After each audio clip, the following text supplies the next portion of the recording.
More small-sided games. That's the save from Ugrada. Here's Henry Lansbury. Henry Lansbury!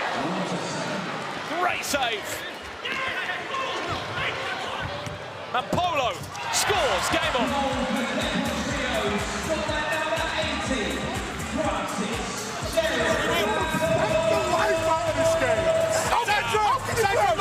Six aside, you should be ashamed. Well, like embarrassment. No, man. You are an embarrassment.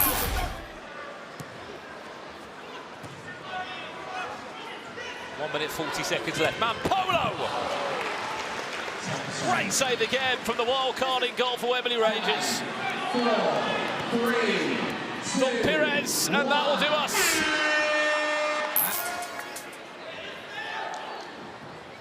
Solid Emmy, Michael Hill linking up well. This is brilliant from Clutch. Deserve the goal at the end of it. It's going to come back. And it's Evans, Kouassi. They deserve that, by the way. What a move. Toby Ball with the first save, the touchback on the rebound.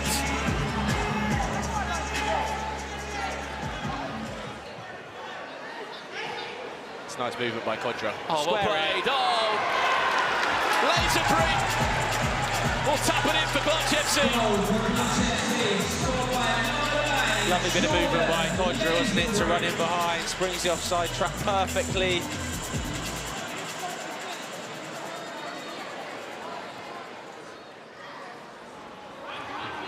Two minutes away from a game change. Here's Toby Ball doing what he does best. Oh, the ball hits both posts and still doesn't go in for M7 FC.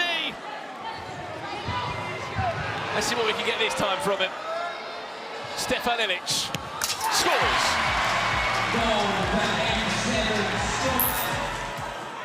They've already had a better season in 1 week than they did last time round. What an effort again. Toby Ball.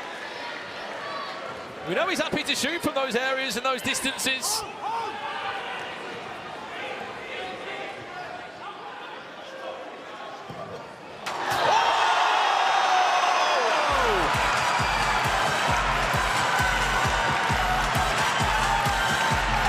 He's done it again. Adrian Tajik, pick that one out. Michael Hill, well played. Can he catch the keeper off it? Daniel Thomas!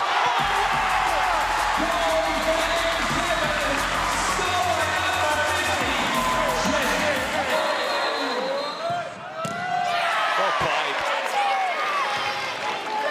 Shake of the head from Daniel Thomas. Didn't let Mayoub have a go. It's game over. Mohamed Mayoub. Full-time result.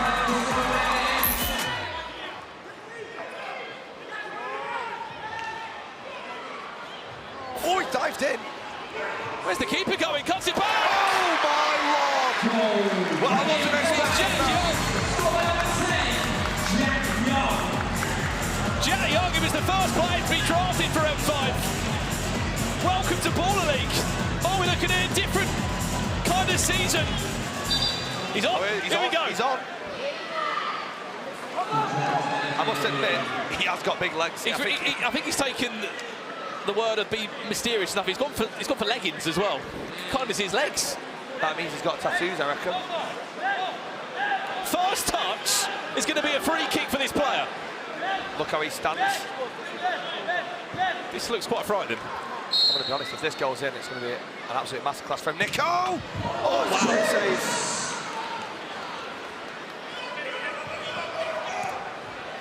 And he's just been subbed off. That's him done. He's on for set pieces. Is that a clue? Is that a hint? Is he a set piece specialist? Here he is now. Krasniqi. Amin Sassi. Him and his brother both play. What a turn that is. Sisi! Very lucky. Sassi in. The woodworker just going over. Don't know how he got away with that.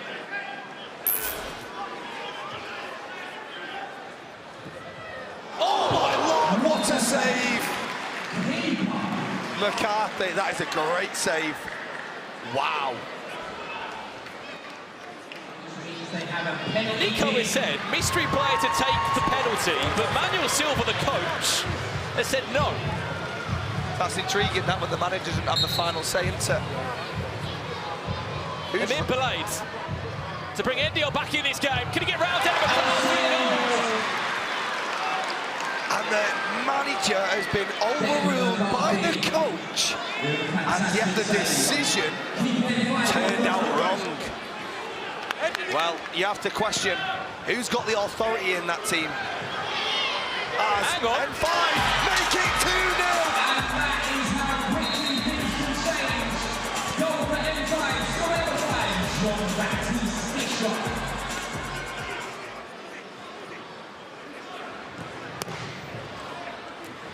Sassy's got it.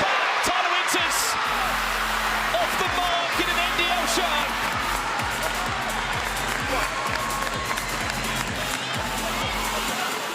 Sassy goes for it, knocked out with by number 5. Really poor. Tyler Winters taps it in.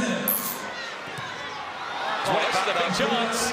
Jack Young, who's already scored one, looking for another for N5 FC. Cuts it back. Wackhorn save. Great save. Still could be alive in the back post. And it is. Is that the nail in the coffin for the NDL? George Nikach.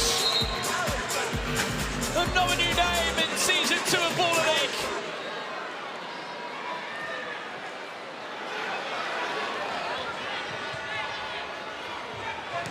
Five, 4, 3, 2, 1.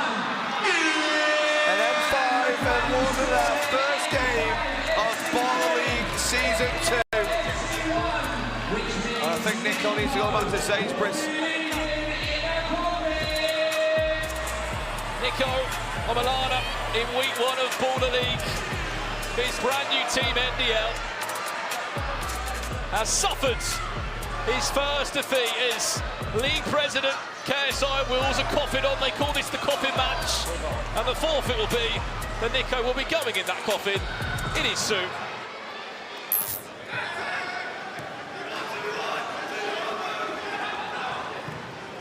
Shot comes in for August Pepper, and that's 2 corners already on the clock.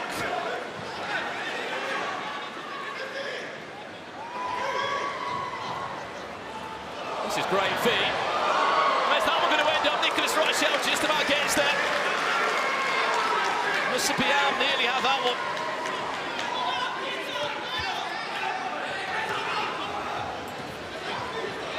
Chambers short off the post. Very nearly the breakthrough. Best chance so far. +1, Timmy Abraham up against Musabam. Goal! Didn't take long, did it?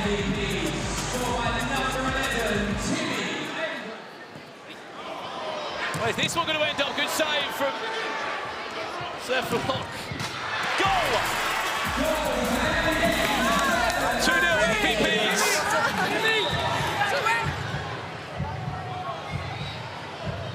Here we go, August Pepper. He scores.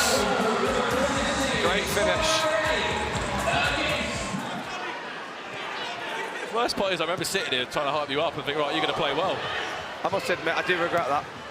Oh, it's off the line, but it's another corner to Rukkas. I'll play there, George Fasoka. Keeps going this season. He'll try and get a goal though.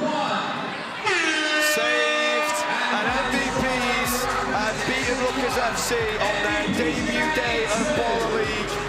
Not the dream start for Idris. Not the dream start for Rukkas.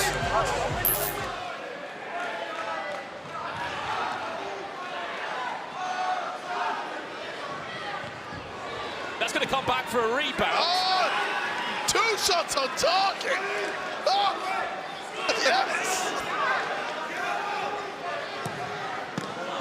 Shots. Great shot. And that will be A second corner. a second corner. First half game changer.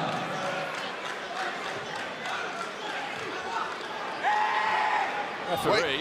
He's... Hang on. Oh, VZN FC with a goal! Saved! Oh my gosh. Wow. Wow. Here's Sterling. Scores! 31. Oh boy. All right, here we go. Seconds. A bit of pressure. Bit of Mahoney Make it save. go. What a save. Got away with that one, haven't they?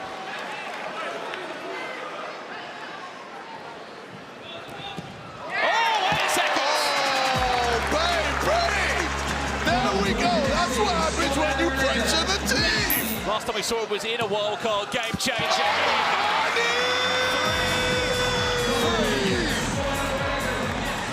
George Moore now.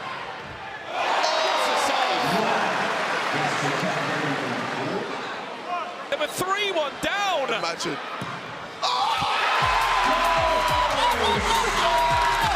my God! Yes, this is their last chance. To make it 4-4. Oh my God, the reply! Hang on. No, there's not enough time. It's done. No, game over. Game over. There we have it. We went from having no shots on target, KSI, to an 8-goal thriller.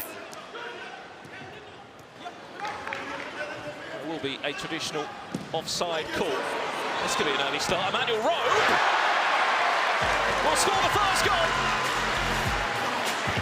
of Baller League Season 2. Goal to the 26ers, scorer number 14, Emmanuel Rowe.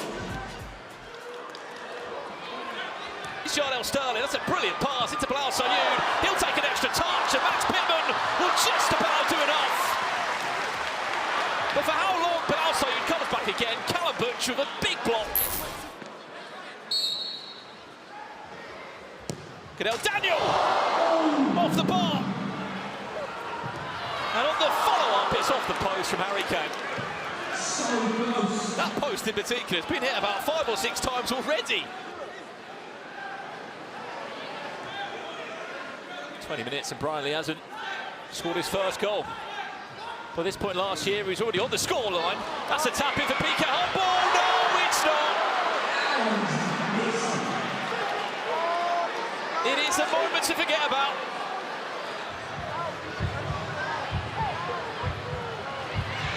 Can he score? Yes, he can. Round Max Pittman, 3-0 26ers. Here's Brian Lee. The biggest transfer of the season to United. Scores. The top goal scorer of last year is off the mark in Season 2. Is he going to strike it or not? He will, and does score.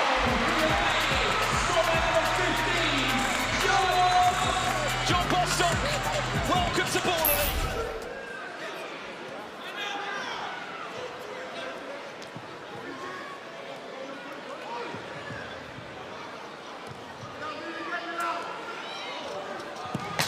Off the wall marking kick. 1 minute remaining on the team. Bilal Sayoud, shot saved. Chance to counter-attack. Brian Lee's off on his own.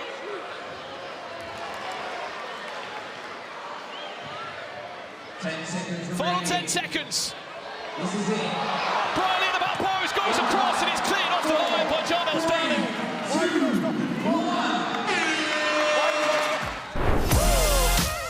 They wanna test me. They wanna see who the best be. You ready? Yeah, you better be.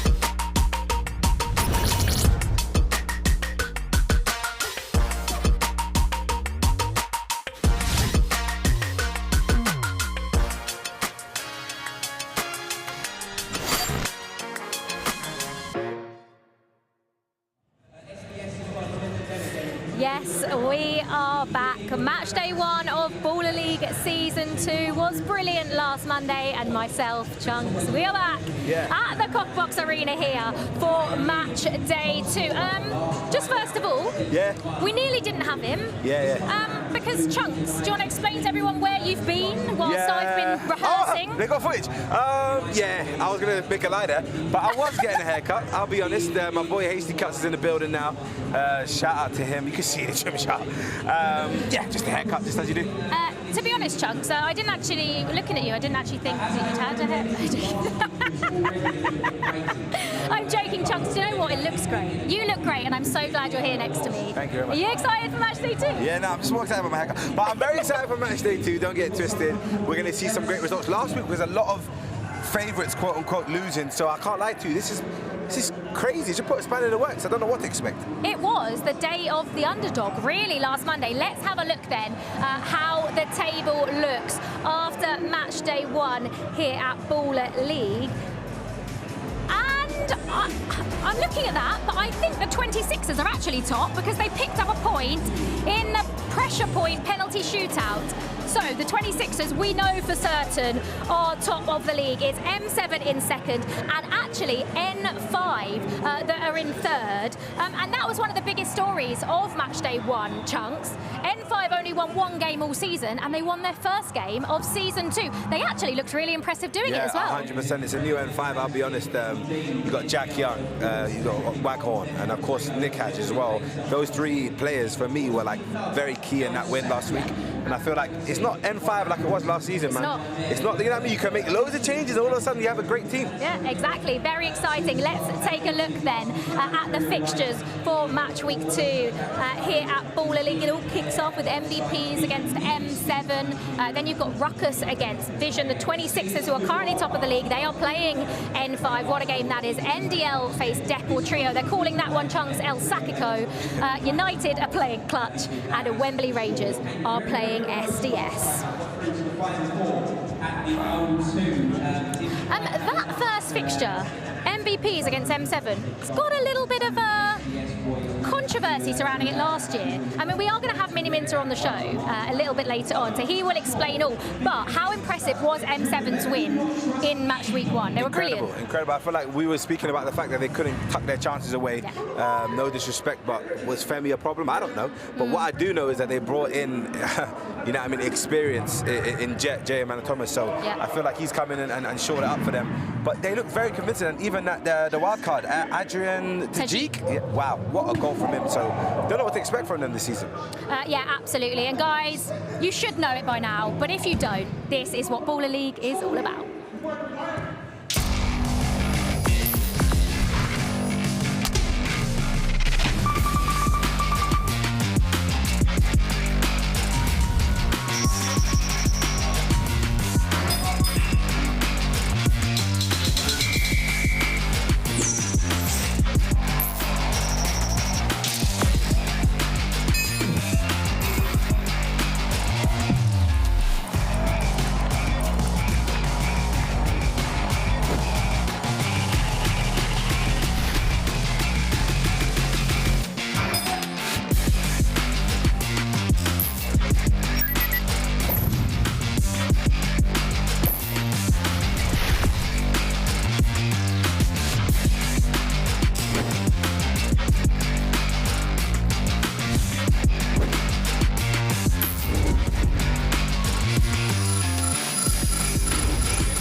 Well then, let's talk about last week in Baller League. We're back for Season 2. Brandon Smith and Joe Tomlinson here, up in the commentary booth. We'll be back for Game 6 as a duo as well.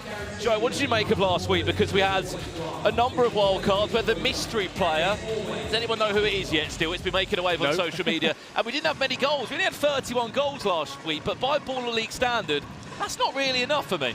No, it's a slightly different style of football, I felt, from Season 1. It was much more tactical, much more disciplined. I think the quality level has actually gone up. amongst the individual talent, but I think across the course of the season, you're going to see teams start to gel more, slowly develop into a goal-scoring unit. And who impressed you most last week, would you say? Do you know what? For me, overall, I think 26ers look really dangerous. I thought they looked really dangerous towards the back end of last season as well. I think they're growing into it. I know John Terry is taking it extremely seriously. I was talking to Martin Waghorn before this game, of course, fronting up for N5. He's taken on 26ers today, and he is up for a fight. It is going to be a battle, that game. A team that did let me down a lot was, we call them the Galacticos, NDL. What happened there? Formerly of Treble, of course, they went out of the league. NDL came in with Nico. Really poor by the quality that is in that squad and the mystery player who had about 3 touches in the game. What went wrong there, do you think? I'm not sure. People calling them the Galacticos, a baller league. Maybe it's gone to their head a little bit. It's hard to tell, isn't it? It wasn't their best performance. Lots of players maybe trying a little bit too hard. I thought first game. This is already being dubbed El Sakiko. NDL he said though, hasn't he? He's come out on social media and said if he loses this game, he will stand down. I know. I can't believe that in week 2 of Ball League.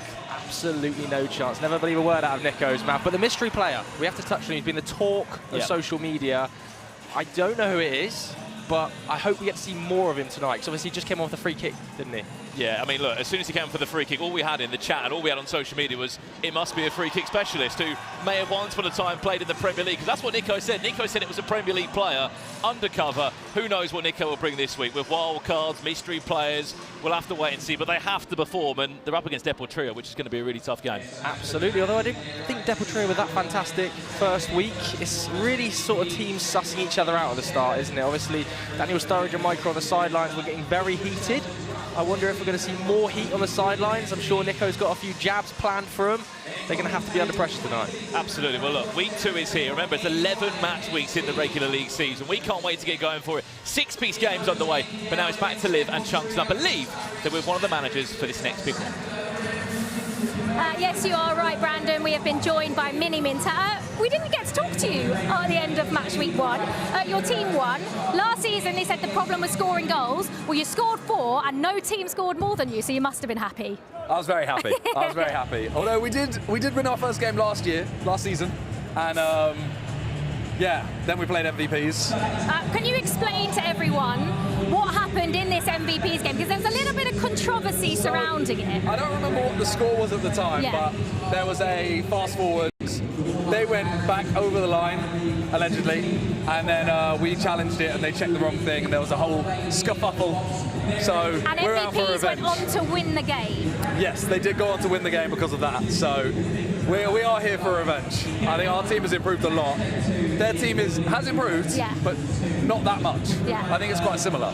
What do you think, Chunks? Because that was a really impressive performance by M7 in match week 1. 100%. I feel like M7 had a lot to improve, in my opinion. I feel like in terms of going forward, I feel like Jean Bellew, who we're talking about him right now, he was a very good, obviously, he's now not long in the team. But with a wild card of like Adrian, Dajik, and of course J-Man and Thomas, I feel like a bit of experience in the team, and potentially it looks much better than it did last season. But then I think with MVPs, they didn't need to do much, because I feel like they were the finalists, you know what I mean? So maybe their team cohesion might be more. We don't know. You know what I mean? I personally don't think MVPs have that many standout players. So they play well as a team. Exactly. And that's not an insult. I think they are probably the best team-based team. And losing Eddie Michael is always a big loss as well, to be fair. He was the second highest top goal scorer in Baller League last season. Let's talk about Adrian Tajik, because he came in as your wild card last week, scored 2, was absolutely brilliant. So it's no surprise, Mini Minter, that you've got him back for a second. Of course. And I'm expecting more. Are you? I'm expecting at least another 2. What have you said to him? Have you said that to him, or are you not putting that much pressure on him? I'll talk to him after the game. That is positive to bring in your wild cards, for him to have that effect, Chunks. I mean, I wonder if we get further down the line that he might be one of these players that you make permanent. I will lock him in forever. Where did you get him from? Was he a draft? I don't want to spoil Talk too much. Yeah, man, don't give away the tactics. There might be a couple of other players I think there. it's giving away a He's going to say tactic. where, and only see other managers go. Exactly. You're Adrian Tajik's friend. Yeah, go on, we don't want that. Do you think M7 can get a win over MVPs? 100%. I feel like this season it's like I said, it's a brand new season. Forget about what happened last season, because it was bad. But anyway, this season is about trying your best, and I feel like they've got off to a great start. So we'll see what happens. Mini Minter, the very best of luck. Thank you. It's been a pleasure as always. Right, we're building up to our first game of the night. It is this man's M7 against MVPs. Both of them won last week. Can either of them take home 3 points in the first game of match week 2? Well then, here we go. Another week at the Copper Box Arena and another week of Baller League action. Brandon Smith here, your commentator for the next 6 games. And we can only hope that we have a few more goals, as me and Joe were just saying there on commentary. Only 31 goals scored last week in what was a kick-off point for Season 2 here. A little fist pump between the two managers, VZN FC's Tobe Chisel and the Mini Minter of M7, who is down the tunnel to bring out his team. They played last season this game, as you just heard there. M7 were 2-0 up in that game, then lost 3-2 to MVPs. Simon will be hoping that this time round his side can get that all-important revenge.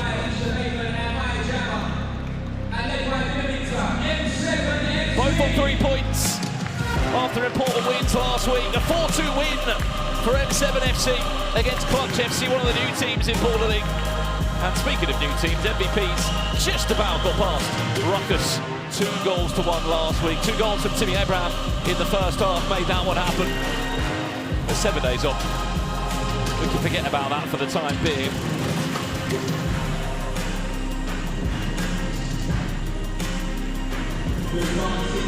Well, let's have a look at the team then coming into this one.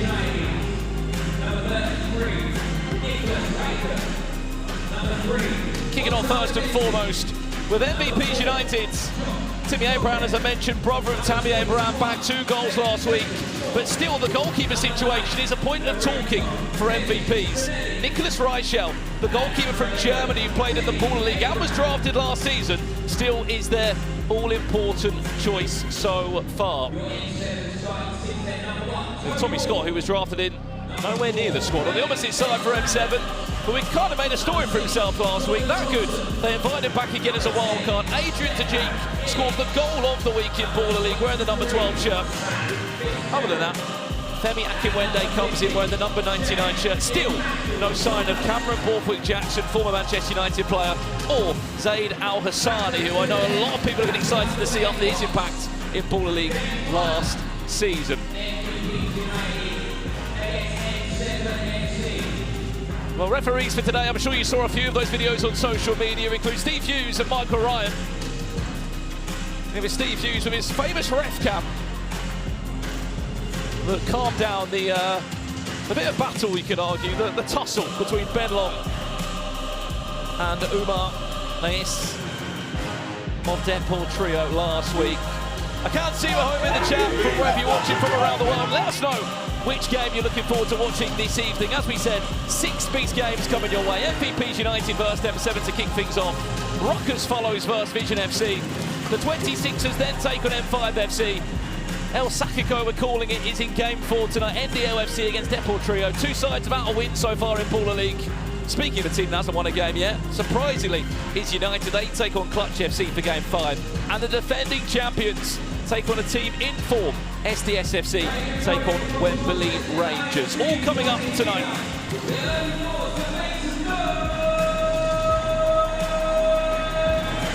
Let's get some predictions in the chat. There's a lot of M7 fans. I can see you in numbers in the chat. J. Emmanuel Thomas. It was an FA Cup weekend for a lot of these players who play for parent clubs outside of Baller League. He did play 10 minutes, in fact, for his club against Macclesfield Town. He also scored an all-important goal last week during the 1-on-1. It was the last goal of the game, the 4th.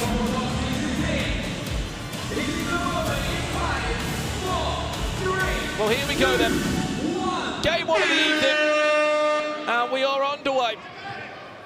M7 FC from right to left, MVPs United, finalists of last year in the O2 Arena. They're in the final, losing to SDS FC, who crowned themselves as champions. Here's Spinelli, first shot of the game, just 20 seconds in. Trying to beat Emmanuel Robe's goal time of the quickest so far in Baller League. That was 57 seconds last week. And believe it or not, it was actually the first goal of season 2.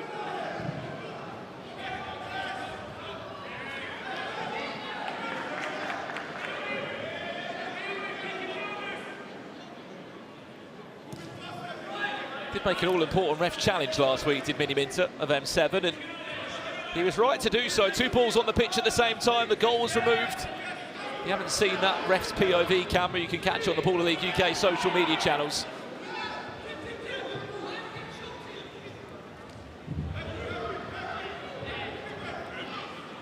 Here is Emmanuel Thomas, once upon a time part of Arsenal.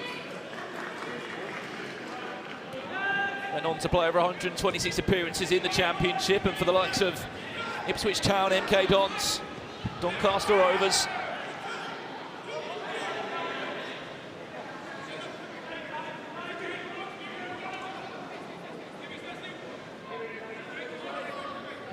Sam Fitzgerald to resume play for us here. Toby Ball struck the post last week, one of their franchise picks at M7 FC. One of the few goalkeepers that is happy to get on the ball and probably have more touches than quite a few players, outfield players that is. Serbian sniper in the number 10 shirt tonight, scored last week. He, of course, is the other franchise contracted player of M7 FC. There he is now, getting his first couple of touches on the ball.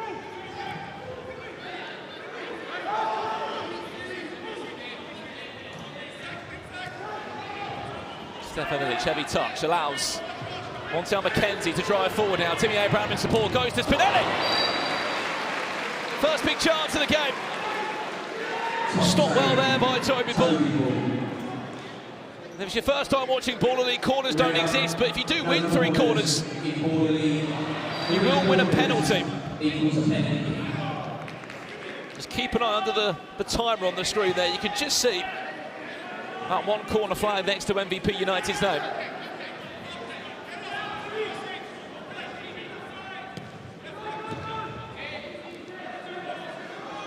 Both teams only resorted for 1 wild card this evening.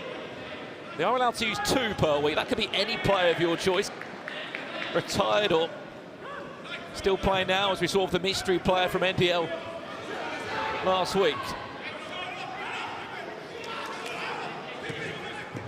Jordan Thompson. Emmanuel Thomas will pull away from his man. It was a piece of trickery. It didn't quite work out, and it allows Chambers short. So with MVP slightly forward.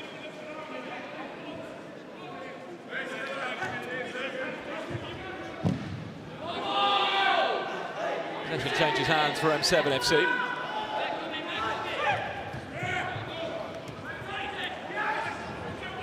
Stefan Ilic into Emmanuel Thomas!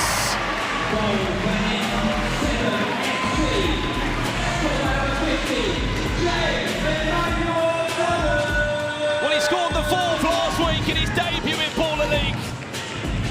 And as much as they were pulling on his shirt, they couldn't get a sniff. Emmanuel Thomas opens up week 2 here in Baller League. 2 in 2.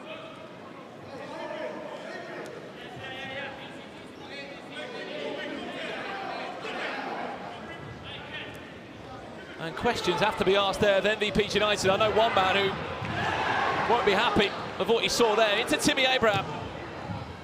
Just a hand on it from Toby Ball to do enough. I think he may have been going off target anyway.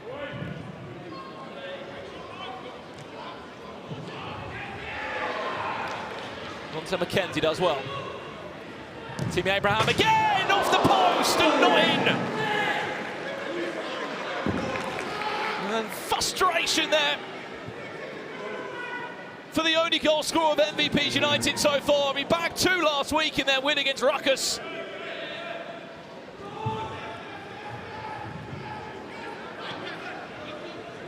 Emmanuel Thomas just bagged the opener into the Serbian sniper, who looks to provide another assist. Great win there from Spencer Adams. Fitzgerald!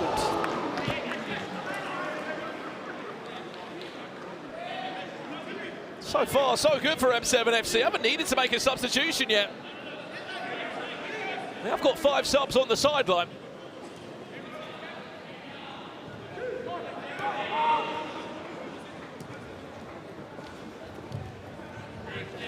Chambers Shaw and Stefan Ilic plays the advantage, and the shot comes in eventually. He was one of the few players that played in this fixture last season. And that's the man behind it all. My Jammer and Alicia Lehman managers, but coach Stephen Sammer spoke to him after last week and said, by our own standards, you haven't seen anything yet from MVPs United. Although they may have won their game, he was not happy with the standard show. A lot of you in the chat asking for commentator cam or ref cam. I mean, what cam do you want? Unfortunately, ref cam we can't give you.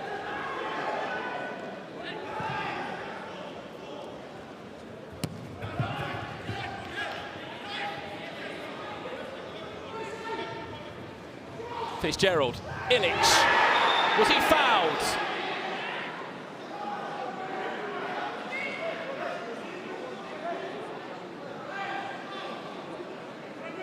Yes, he was. We'll make you a deal then.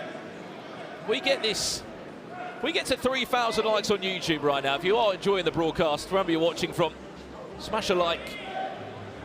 We'll see if we can pull you some commentary cam for you. Oh, there you go. That was pretty quick. Last time I looked, we were just underneath it. It does work, I promise you. No ref cam though, all right? Free kick for M7. Let's jump back to the action. Sam Fitzgerald.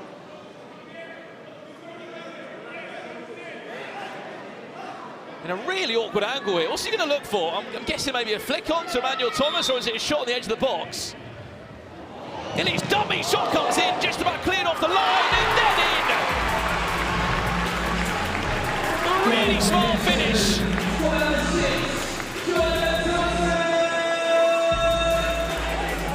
Jordan Thompson doubles M7's lead. I think he just needs to get. Did he put it through the legs of Spinelli?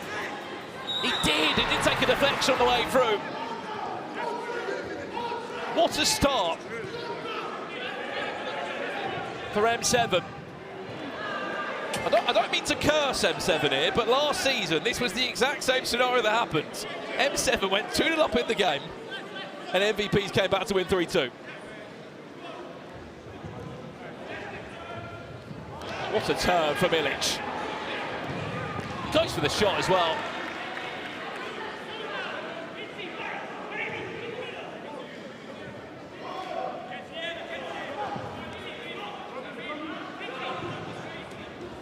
James Caton. He fancies a shot, why not?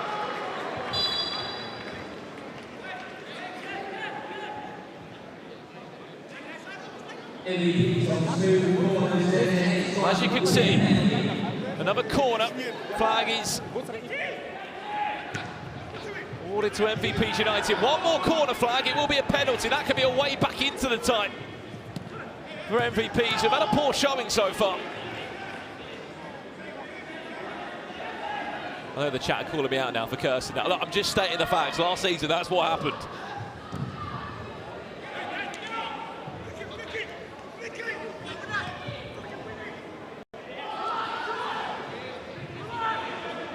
Still yet to make a sub, by the way, up M7. Why would they?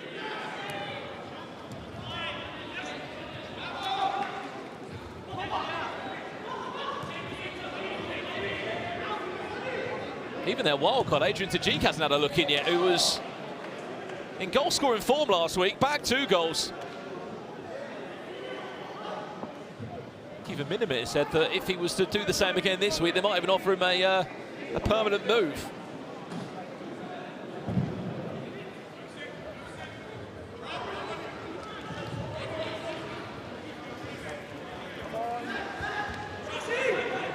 Joffrey Soko.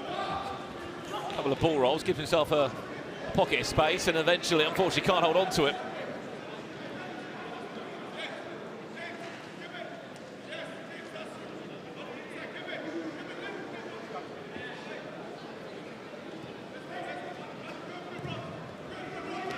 Remember, they're playing all season to get in the top 4. That's the goal. Well, here's the first change then. Femi Akinwende. He played in this fixture last season, and he scored in this fixture last season. Didn't play last week for M7, but back in the squad this week.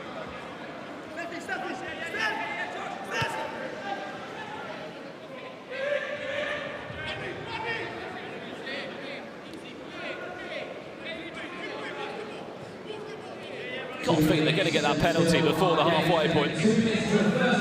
No foul there. Femi Akinwende tries to just squeeze it past Nicholas Reichel, but didn't really have enough. Slightly off balance. And there's the other change as well. On comes the man of the moment for M7. Adrian Tajik wearing the number 12 shirt on the far-hand side, just in front of Sam Fitzgerald, pressing the ball now. That's lofted into Timmy Abraham. Could he have had more time? Stephen Sammer not happy with that at all, and why would he be?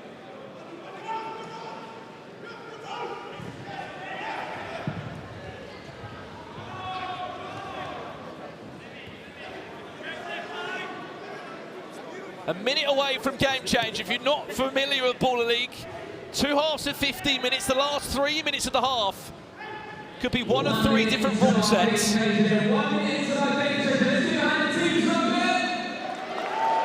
one of those does include a new game changer this year, onside. It's a first half game changer.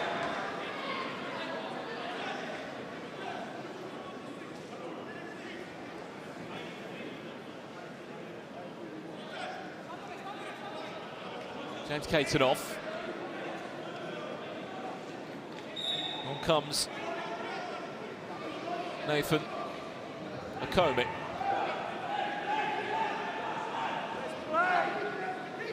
Here he is now. It's quite the effort from that far out from Joshua Abbott, but why not? Stung the hands of the goalkeeper. That could fall back very kindly to Akinwende.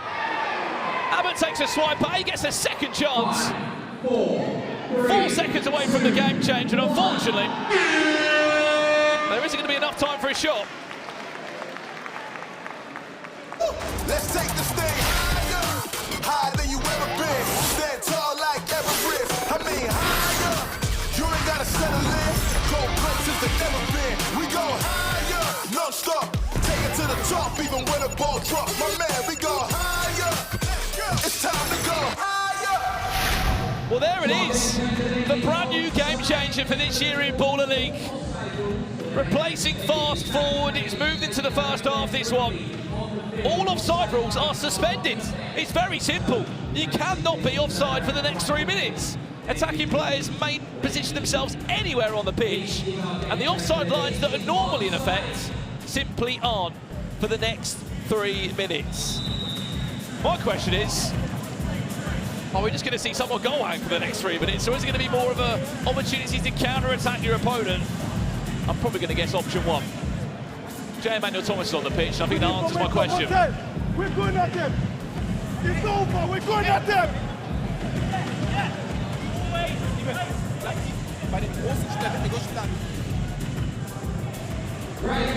Well, 3 minutes. 5, 4, 3, 2, 1. Of onside. Here we go then.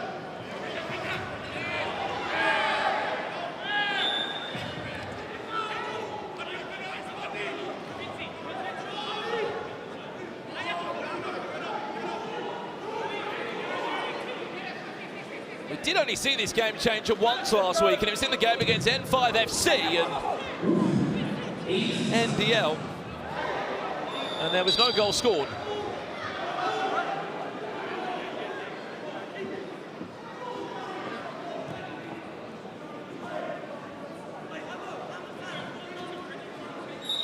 Referee will pull that one back to resume play properly. As you can see, M7, 1 corner flag next to their name as well. Remember, 3 of those, you get a penalty. Very much in short, for the next 3 minutes, offside rules don't exist.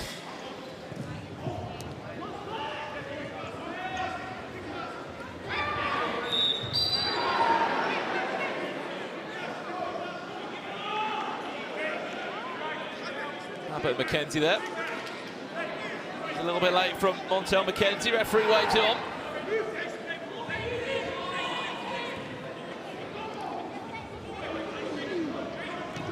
Josh Rasoke, it's a clever dummy there from Varney da Silva. Moved across from Treble FC this year to be part of MVP's roster. This is a huge chance now, M7 on the counter-attack. Mohamed Mayoub at the back post. Cuts it inside. Big save from Nicholas Reichel.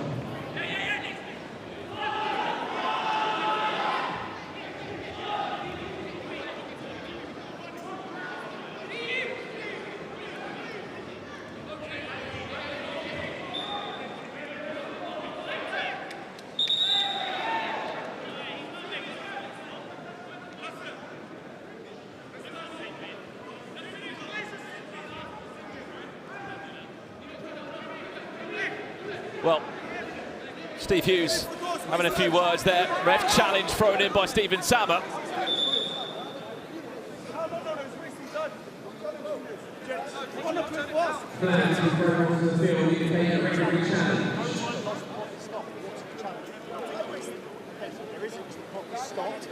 He's challenging time wasting, is Stephen Sammer.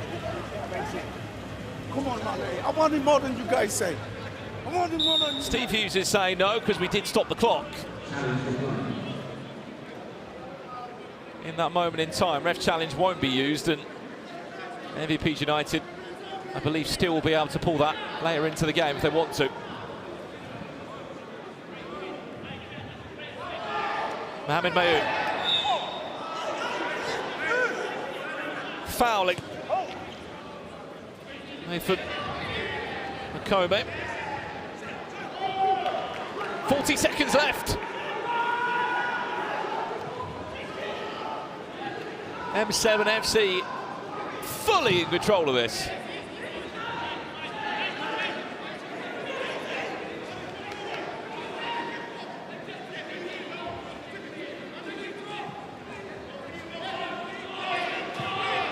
Got to get that ball moving forward, MVPs. 15 seconds left. I do not want to be in that team huddle for MVPs at half-time, because Stephen Sammer is going to have quite a few words with his team. Not the best game changer showing. And at the halfway point, M7 FC leads MVPs United. To be honest, dominate MVPs United at the halfway point. What a start they are having this season. J. Emmanuel Thomas has just slotted into this side perfectly.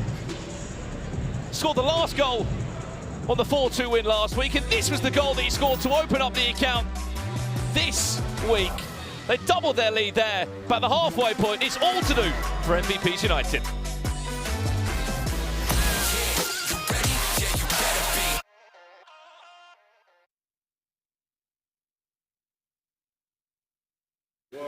I'm here with Urgis Pepe. Tough result last week. How are you going to bounce back today? Obviously, last week wasn't really the best way to start, but I feel like we've been training, obviously, in training, and hopefully get the win.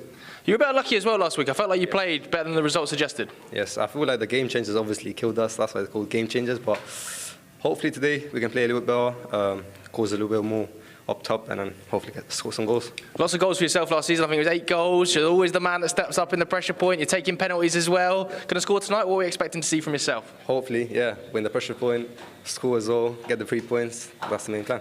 Obviously, Vision are going to face a tough test. 4-4 against SDS last week. It's a fantastic result for them. What are you expecting to face? It's going to be a tough game, but look, we've got to stick to the game plan, and hopefully we can get the win. And obviously the pressure point, a lot is being made of it this year because it got teams into the top 4 last season. I feel like now, obviously, a lot of teams are taking it serious, so it's going to be tougher to win it, but hopefully I can get the win today as well.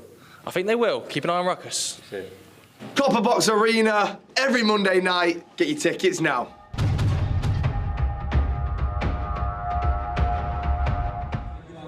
Yes, remember that every single match week tickets are going to be available on this Friday. So if there's a specific week you want to come, make sure you get your tickets. They will all be available. Look who's joined us in the studio. Hello. I say the studio, it's sort of our studio. It is currently 2-0 to M7 in that game against MVPs. Toby, you came so close to getting a win on match week 1. Alfie Matthews right in the last second. How frustrating was that for you? It was super frustrating not to be able to grab the 3 points, but obviously it's a brand new team playing together for the first time.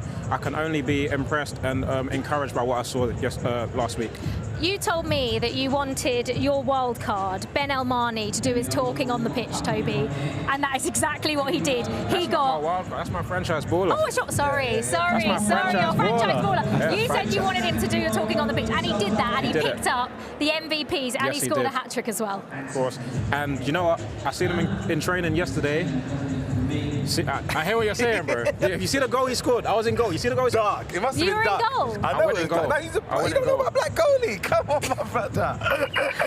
Chunks, you did put that tag on him, but so far, living up to every expectation. You know what's crazy, yeah? When have you ever seen someone gas someone up and then they get MVP of the night? Come on, bro. There's more to come. You ain't seen nothing yet. From my team. I agree.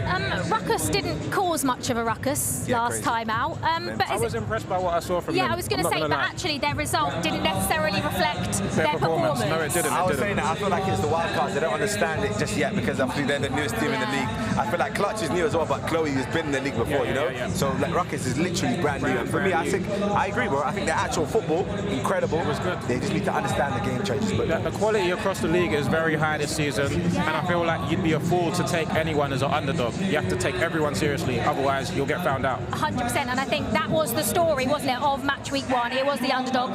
Toby, you've got a big game coming up in a second after this second half. The very best of luck. Thank you so much. But for now, it is the second half of this game. Mini Minters M7 are 2-0 up against MVPs. Can MVPs get back into this, or will M7 take away all 3 points?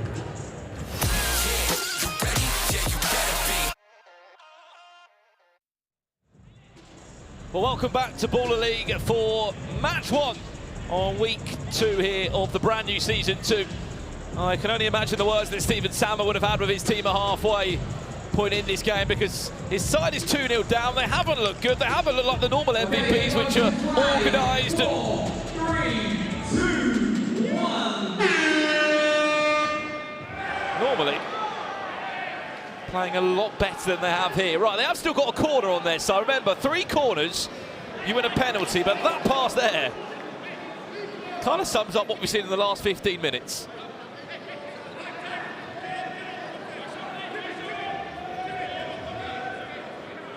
Chat, I can see you, by the way. I know your comments coming in this evening. Who is the one team that you are backing in Baller League to go and win the whole thing this year? As Josh Abbott takes a strike at Nicholas Reichel, who is a wild card, by the way. You played in the O2 Arena Final 4 at the end of season 1.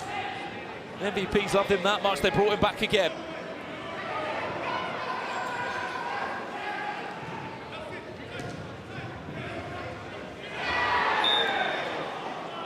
And there's a free kick for MVPs United. A lot of love for M7 and NDL in the chat. I mean, the conversation's been around NDL. If they lose, Nico said he's walking. He's stepping down. Here's the free kick now.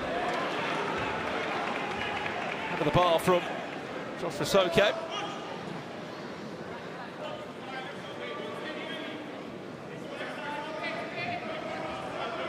For those asking, 12 teams in Baller League, 6 games every Monday night here in the Copper Box. And of course, we have that all-important pressure point, the penalty shootout at the halfway point every week, where you can earn an extra point for your team. Because the 26ers won that last week, that's why they're top of the table with 4 points next to their name.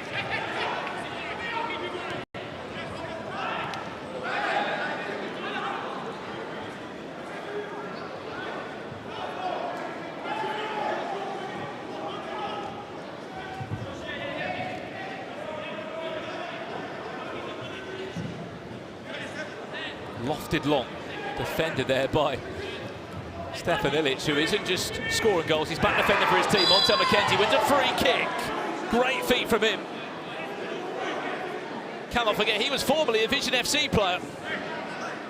Was also one of the transfer moves in the window.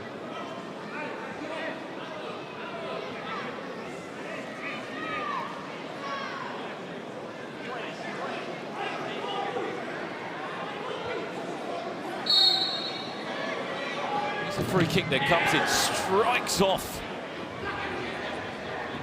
Bailey Spencer-Adams.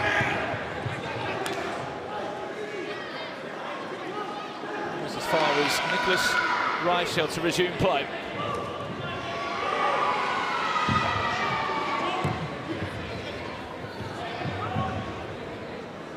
As it stands, M7 on to get their revenge.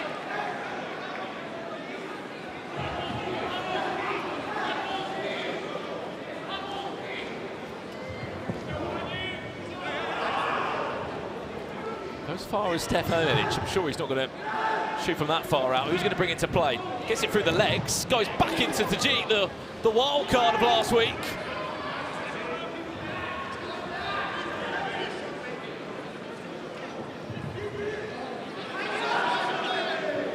Shot from really far out!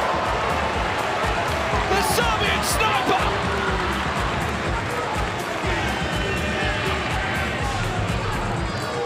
Stopping that one. An absolute bullet. Bang.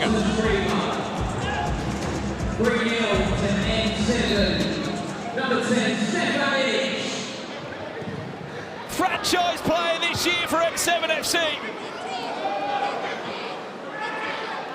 He's on the big contract for a reason, for big moments like that. 3-0 M7 lead.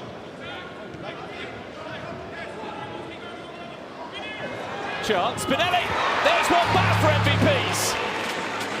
Goal for MVP tonight, score number 9, Lorenzo Pepe Spinelli.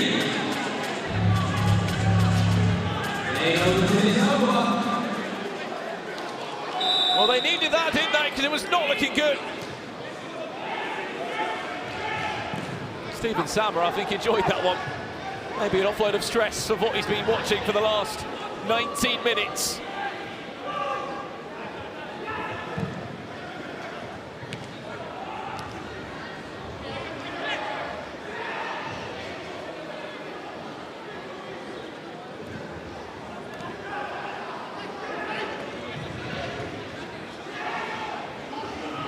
Spinelli. Was asking quite a lot to score from that far out.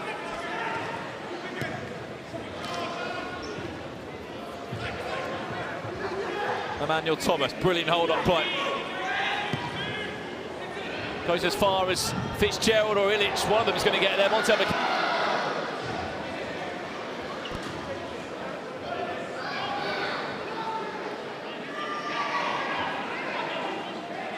Just for a kick on the far-hand side. That one goes across. It was an idea there just to flick it on from Abbott. And a free kick for MVPs. Some of the chat saying I was a Treble FC fan last year. Yeah, no longer part of Baller League anymore. 3 new teams coming. Clutch FC, Rukkas and NDL, Nico. So McKenzie, no deflection on that one, no corner. Remember, they're only 1 corner away. They get that corner, they get a penalty. Who knows what can happen?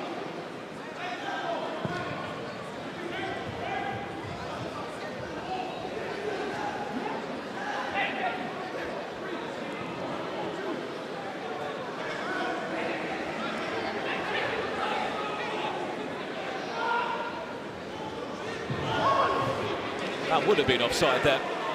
Offsides do exist in Baller League. A little thin white line you can just see where Stefan Ilic is currently down. That is the offside line. As we saw in our first half game change, and there is a game change where you can't be offside for 3 minutes. Toby Bull. And to deal with that one from Tyrone Marsh.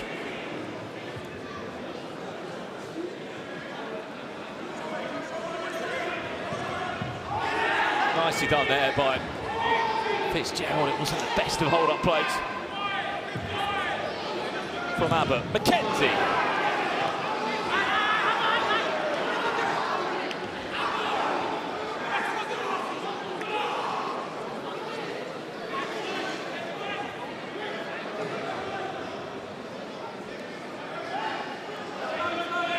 Question for the chat: will there be a penalty in this game? I mean, look, they're one corner away.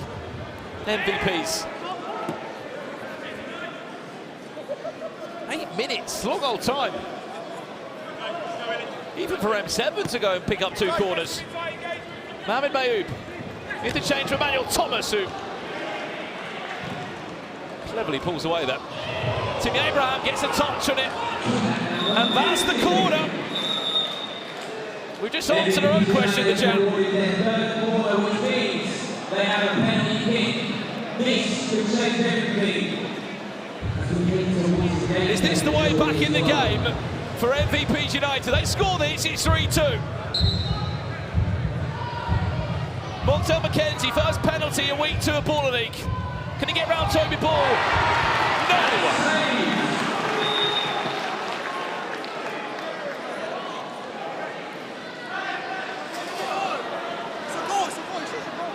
They believe that Toby Ball has even come out of his box and got a hand on it outside of his box.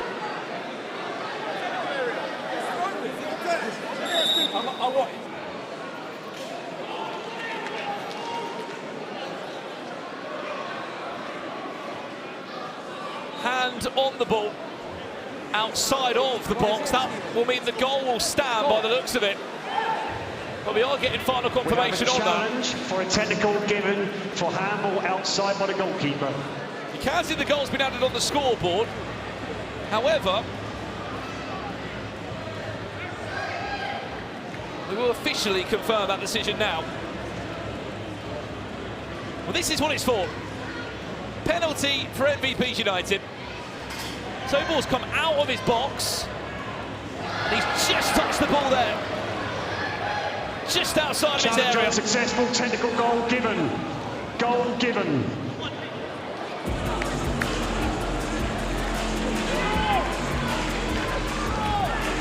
Goal does stand. And Toby Ball, unfortunately, as great as the stop it was outside of his box. 3-2.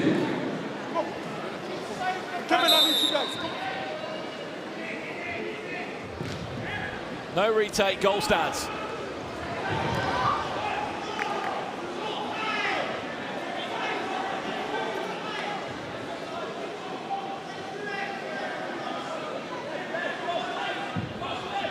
Because it stopped a goal scoring opportunity, as it was a penalty, goal is given. 7 long minutes left. M7 still in front 3-2.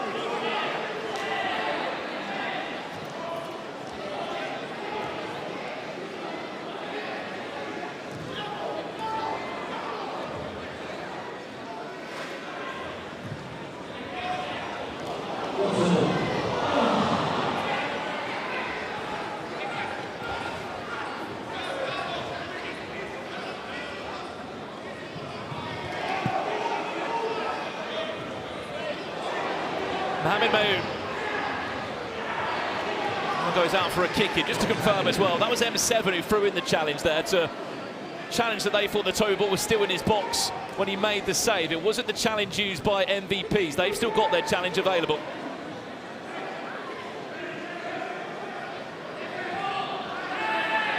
I know what you're going to say, but didn't they throw in their challenge in the first half? That wasn't actually an official challenge. The referee went over to Stephen Sammer, explained that there was no time wasting going on, and he wasn't going to take that challenge through. That is an obvious push there on Josh Rusoko.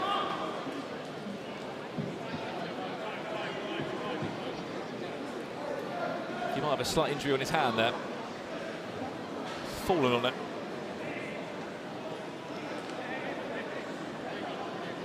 Of course, any questions you do have in the chat, get them in. We'll always try and explain every rule of Baller League.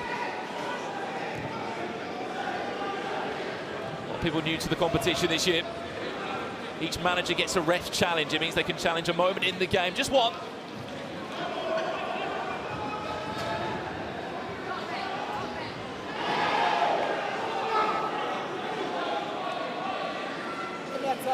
Calling out for a corner there, no corner given. 2 minutes away from a game changer. Spinelli. James Caton. Shot didn't really have enough power in it. Chat, I'm coming to you. What is the game changer going to be? It could be fair play, the line, or one-on-one. What will be the game change for the second half? That ball ricochets off Angry Ginger's streaming booth. Gave him a little jump as well.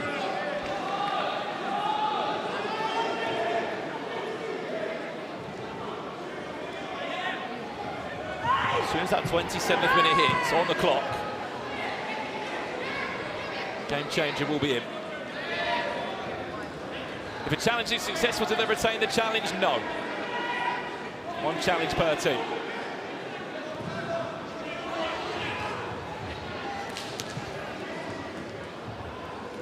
Thompson does well.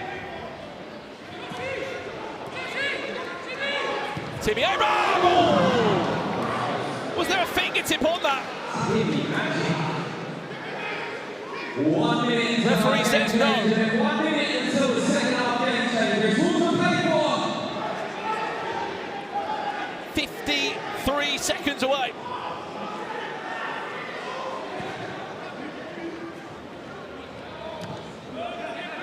From our second half game changer. Adrian Sadiq there. Foul.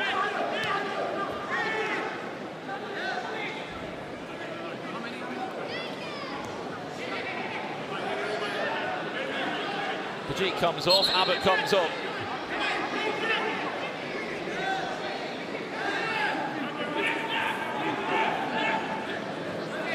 Abbott from distance. If you're not aware of what a game changer is, basically for the last 3 minutes of the first and the second half, a new set of rules will come into play. I will explain them as you see it happen. Back in Wembley, Manuel Thomas, that had a deflection on it. That's a second corner flag to M7.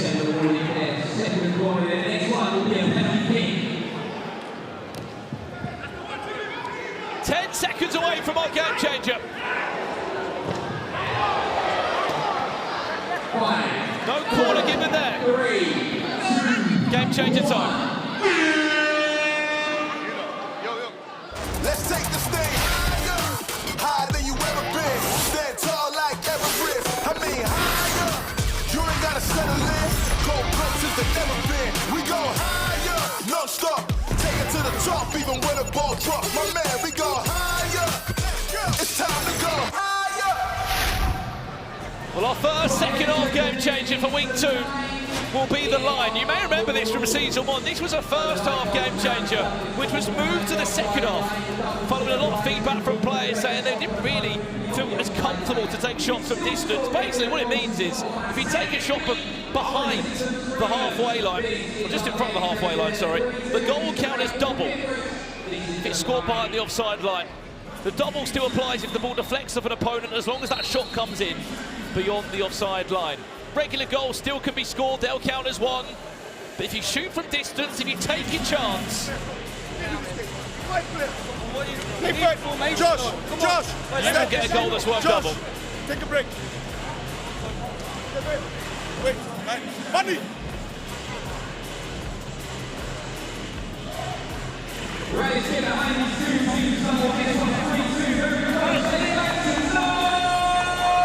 On the sidelines there, Zaid Al Hassani, another member of M7 FC, not in the squad at the moment.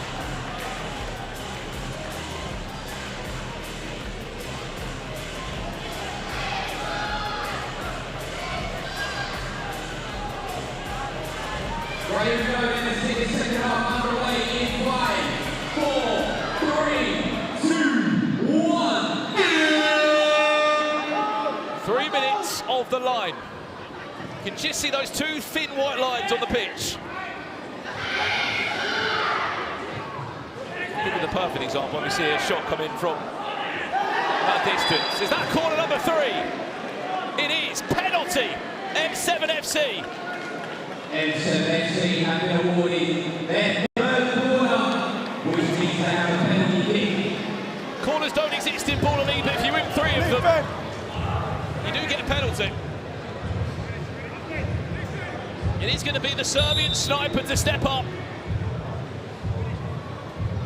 to resume that 2-goal lead. Stefan Ilic!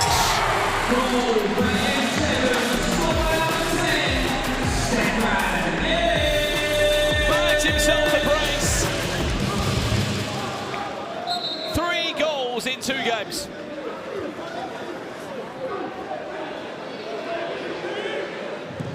McKenzie!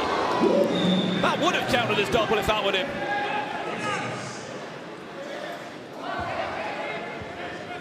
Corner flag next to their name.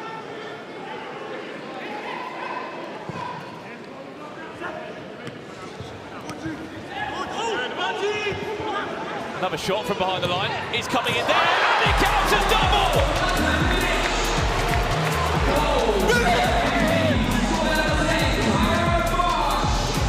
Tyrone Marsh! It's just back to goal behind the line. It's what the game change is all about. You take the risk, you take the chance. A goal counts as double.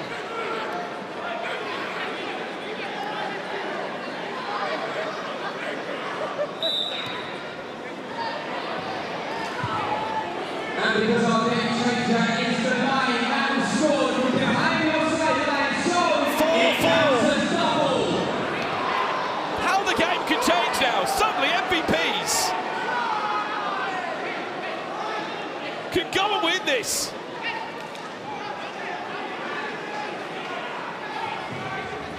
The reason the score is 4-4 is because the shot came behind the line. This is the game change of the line. You score from behind it, the goal counts as double.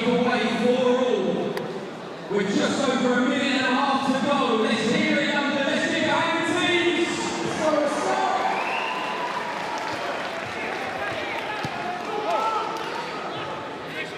1 minute 30 left.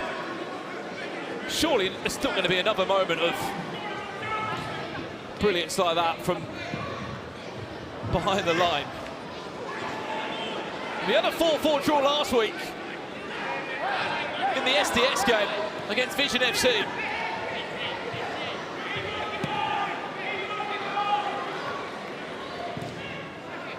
One minute remaining. Last minute.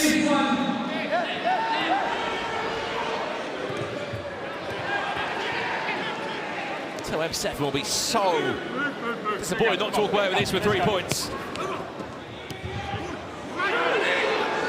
have dominated the game.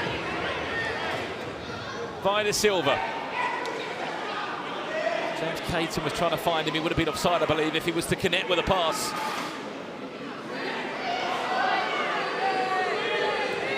"25 seconds.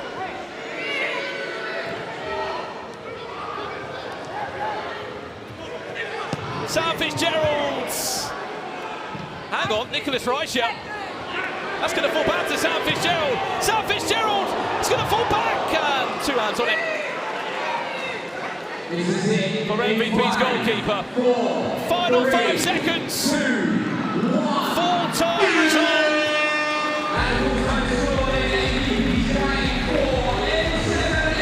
4-4. No winner in that one. You have to feel like M7 are going to feel a bit robbed out of that. Maybe from the stats and how they played the game, it might have been enough or they dominated the game.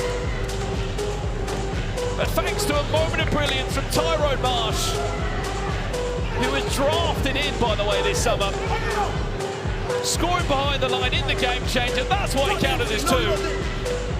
And he puts himself in the history books, to be honest, because there's only, I think, 2 other players to do that in the line. Ismet Sumbul of Treble FC last year and Amin Belait of Treble FC last year. I'm pretty sure there's only 3 players that have done that. You can understand the disappointment for M7. First game done and dusted, 8 goals between the 2. Let's head down to Joe Tomlinson, who's on the pitch floor now. All right. What a huge, huge game that was, never ending. First and foremost, what a finish there. Thank you very much. I had to show the sniper for season 2, right? I mean, the finish, the celeb, had a bit of everything. Exactly. I have to show what I'm about this season as well. It's not a 1 season wonder. I'm not here for that. Mons, I saw you over there down in your haunches. That was a tiring game, wasn't it? Oh, mate, I left everything out there.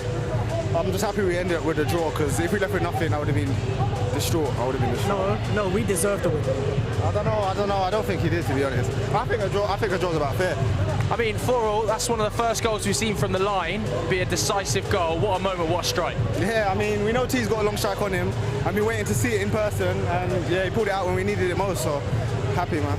I have to say, M7, though, looking really good so far at the start of the season. You must be delighted there. We missed a lot of chances. That was undeserved. You can tell from how hyper our manager is right now. We know we should have won. It's just unfortunately the line, and fair play to their keeper. He pulled off some saves because he easily could have been 4-5s in the first half. I think we had the first two chances. No. We had a sitter straight down the middle when we hit the post. Watch back the game. Watch back the game. We're going to go watch back the game. Back to you, Liv. That was an absolute carnage.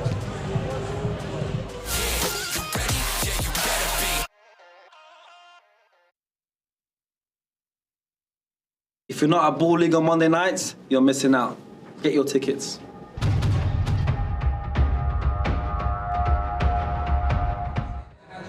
Yes, all tickets are available from Friday the 7th of November, so make sure you go and get your tickets. We want to see as many of you down here as possible. I'm now joined, me and Chunks, by the managing trio of Jens Lehmann, Robert Pires and E-Man as well. I mean, guys, you only won one game last season. You won your first game on match week 1, Jens. How good was that last week?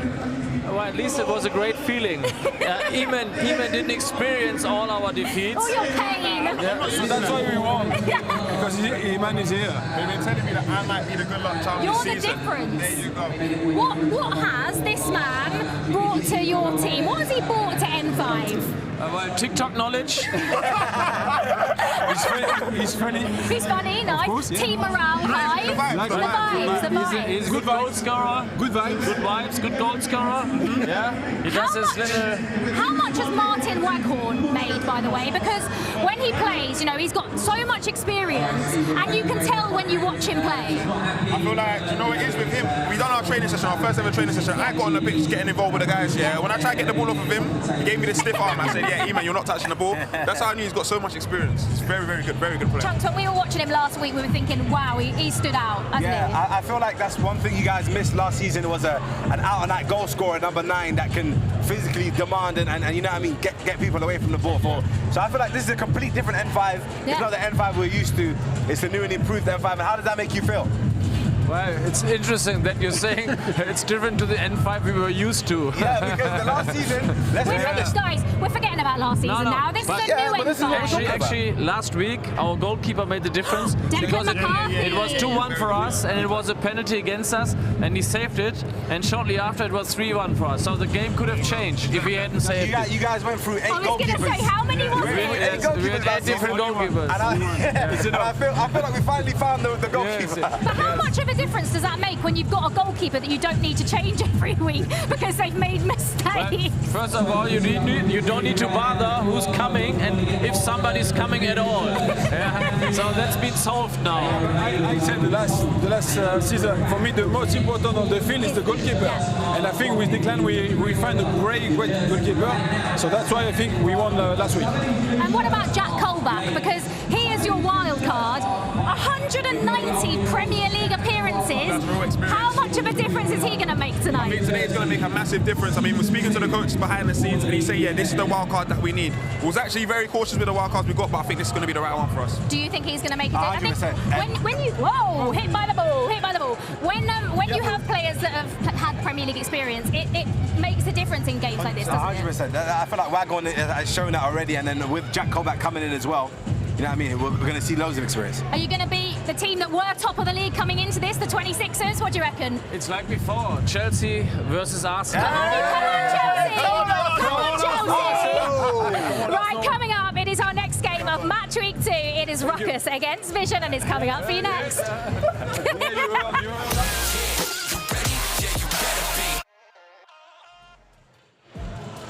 Well, look who's joined me on week 2. He's here last week, he's back again. President of the Baller League UK, KSI, fresh from Miami. Yes, sir. Welcome back to the Copper Box, and I mean, welcome back to week 2. Week 2, man. It's good to be back. Yeah, good game for the first game with obviously the MVPs and M7.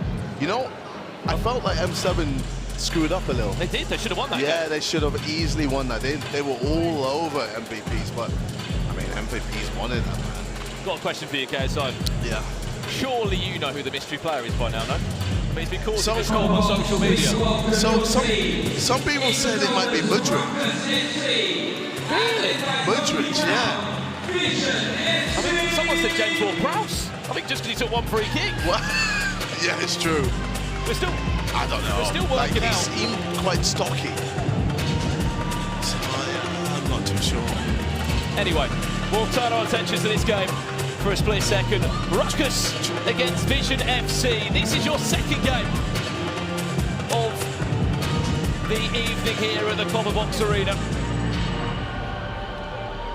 Both sides have had a win yet in Baller League. Rukkas lost their opener 3-2 to MVPs. You just drew that last game 4-4, and it was a 4-4 draw for Tome Chisel's side against SDS. Let's have a look at the teams then coming in, including this man here, Yassin Bel El Mahani, who scored 3 goals last week. He was a wild card before, now he's a permanent signing for Vision FC. Let's have a look at the teams then. Main changes coming into this week for Rukkas FC include another wild card in Issa Nasibu Abraham.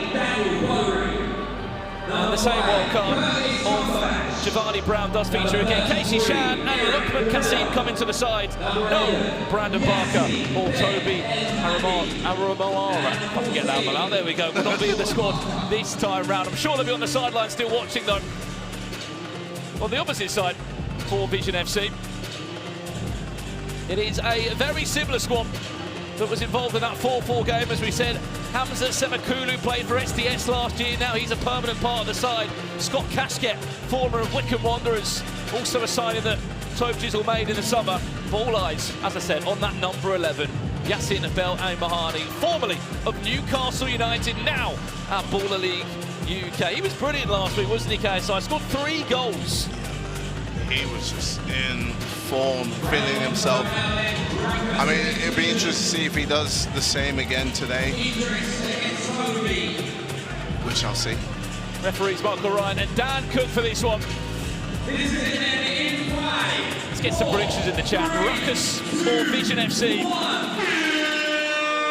Who is going to win this one? Let us know in the chat. Ooh. Yeah, I'm very jet-lagged. I can't lie. Literally landing from Miami. Miami's great, man. Well, Baller League, of course, is coming to the USA. Yes. How exciting is that? The speed, the El Presidente.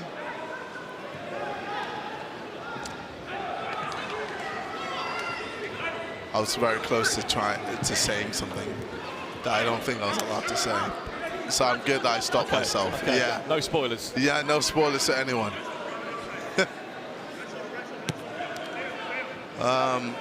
I feel like I know it's early days, but I truly believe 26ers might win it. The whole thing? The whole thing. It's only been 1 week. I know, but that is going to be my guess. Okay. I'm going to throw it in early. Well, last season I put them in my top 4. Unfortunately, they didn't make it, so I got looked like a bit of a mug at the end. But I'll say they either win it or they get top 4, at least. At least. Rukkas, first shot of the game, and it's 2 hands on it for Melvin Minter. Formerly part of Harrogate Town's squad when they were in League 2. Has he got wristbands on his wrists?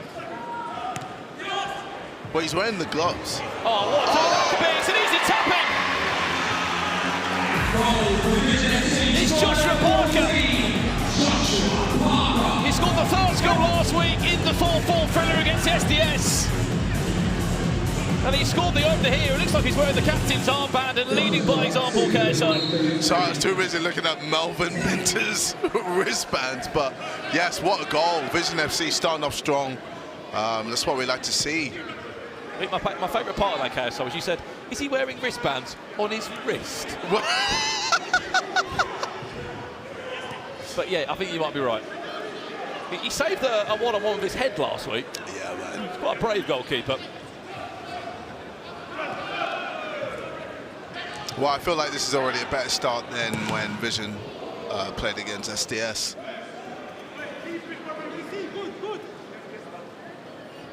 That game was quite slow.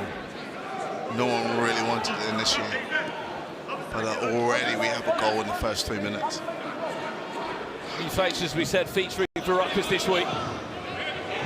Joshua Parker, he might have sliced that, but for a second I thought that was going to catch Seth Lock off guard.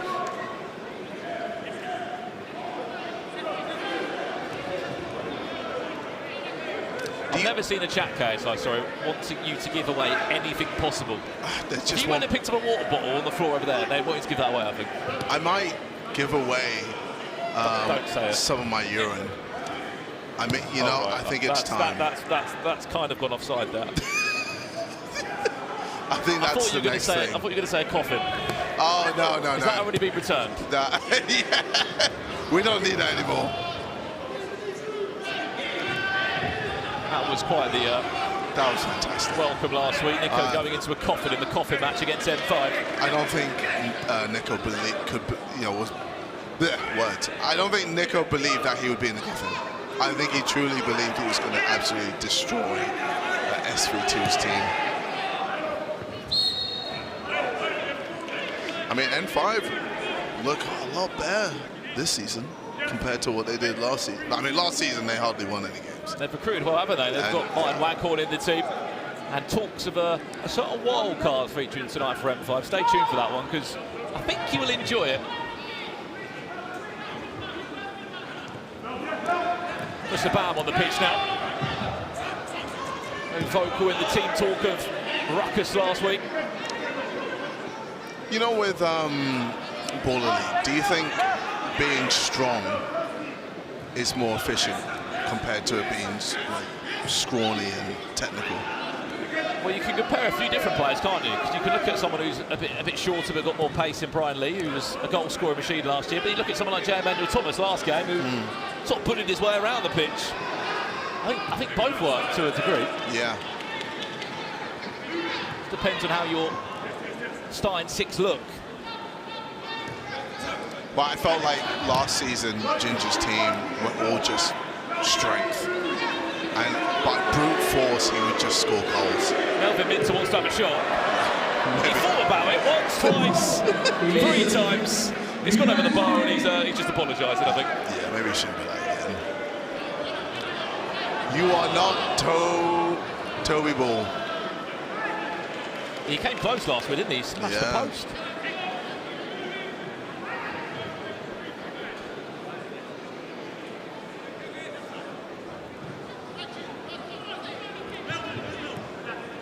They lead so far, Vision FC. Joshua Parker, the goal scorer.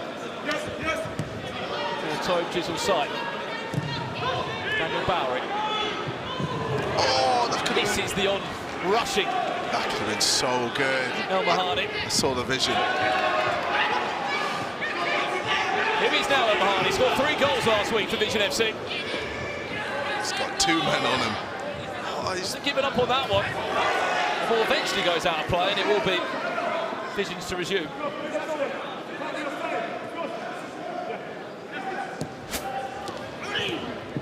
El Mahani, fouled. Well, one of them was fouled.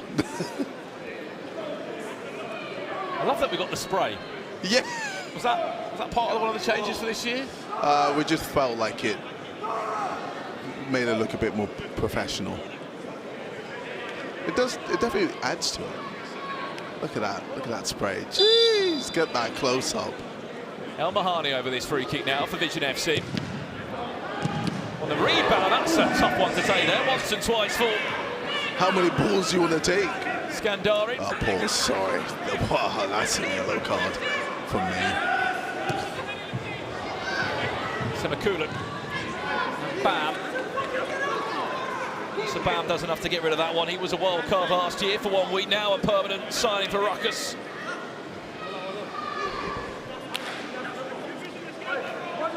No Idris Elba here tonight in the copper box.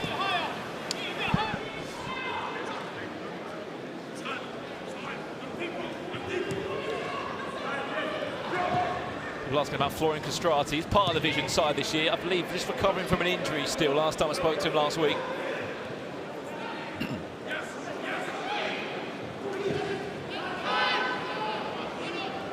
Cooler.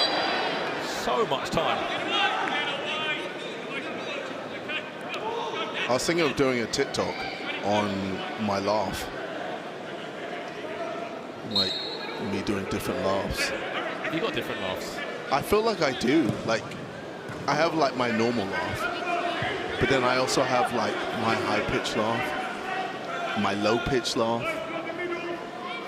Some people would call it a rich man's laugh as well. I've got that. The ho ho ho ho ho ho ho ho. You know what I mean? I feel like I've only heard one laugh from you. But it just... maybe I'll see it this season. Yeah. Something will make me laugh.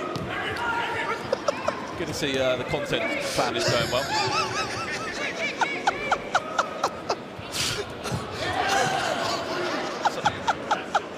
Sorry, is this you practicing? No, this is just the situation. Someone in the chat has just said, is Deji playing? No, he's not a wild card yet.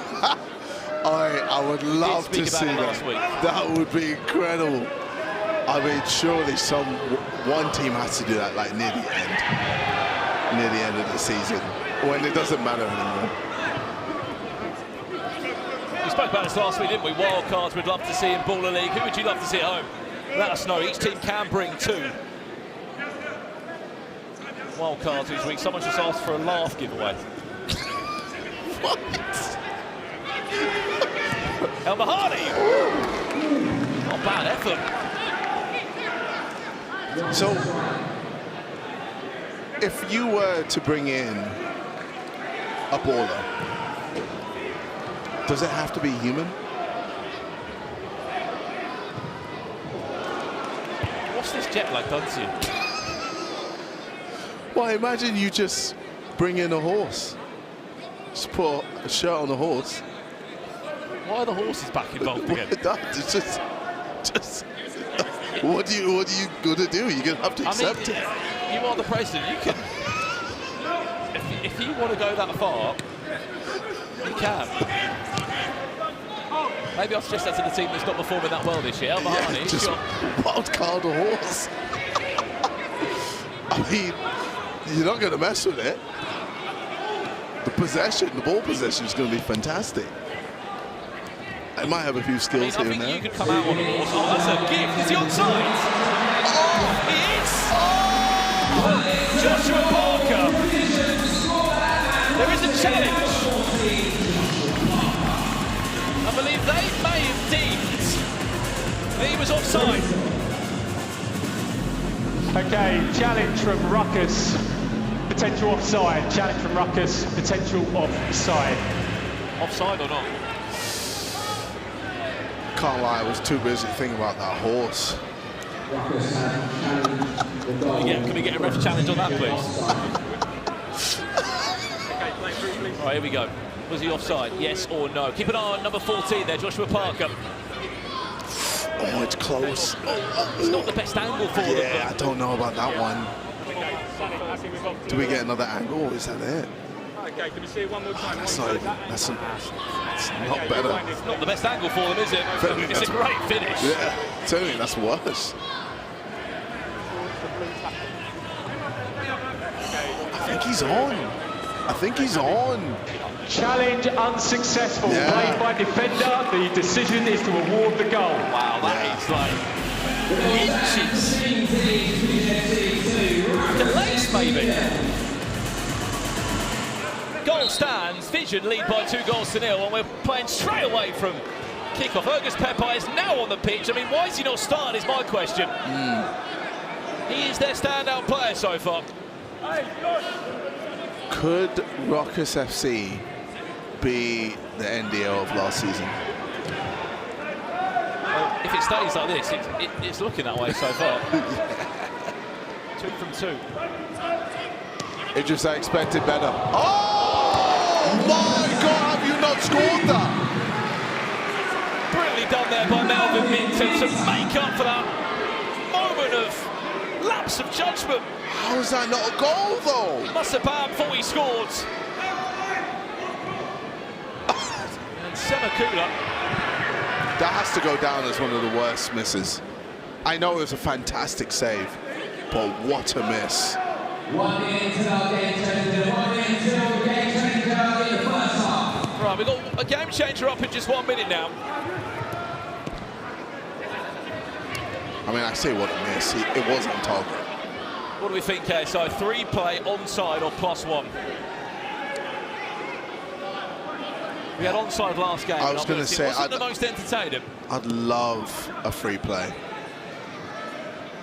I feel like you always get something out of that.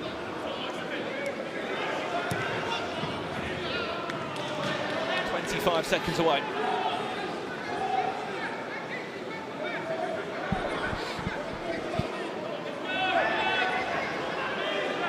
Some of the chat saying, did NDL play last season? No, they didn't. They're a brand new team for season 2. Alongside Clutch FC and Rukkas. 4 seconds. Shot has to come in from Bam. There it is. Just finally. There we go. Mr. Bam pulling a goal back for Rukkas just before the game changer.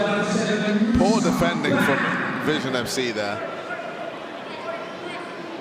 I wasn't sure if he was going to be able to squeeze it in time, but he just about 1 second before the buzzer. Wow. Game changer. Let's take this thing higher than you ever been. Stand tall like Everest. I mean higher. You ain't gotta settle in. Go places that never been. We go higher, non-stop. Take it to the top, even when the ball drop. My man, we go higher. It's time to go higher. +1 will be our game changer for this first half. It's very simple. The game starts as a 1v1 plus goalkeeper, so you can say a 2v2.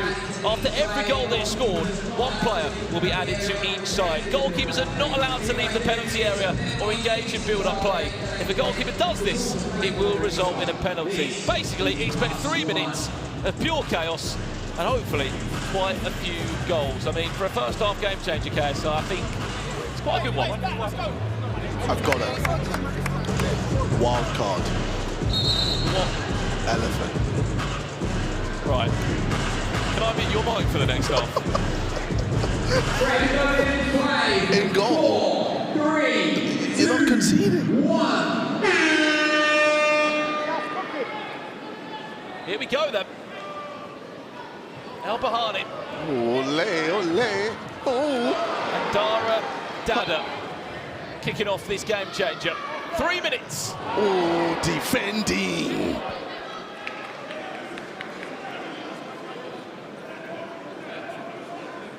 Rukkas still in possession. Dara Dada, can he get round the goalkeeper as well? He can, but he puts it wide. So close. Here we go again. Give me a flip-flap. Give me a little flip-flap. You know you wanna. That'll do. El Bahani. Oh. Just wide. There was no hand on it from Seflock. Substitution made. It is Hamza Semakula that's on the pitch now against Dara Dada.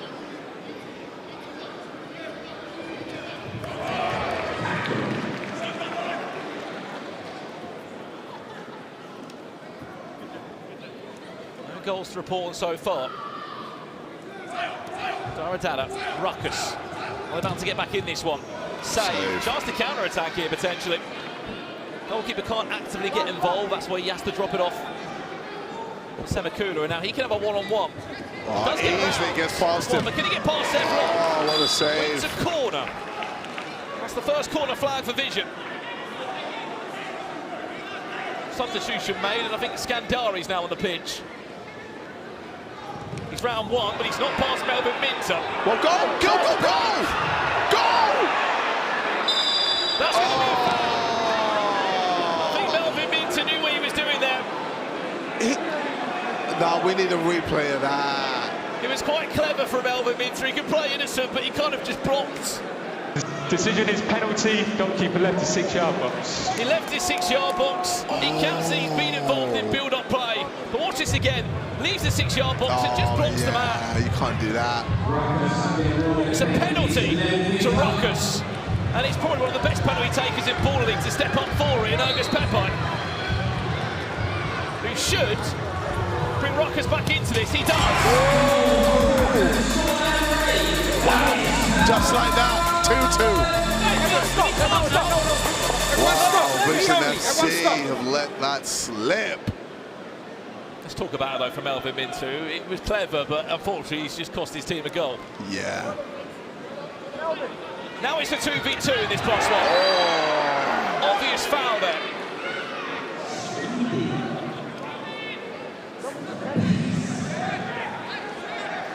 What are they going to do with the wall here? They're going to get a spray out, that's what they're going to do. No free kick, I guess. Just play it nice and simple. Oh, hit and hope.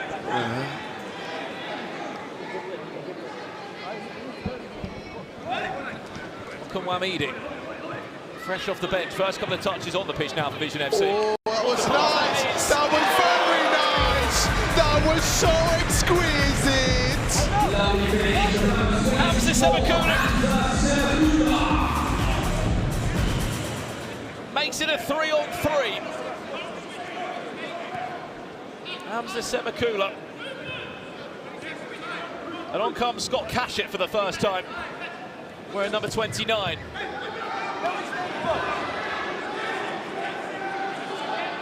Right goes in 5, 4, 3, 2, half time. And half-time scoring represents 2. 5 goals in the first half.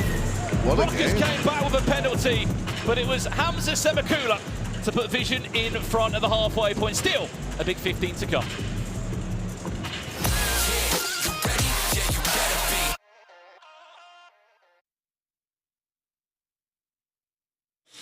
Martin Waghorn is in the building. He's been billing it as a huge game tonight. N5 versus the 26ers. What are we expecting? I think it'll be a good game. Obviously, well organised. Obviously, speaks for themselves who's in charge of the team. Watched them a little bit last week. I think if we play our game, we should come out all right. I've heard John Terry's feeling pretty confident today. This is a bit of an Arsenal-Chelsea battle. Yeah, a little bit. It's been lived up to a bit of a battle, but yeah, we'll see how it goes. I mean, they've done all right in the careers, but it's a different game this one, isn't it? So we'll turn up tonight, I'm sure. Can we expect a few challenges flying in tonight? I want to see a bit of feist out there. Yeah, I can imagine. I think the gaffer's built it up to be quite intense, so hopefully there'll be a couple of early doors. Who's been on the phone to Jack Colback then? Because Jack Colback's down here tonight, wild-carded in. He was only playing Championship football last season. Yeah, I've lent on my mates, haven't I? So a bit of a recruitment agent, Waghorn's been on the case. So yeah, we've done well getting him in. Obviously, good player, great pedigree, good guy, and he's always ready for a tear-up, which is most important. We're expecting a tear-up. Agent Waghorn's in the building. All right, nice one. Tickets now. Come and watch us live. It'll be good. It'll be good fun. Come through. ballerleague.uk. That's where you get your tickets. Just come through, please. I'll be there waiting for you. Come. It's fun. Yeah, tickets for all match days available from Friday the 7th of November. We have got 26ers JT and Bilal Sayoud here with us. You were top of the league coming into this match day. A really, really good performance against United. JT, you must have been happy with that. We were, thanks to this man, top of the league with a pressure point. I think we only won one last year as well, so that was big for us. Like just getting off to a winning start, like even like the lads have been buzzing. It's a different feeling. Like we didn't win for 4 games last year, but it was a horrible place to be. So to get off to a start and then to hopefully get another win tonight is big for us. Bilal, do you get nervous when you do those pressure point penalty shootouts? You don't look like you do. Of course I get nervous, but I think after I hit my first one last week, I just got into a groove and then took it from there. Assuming you are on it again today? Yeah. Of course he is. It's the goal bonus, isn't it? But you are up against N5, JT. This is becoming a little bit of a Chelsea-Arsenal battle. Now, we just had the N5 team on. We need you, JT. Chelsea need you this time. Liv, I'm always here. When it's Chelsea-Arsenal, one result. Bilal is massive Chelsea as well. We see Spurs off the weekend, and we'll hopefully do the same to these tonight. I grew up watching this guy dominate Arsenal's backline, so I'm looking forward to tonight. Oh, okay. They've obviously, you know, Martin Waghorn's in their side. They brought in Jack Colback. He was playing Championship football back in May. When players have played at that high level, JT? Do you notice it a little bit more when they're playing a Baller League? I think the game understanding, but I have to say, this is different. This is like proper street, aggressive football. Is that going to suit Jack? I'm not sure. We'll find out tonight. Do you think it's going to suit Jack? You don't lose class. I feel like he's gonna. The understanding of the game, yeah, but the exactly. physicality But of it I as get well it. I agree. is so big. I don't think he's going gonna expect. He's not gonna expect how quick they are off the mark. Yeah, especially if he's not seen it or been around it as well. Yeah, I get it. I get it. Absolutely. We're all looking forward to watching Jack Colback play. However, it is basically Chelsea-Arsenal, so you know whose team I'm on. JT Bilal, thank you so much. And it's time for the second half of Rukkas against Vision. That's coming up for you now. Cheers, mate.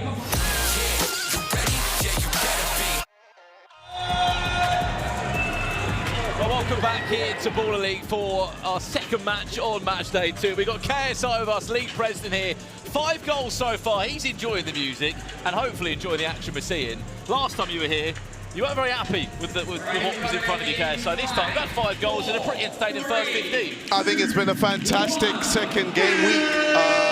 Yeah, first game week, I think there was a lot of nerves.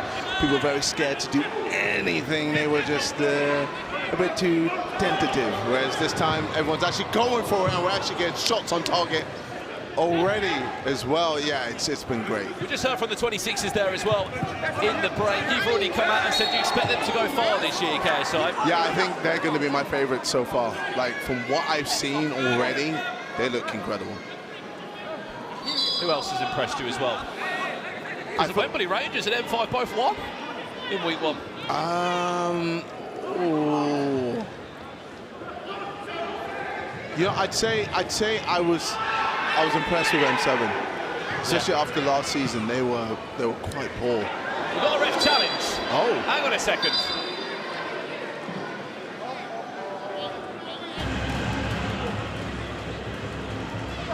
That's been thrown in by Vision FC. Challenge from Vision. Potential foul in the build-up to the most recent attack.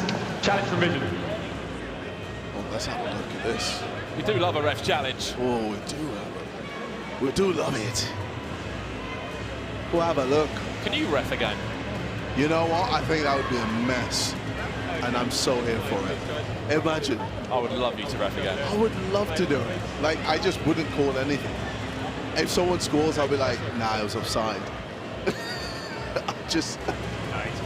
Was that a free kick there on Hamza Semakula? He's gone to try and kick the ball. Was his... Nah. It looks pretty unintentional to me. I don't think you're getting that. There was nothing there. Just... Challenge unsuccessful. Restart is a blue kick in from the sideline where play was stopped. Oh, there you go. There's your answer. What a waste of a flag. It didn't even...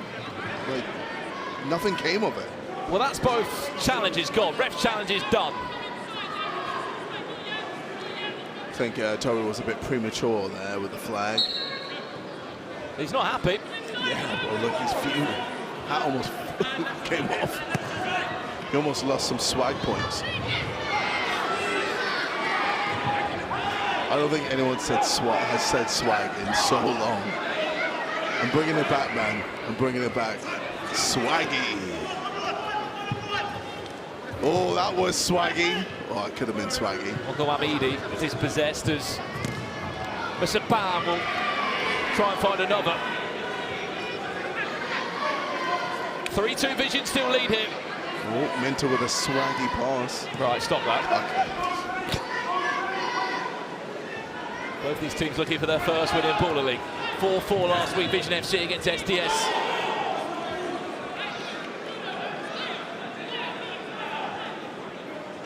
Rukkas, a new team in the league, still without a point next to their name.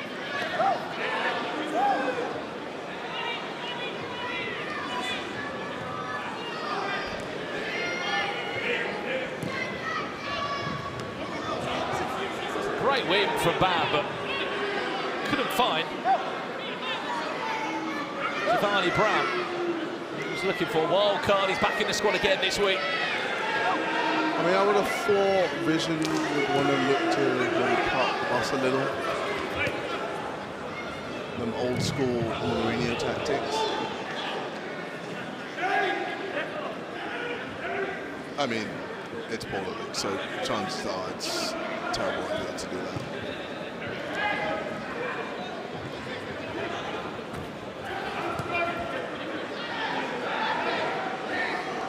Do you think we need mascots? I feel like you kind of asked me to do your job for you. Do you want mascots? I think mascots and cheerleaders. Like half-time, we'd have some cheerleaders just doing like a cool routine. And just have a little mascot just dancing away. What pass that is, by the way. Ergus Peppi. We're talking like mascots, like kids coming out, or we're talking like furry mascots? No, furry mascot. So like we could just have a, oh my God, for like VZN FC, they can have a zebra. Like a zebra mascot. And that kind of relates to vision, doesn't it? Yeah. What would Rukkas' mascot be then? Oh, it's got to be something like crazy. I don't know, like, what's a crazy animal? Dolphin? A bear. That, oh yeah. That is pretty Ruckusy. Great battle over there in the corner. Being kicking. Casey Shan there. Making his debut in Baller League tonight. Strong tackle from Semakula.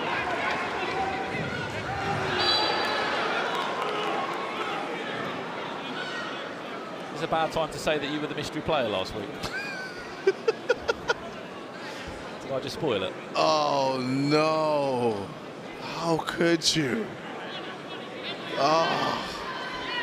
No, I've seen you take a free kick before. No chance it was you. Only in my dreams. Sometimes I wish I was a really, really good footballer. Well, I saw the flip-flap at the finals. Yeah, there's, you know, there's... Not sure about the after part, but... Yeah.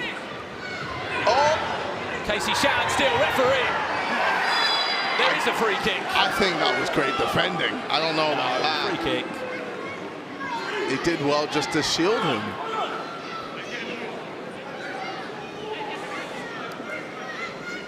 I'm getting the food ready. What did you order? And Nando's just pulled up next door. Okay, so someone's just taking it away. Someone said you can't have that.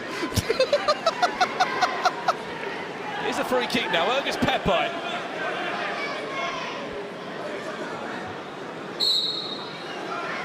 For Rukkas. Peppi. Oh my God, what a save. Big save from Minter. Point blank range. Wow. Look at this. Oh my God. I'm surprised it didn't go through him.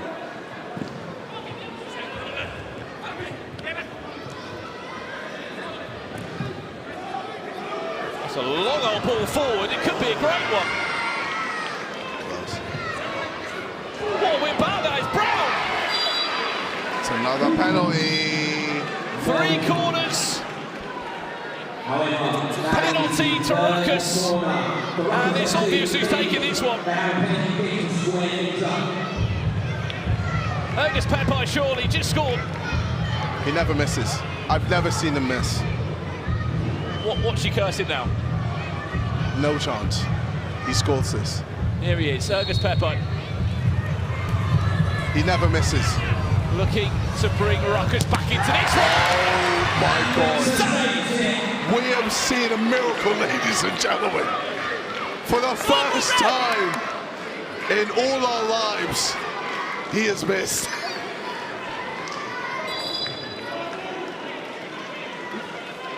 Melvin Minter. I've only seen him for 2 weeks already, but looks like an unbelievable goalkeeper and pick up for VZN FC. That's a great little pass.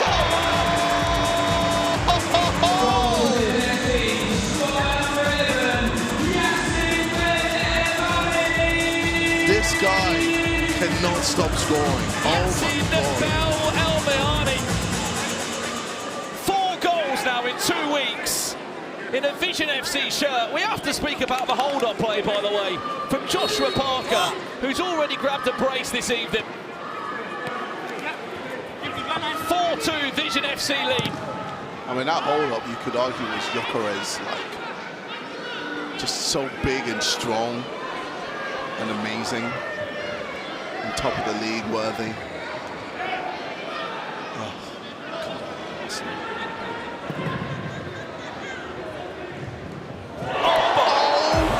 my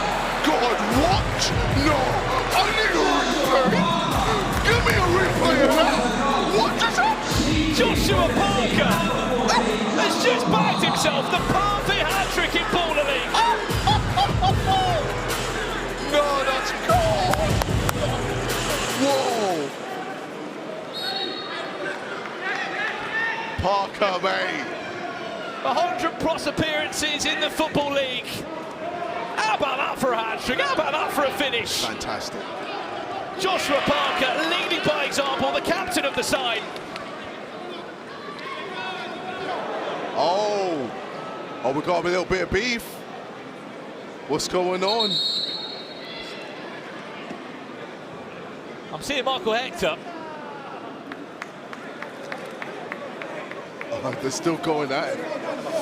I mean, obviously, there's a lot of emotions in Baller League. A lot of people care a lot about winning. Relax. Time is off. You're not going to restart it. Focus on the football is what the coaching staff is saying there. Vision. What happened there? That's Florian Castrati I can see on the sideline having a few words with Michael Hector. Tension time, man. I mean, this is what we love to see, man. People care a lot. He was a United player last year, Michael Hector, now with Rukkas. What ball? Good defending. I mean, this has been a very comfortable game for VZN FC. Continuing where they left off, really, after last season.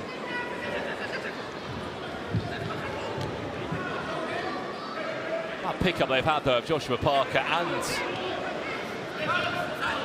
If anything, they've made the team stronger. El Mahani have been unbelievable so far. 4 goals for El Mahani in 2 weeks. Josh Parker, 4 goals for him in 2 weeks. Oh, my God.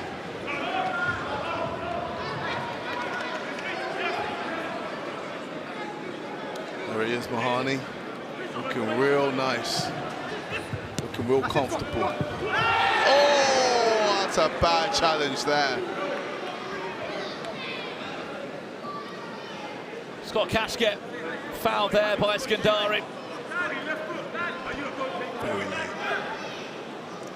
I mean, VZN FC have just schooled Rukkas. It's been quite sad, really. It's not looking like the start they would have wanted here, is it, in Baller League? It could be 2 weeks, 0 points. That's going to fall back. Fortunately, though, Cephalon can get 2 hands on it. I mean, where would you say Rukkas are struggling? I think just gelling as a team at the moment. We know it's going to take a few weeks for some of these teams to find their rhythm, find their groove. It did for a lot of teams last season in season 1, but by the point the teams were picking up form in week 4, 5 and 6, it was too late. Yeah. That's going to fall back. Oh, what a save! Wow. Melvin Mintz with a strong left hand on that one. But you got to argue that Mintz has also been very pivotal in making sure. Needs the call up again now for his legs this time. Couldn't do much about that one. I couldn't just as they took the shot. Issa Nasibu Abraham, a wild card this week on the score sheet for Rukkas. I mean, it's 5-3. It's not done. It's Baller League. We've got a game changer still, haven't we? One game changer could literally change the game.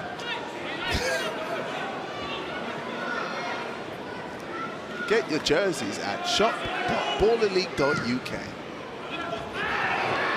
Well, what would you say is the best kit? I would probably say the other kit of Rukkas that they're not wearing right now. I'm gonna say M7. M7. Or the original. Yeah. Black and red. Yeah, man. It's 2 of my favourite colours.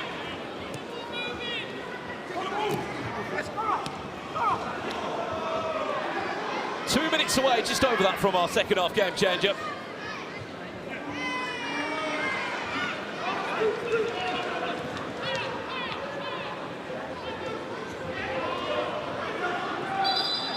That will be a kick-in for VZN VZN FC.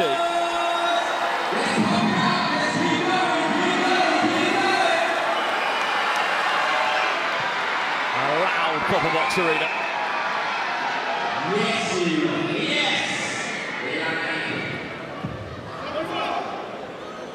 Wamidi, his shot blocked. Great feed from Al-Mahani, gets to win a free kick.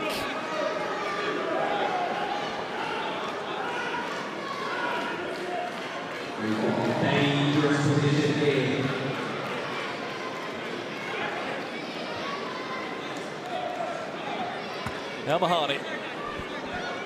Does he fancy? Oh, he's got to try and curl it. Bending this top bins. He definitely can. Against Flock. Al-Mahani went actually down to the left bottom corner of... I think he was expecting a jump. It's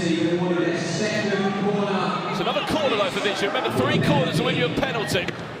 Scandari has a shot. That does go for a kick in. Scandari again will have another shot, and that time it will go for a corner.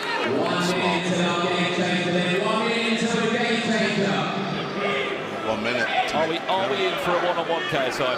Fair play, the line on one-on-one. I mean, fair play could get interesting. Because if that happened on the sidelines during fair play, that would be huge. But I mean, 1v1, everyone loves it. 1v1.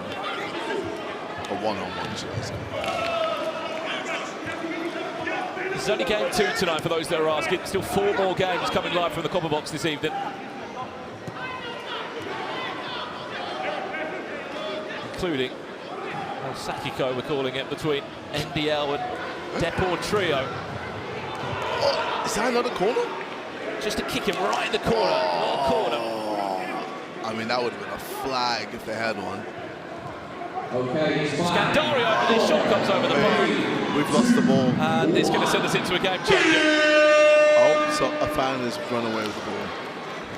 Let's take the stage higher than you ever been. Stand tall like Everest. I mean higher. You ain't gotta settle in. Go places that never been. We go higher, non-stop. Take it to the top, even when the ball drops. My man, we go higher. It's time to go higher. Fair play will be our second half game changer. If you haven't seen what fair play is all about, it's very simple. Any foul that is committed will result in a player being sent off for the remainder of the game, along with a free kick or a penalty being awarded. That includes handballs and unsporting behaviour. They'll also result in a player being sent off. Other offences that would normally be a 2-minute suspension will also result in being sent off. Basically, KSI, don't give away a foul, don't be an idiot, otherwise you're going to get a red card and you could cost your team. Well, you could argue the tactic for this is to try and be quite skillful. You know, one little flip-flap. Away from, get the player sent off. Just get a foul from a flip-flap. And then boom. You're 1 man up. The pressure's more on Vision there, isn't it? Vision get themselves a red card or lose a player. Yeah, then it's a long day. But I feel like Vision FC are smart enough to not do that. They need to get Al-Mahani on the ball, get them driving in ruckus. They can fall into the trap of fouling one of their players. It'll be a straight red card. Oh, that's a foul! That's a foul! That's a foul! That's a foul! It's been given. Oh my God, he's off! He's off! Oh no! Ola Ogunwamidi is off the pitch, and we said Vision go and make a mistake like that. Oh my God! Suddenly, so silly. They can put themselves in a difficult position. Damn, Toby didn't even dap him up. Well then, there's an overload happening already. Toby's not happy with that. So dumb. That's a great pass. Couldn't connect. With Giovanni Brown. 2.5 minutes to survive. No foul, no foul. Josh what Parker. A touch! Oh! No foul, no foul, no foul. Semakulo on the sidelines waiting to get involved as wild card. Abraham has another shot, that one just goes wide. Lukman Kasim also on the pitch wearing the number 14 shirt now for these last 2 minutes. Parker's so good at collecting. There's a foul! There it is! Skandari, off you go. Yep. Did very well to draw the foul there. And he's gone. I'll tell you what a performance from this man. Yeah. Man of the match. Joshua Parker. Unbelievable tonight. Scored a hat-trick, and if you didn't see his third goal, by the way, keep an eye on social media, I'm sure you'll see it. What a finish it was.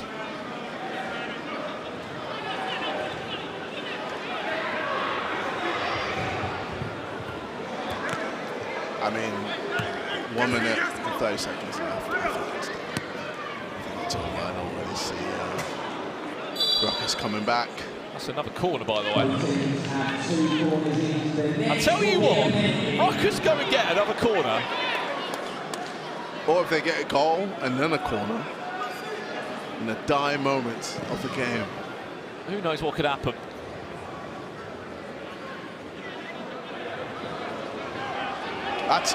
Is that a foul? Referee says no. Mr. Pam.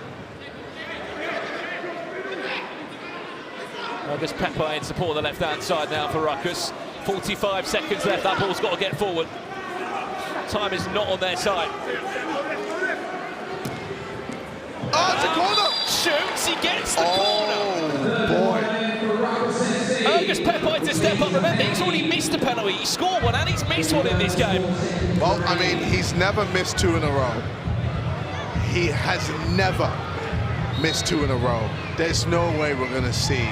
If he scores this... The unbelievable... Oh, my God. He's missed 2 in a row. No, honestly, I need lottery numbers now. August Pepper missing 2 penalties in a row. It just... You said it's never happened before, because it simply hasn't, KSI, by his own standards, but it has happened now. Oh, my God. He scores those 2 penalties. We're looking at a 5-5 scoreline. And Rukkas potentially taking a point from this one.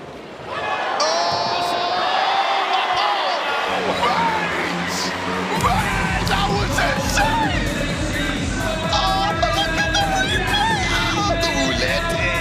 And then bottom corner. Well, it was one of their big money moves in the summer window. A franchise contract he was given for VZN FC.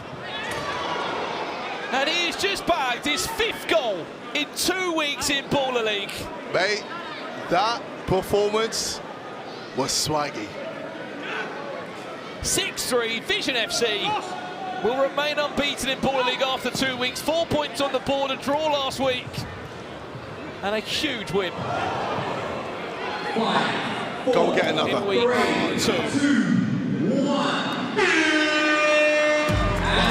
What a game. VZN FC. I don't know who's better. Who is better, Joshua Parker or that man there? I mean, I'll happily have 2 very good players in my team. Both smashed it. Oh, Toby's done very well. Yeah. He's done very well picking their players up, hasn't he? Yes. The scouting has been perfecto.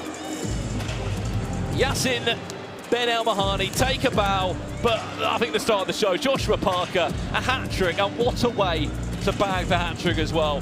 Wind it back, check social media and Baller League UK channels to see how he scored that 3rd goal. Unbelievable it was. But that's the first win of the season for VZN FC. A draw last week, a win this week, but for Rukkas, they said they were coming in to make a bit of noise at the moment, KSI. They haven't grabbed the point. They've made a whimper. Well then, let's head down pitch side with Joe Thomason with the man of the moment, Joshua Parker. Wow, what a performance from the captain, fantastic Josh Parker. Talk to me about the goals, the hat-trick, the performance. Yeah, always happy to get goals. We was very disappointed with the result last week. Even though it was against the champions, we felt like we could have and should have won. Very similar to tonight, we made a couple of mistakes that cost us. Other than that, we controlled the game. We can have a look at your goals tonight, Josh, because they are frankly ridiculous. So you're going to talk us through them, because it's some hat-trick. It's not bad, you take it. Not bad. Talk about the finish of the second one. It was instinctive, very instinctive. I see that it hit their player, so obviously I got to put it away, and thankfully it got given. And did you mean the third one, honestly? Yeah. I knew what Dan was going to do, so yeah. It's very rude, an outrageous hat-trick. But we also got to talk about Melv today, because Melvin in goal today, 2 huge penalty saves against Erg, who always scores his penalties. What a performance.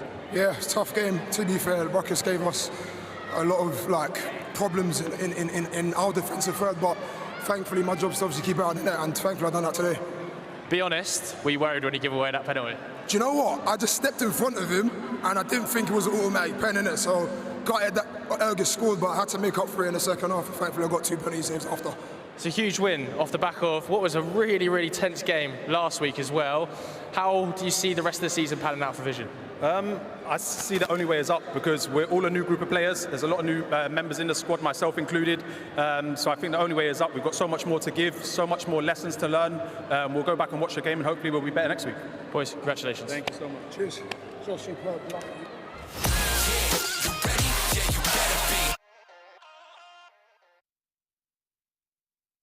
Copper Box Arena, every Monday night. Get your tickets now.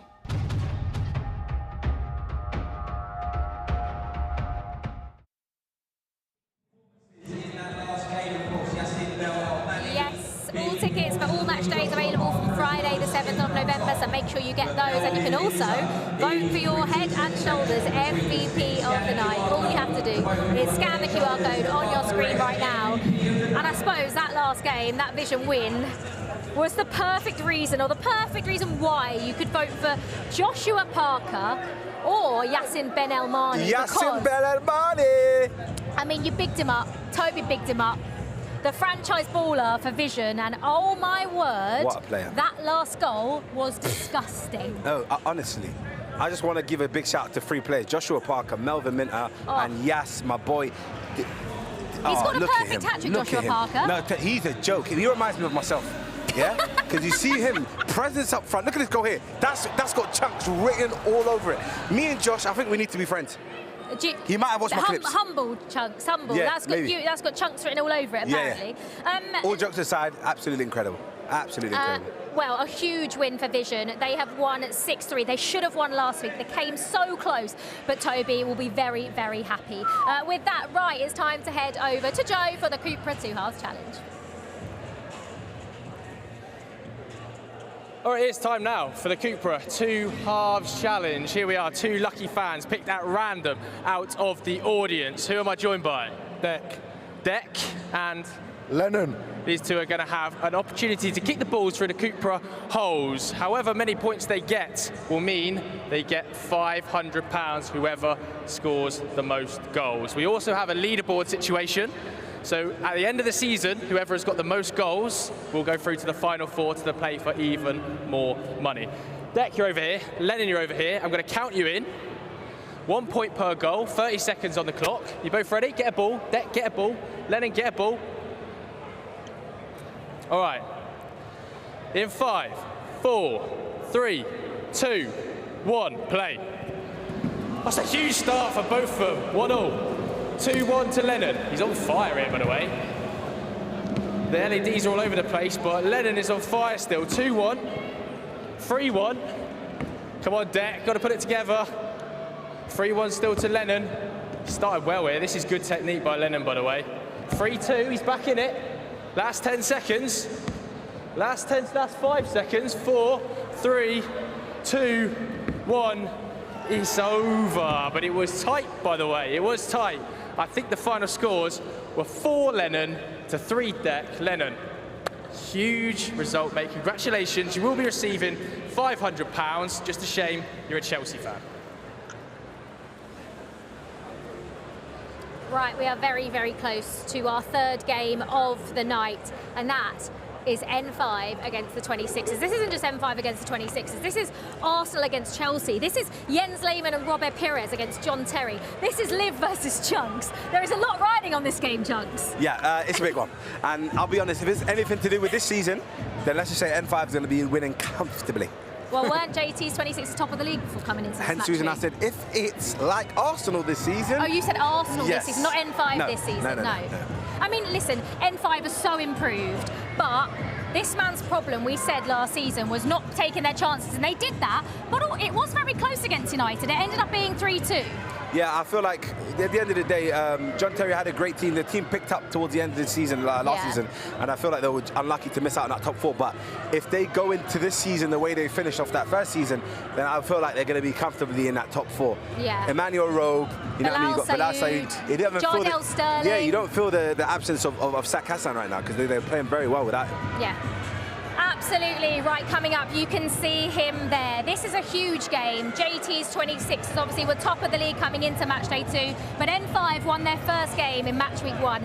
Can they beat the 26ers tonight? That game is coming up for you next.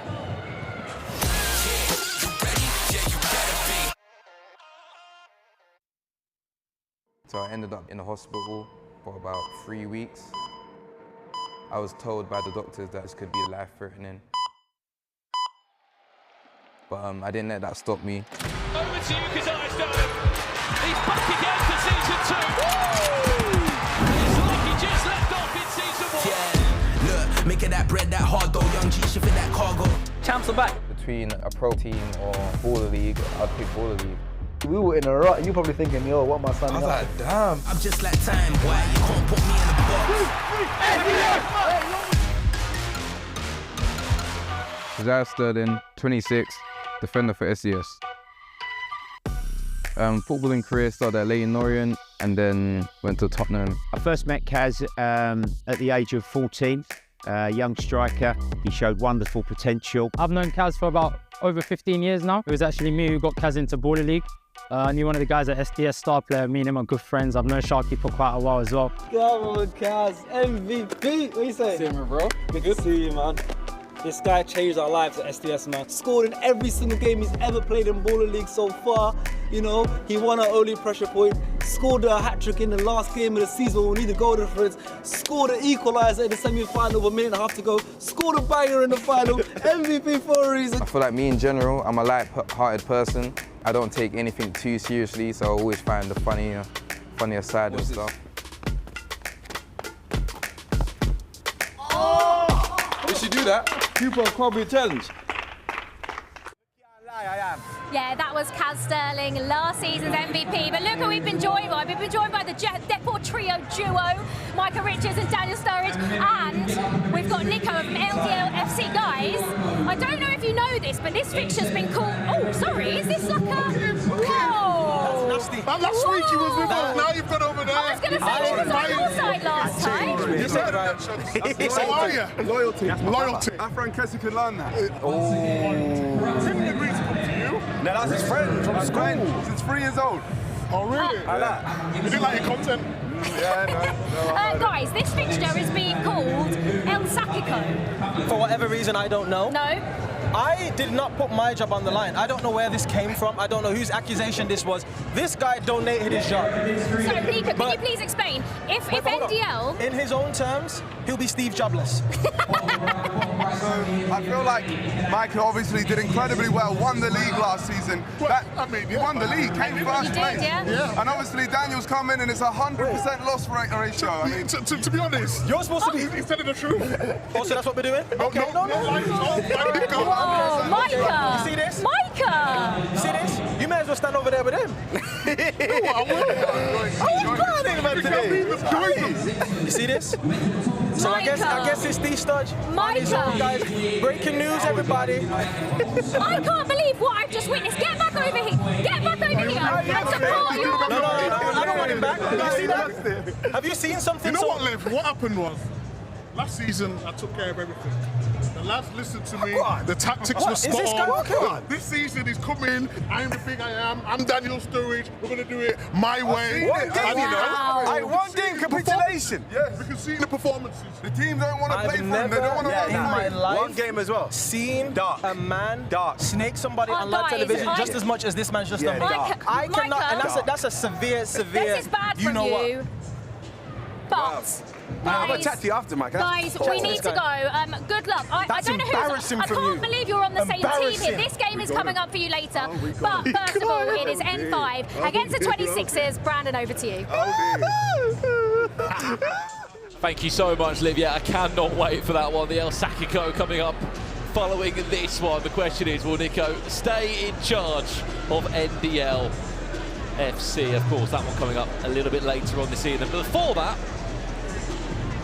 if you want to call it Arsenal versus Chelsea, or more importantly, the 26ers versus N5. John Terry and Jody Morris's 26ers against N5 with Jens Lehmann, Robert Pires and Iman SV2, who was one of the new managerial changes this year. Both teams off the back of an important win last week to kick off their Baller League Season 2 campaign. It was so good for N5. Iman even put Nico into a coffin. Yeah, quite literally. On the other side for the 26ers, they kicked off week 1 of Season 1 against Yanited, ending any chance for an unbeaten run within the first week. A 3-2 win for them there. There has been changes to their sides at both of these two, including an all-important wild card for M5. We'll come on to that in just a second. Let's have a look at the teams then.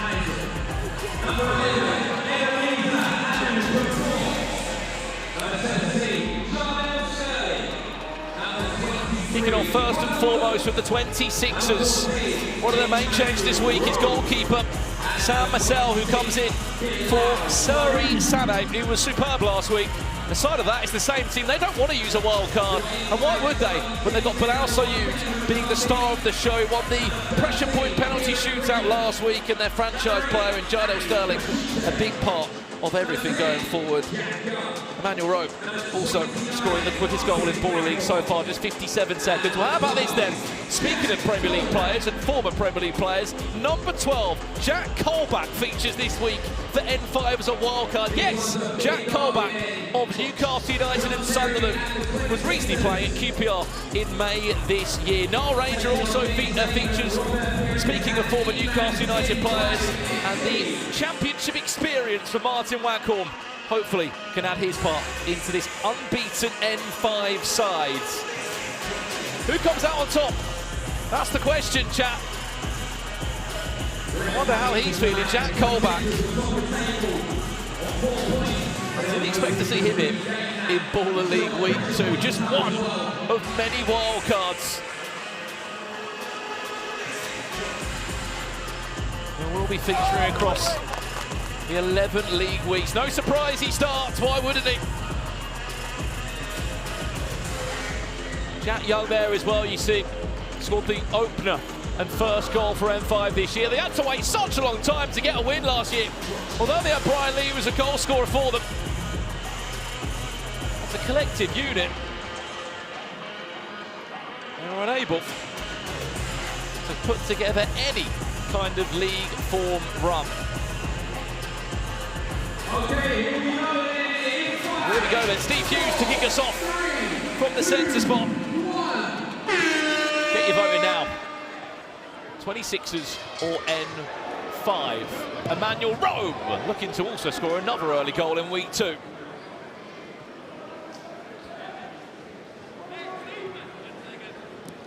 Let's have a look at the starting fives then across both of these two teams. Denton McCarthy in goal. How good was he last week? Saved the free kick from the mystery player of NDL. Alongside that, some incredible saves. Martin Waghorn, Jack Young, Jack Colback, Hani Bashish, all in the starting side.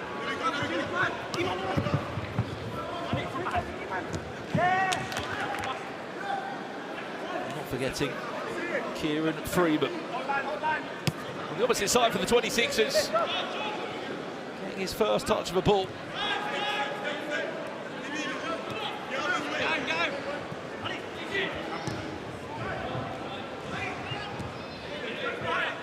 Sam Marcel brings huge experience to this side in this small-sided game.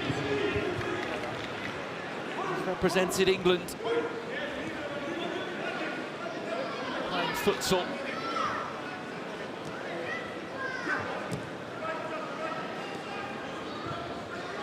There's Jardel Sterling. A bit of tape around his knee by the looks of it. One of their franchise players finds Connor Wood, who will have his first shot of the game.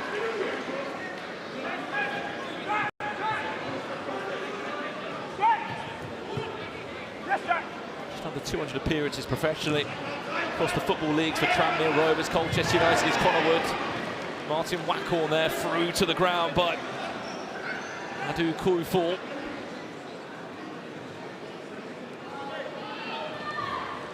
KSI on commentary with me in the last game. He already said that he expects this team to go very far. It's slightly too early to predict the champions of the league, but no doubt he expects them to be in the final four this year.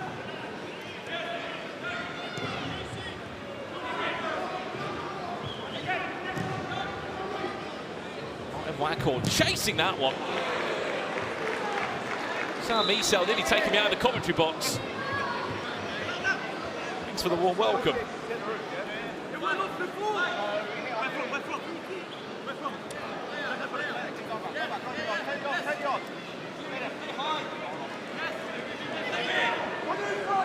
Grew up in the academy of Stevenage FC. 26 has been one of the only two teams to draft two goalkeepers this season. And it gives them options. Look at MVPs, they're having to wildcard in their goalkeeper.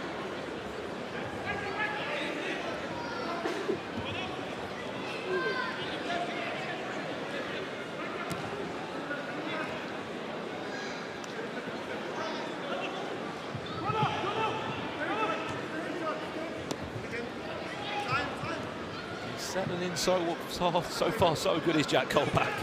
And the number 12 shirt for M5.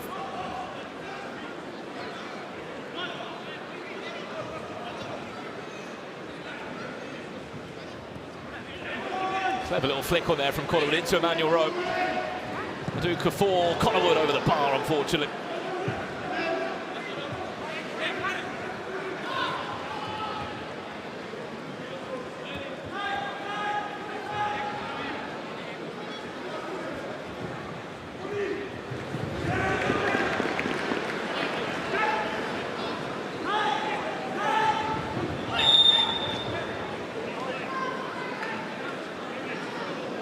Back four.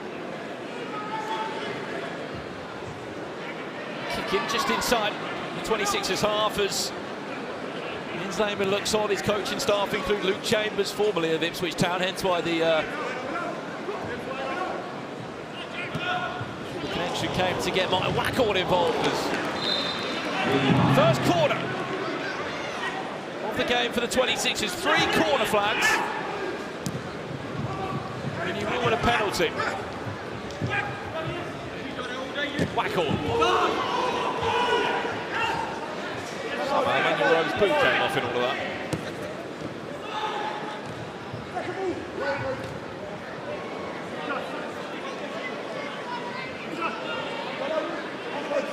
In the chat, let us know a prediction of where you think this game is going to go.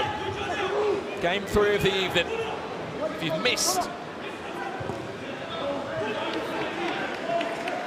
in 2 games, it was MVP United 4, M7 4. It was a goal in the line that allowed MVPs to snatch a point. And it was Tobe Gisel's vision, winning 6 goals to 3.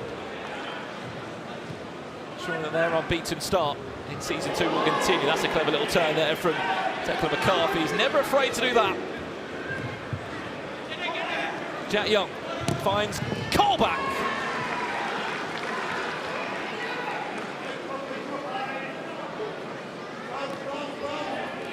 Two hands on it from Sam Miesel.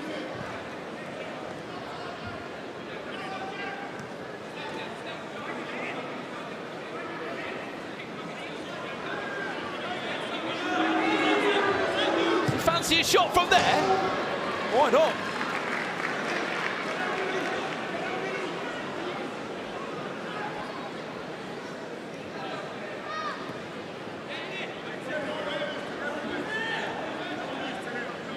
Jack Young picking this up just inside his own half. Martin Wackhorn trying to go one-on-one there.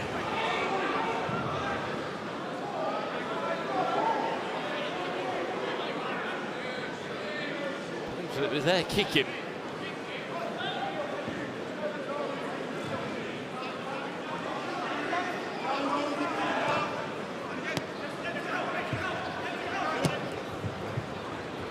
safe with Holland and able to win that one. Emmanuel Rowe shifts it to Adu Kafour. Bilal Soyoud had the idea, he couldn't get a connection on the shot. Chance to counter-attack now. Able to connect with that long throw forward.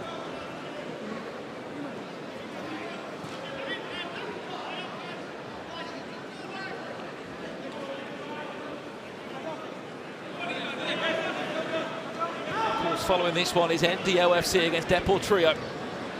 Then it's Yanited Clutch FC and Wembley Rangers SDS. Emmanuel Rowe just about keeping that in place. Depo was again a great, cuts it back inside to allow a bit more time and space. 26ers now, good save. It's a second corner. One more of those for 26ers that win a penalty.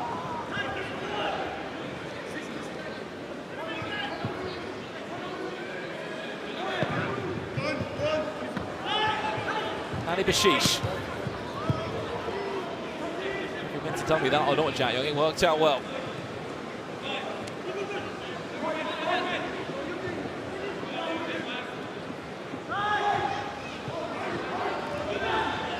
Michael will chase it down and has still tried to win the ball back for M5. He'll clear it out of play.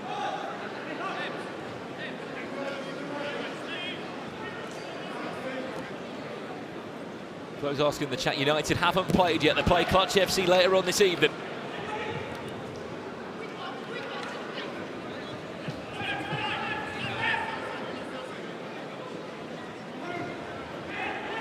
But Al Soyoud, can he find it? Corner! Penalty! I don't believe it was, but it has been awarded. It's Bilal Soyoud who's got two hands on the ball. No surprise there. He won pressure penalties last week. One of their franchise signings.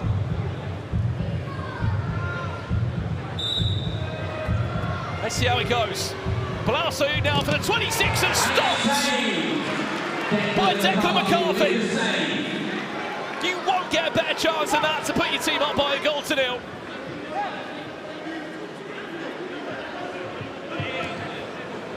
He may have won pressure point last week, unable to show that quality just there against Declan McCarthy.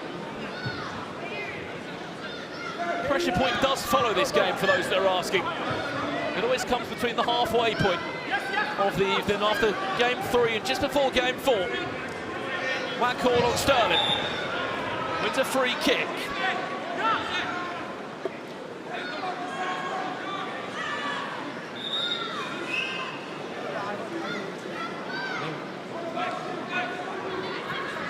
Wackhorn's actually thinking about a shot from this far out. On comes Noel Ranger now. He'll be wearing the number 50 shirt this season for M5. It was a wild card last year for Santon. Is Wackhorn. And Sam Miesel able to deal with that one quite comfortably.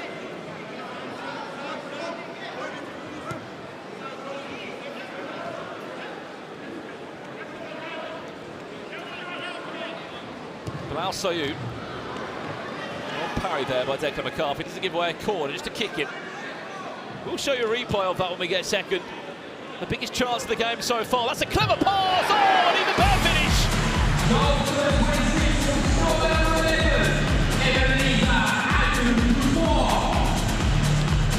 Ebenezer Adu Kafour has just opened up the 26ers account against M5.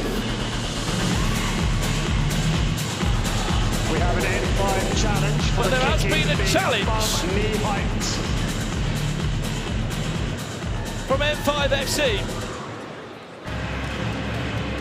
They believe the kicking in the build-up to that goal was over knee height. So N5 have challenged the goal.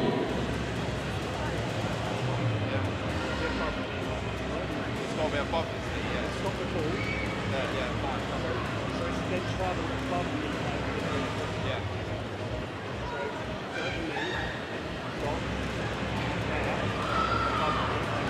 saying the kicking can't be above knee high, but if you look at that replay, it's so hard to see that.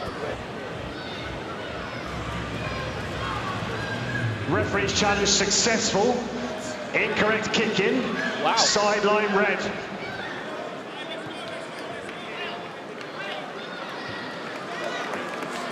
Goal removed, challenge successful. And that's a great spot from Jens Lehmann and Perez and SV2 there. Goal doesn't stand, it goes back for a kick-in. And that, believe it or not, is the perfect way to perform a ref's challenge. 2 minutes until our first half game changer. 2 minutes until our game changer. 0-0.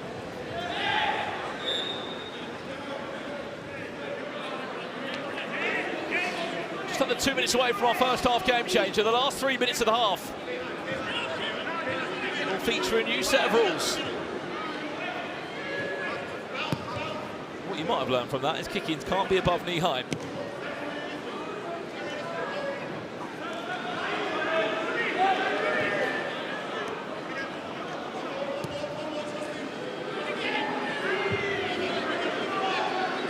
How organised that is defensively from N5 there. Emmanuel Rowe, Bilal Su, can he shift it onto his right boot for a finish? Emmanuel Rowe still, you know what he's looking for! To tee up that right boot, which he did do. 1 minute until our game changer. 1 minute until our game changer. Ali Bashish winning M5 a kick in out of the pitch. That's going to go also for a kick in there.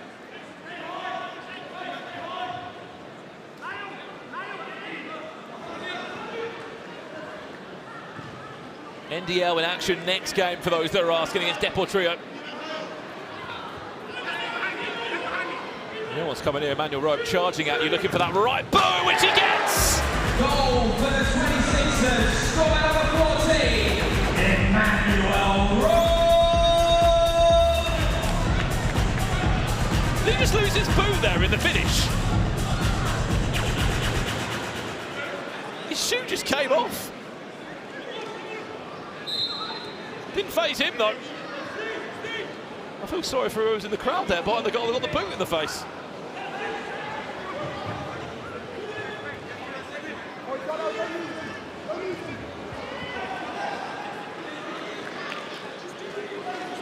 Well, we'll update the scoreboard for you. 4, 3, 2, 1. Game changer time. Woo! Let's take this thing higher than you ever been. Stand tall like Everest. I mean higher. You ain't gotta settle in. Go places that never been. We go higher, non stop. Take it to the top, even when the ball drops. My man, we go higher. It's time to go higher. Sides. So our game changer is onside. For the next 3 minutes, all offside rules are suspended. Attacking players may position themselves anywhere on the pitch. And that is because the offside lines that are usually in effect aren't in effect. I know you're all in the chat saying the scoreboard's wrong, but do not worry. It is 1-0 to the 26ers. It's not 1-1. It's not 1-0 to N5. It's 1-0 to the 26ers, thanks to Emmanuel Rowe's goal.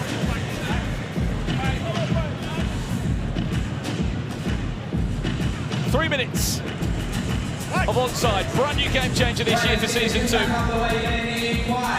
4, 3. 2, 1.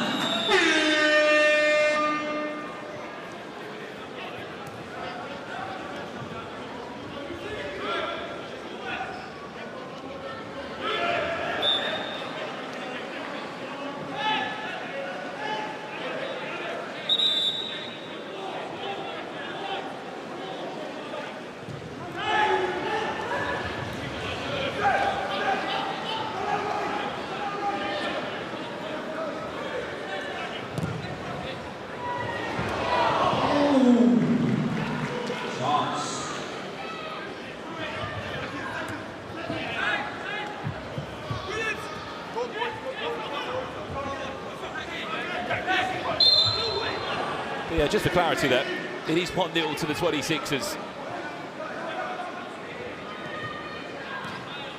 It was quite a few minutes.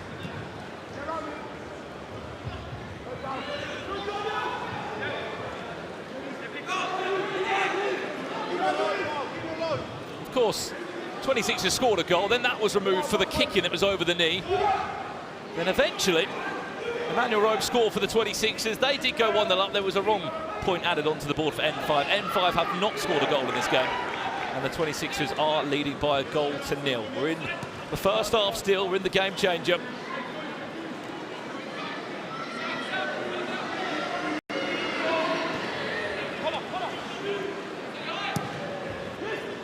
And we are playing onside. You can't be offside for any point of this first half.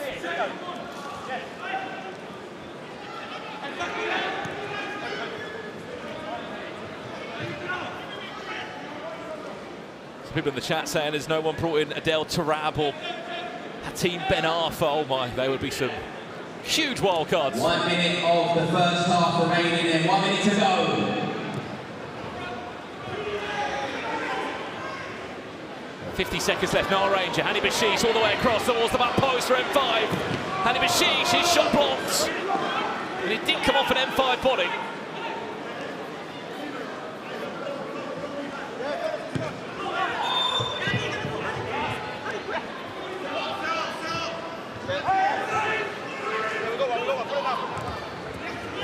Jack Young. Finding the extra pass. Oh, wow, that's class.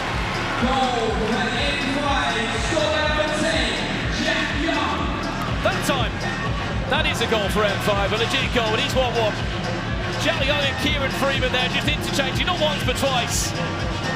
He scored their first goal in week 1 for season 2, did Jack Young, and he's back on the score sheet again for another week. Formerly playing Premier League 2 football with Newcastle United. Now scoring 2-2 for N5 FC in Baller League.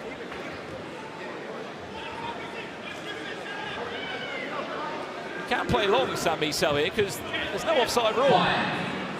That's what he looked to do. But that's going to do us.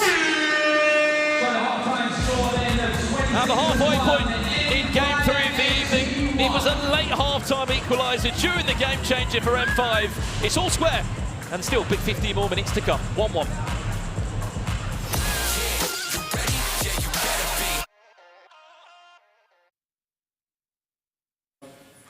Adam Dawson joins me here today ahead of a huge bounce-back game, potentially, for you tonight. This one's being billed as El Sacico. What are your thoughts?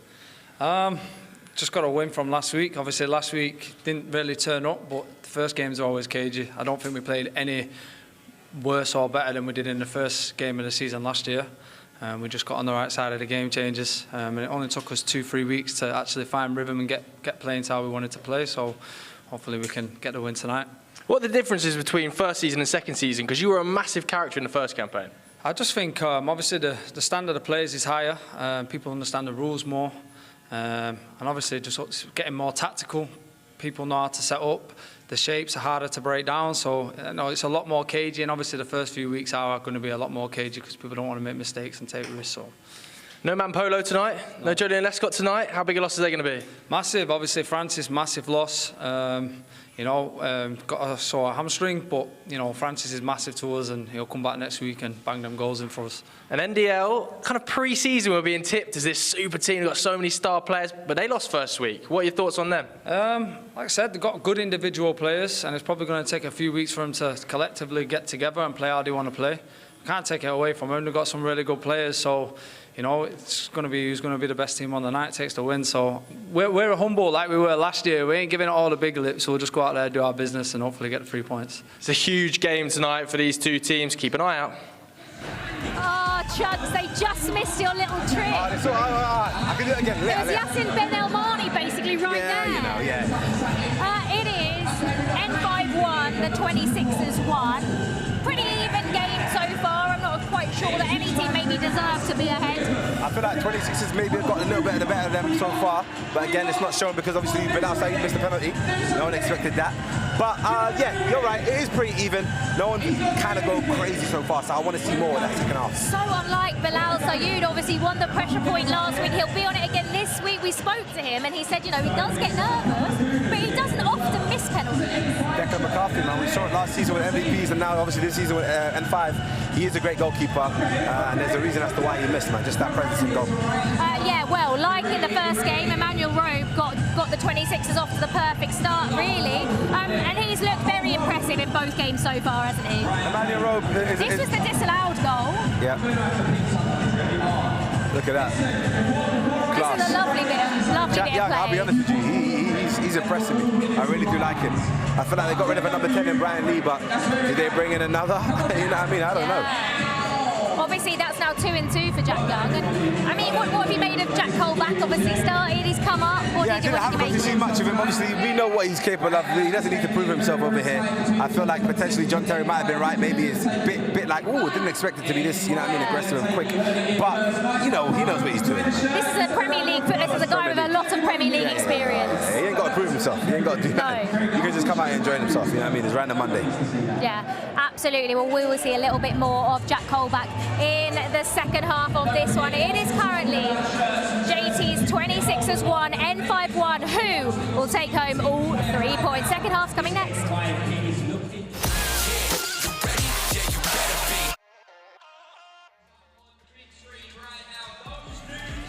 Well, welcome back to Baller League. You join us here at the halfway point in Game 3 this evening. Myself, Brown and Smith, guiding you through all of the action here in Baller League.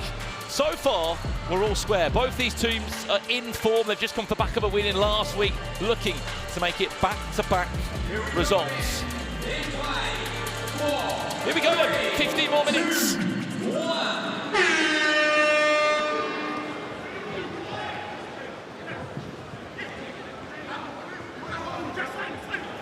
Jack Young, who just scored before the break, looking to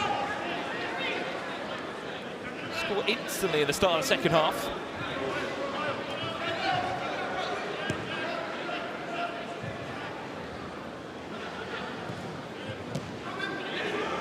Hang on a second there. Well,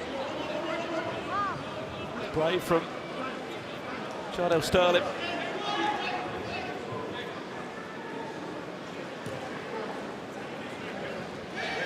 Mizell now getting a bit more involved in the play. He could get lobbed here though. He's a bit too cautious there for a second. One thing that he will have over quite a few goalkeepers, he's probably got a lot of experience with playing fly or having more of the ball. Small-sided football via futsal, which he has been able to play.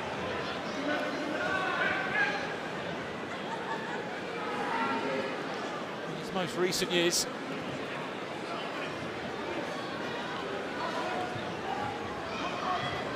You can see a trace of that from Declan McCarthy. He's very confident on the ball. Now she's create a little bit of an overload, sorry, when you can bring your goalkeeper into play.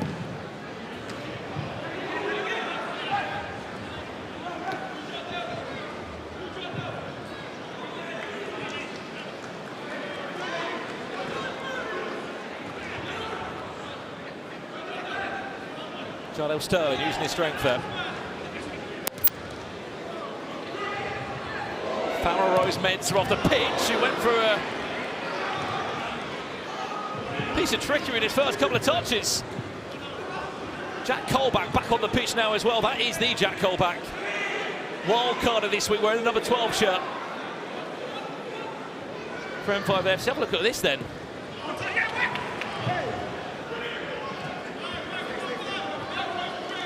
Farrell Rose-Mensah. He was transferred over from VZN FC. Ali Bashish has to whip that across into Martin Waghorn. 2 hands on it from Sam Mizell.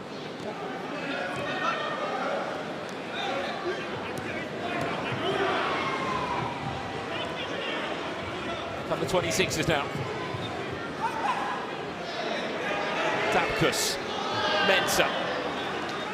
Waghorn. That's ambitious from that far out.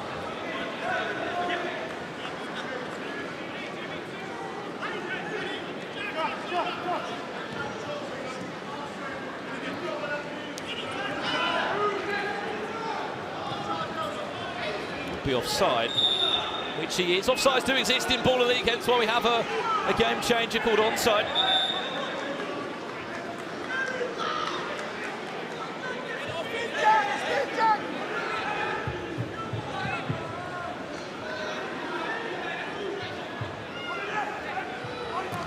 You can see how contested this game is and how big of a 3 points it will be. Chat, I can see you. Who's going to win this one? 1-1 so far. 26ers or N5 FC. Following this one also is the pressure point penalties. Chance for all 12 teams to go head-to-head in a non-stop penalty shootout. Winner of that will get an extra point.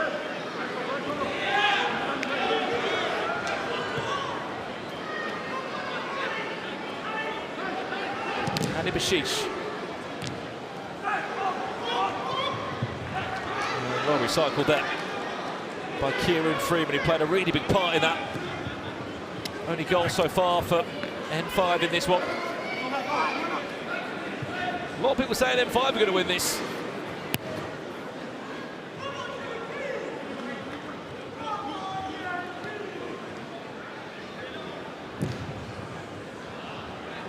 Martin Wackle may have just short-changed it to McCarthy there. He had to take a slight risk to try and play that one. Along the idea was to try and get it to Hani Bashish, couldn't really get there.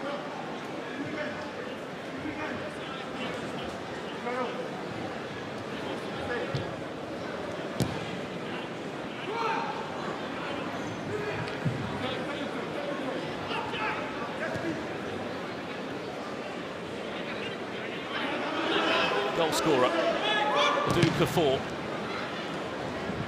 The pitch, Collingwood, great tackle.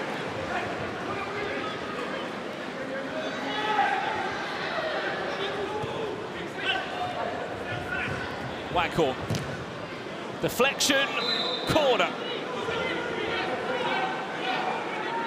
2 more of those for M5, they'll get a penalty.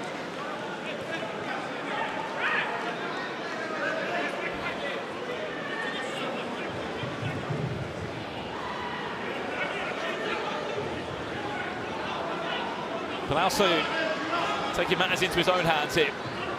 Look how compact M5 are. They've made it so hard. We've just seen a few times there. 26ers having to take shots from some outrageous distances. Nabil Ganam on the pitch now as well. He got a lot of love last week. A few people were comparing him to Vinci Kvaratskhelia. Just the way that he moves on the pitch. It's part of the comparison. I'm sure he wasn't complaining.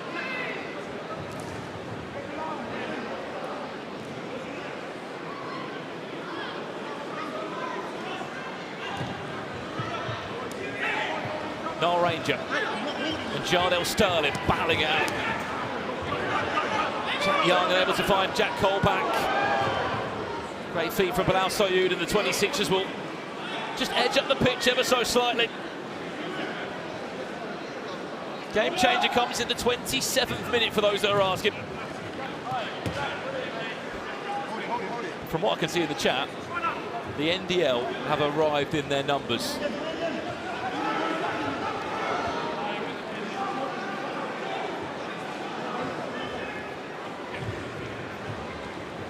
Gnam, Emmanuel Robe in there. Duke of 4 with an effort you won't want to see again.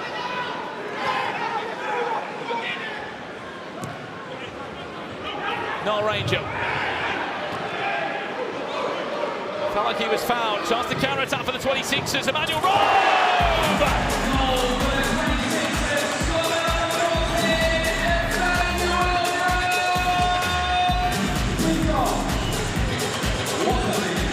2-2 for Emmanuel Robe.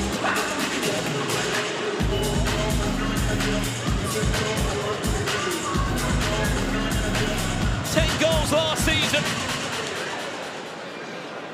Jens Levin's not happy with that one on the sidelines. He felt that his player was tugged or pulled. That moment there is what he's not happy about, but they've already used their ref's challenge. They used it earlier on in the kicking moment. that did prevent a goal.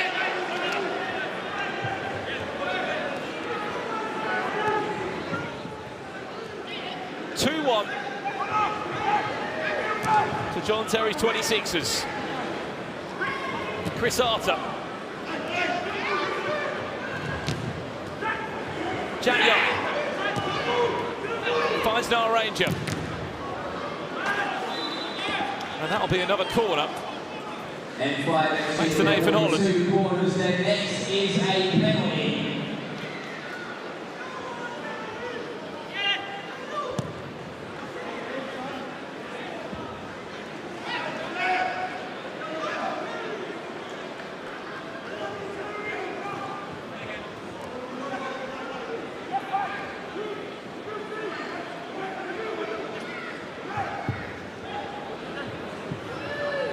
McCarthy.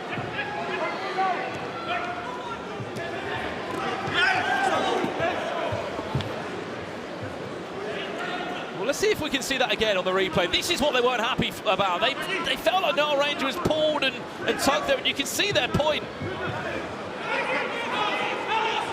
Referee waved it away and they couldn't come back and challenge it. That time, Nile Ranger giving away a foul on Nabil Ghanam. But he played about 2 minutes. You can already see his impact in the game. A new signing. He was drafted for the 26ers, wearing the number 7 shirt. Bilal Sayoud from quite far out.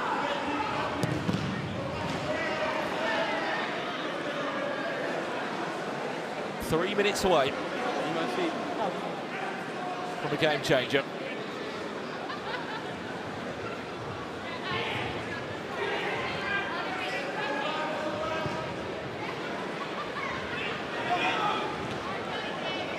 So far tonight, we had a +1 and fair play.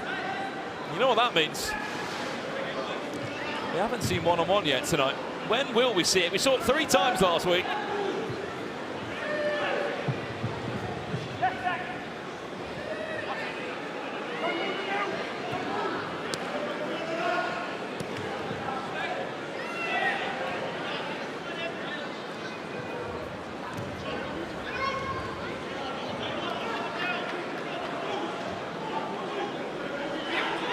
Two minutes until our game changer, then 2 minutes until our second half game changer.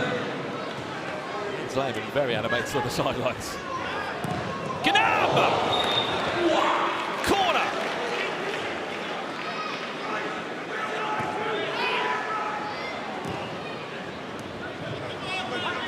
Got a little bounce of the ball there. Great save from Declan McCarthy. This is an even bigger chance for the 26ers. Emmanuel Rowe!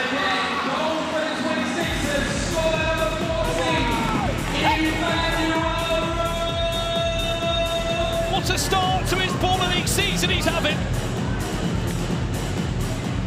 He's already on 3 goals for the season.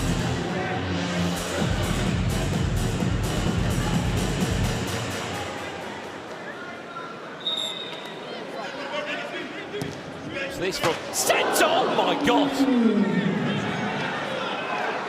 Jack Young. Where did that come from?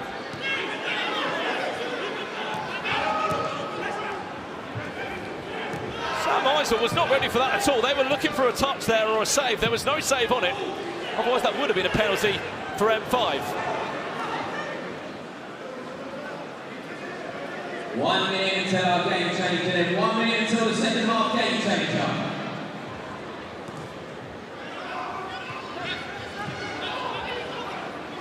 "50 seconds away, chat, talk to me. What's the game changer going to be?" One of 3 options it can be. Fair play, the line. Or one-on-one. As I was saying earlier, the closest we've had to a +1 is... Sorry, a one-on-one is a +1 in the first half, which isn't exactly the same, but it at least gives you a chance of seeing goals.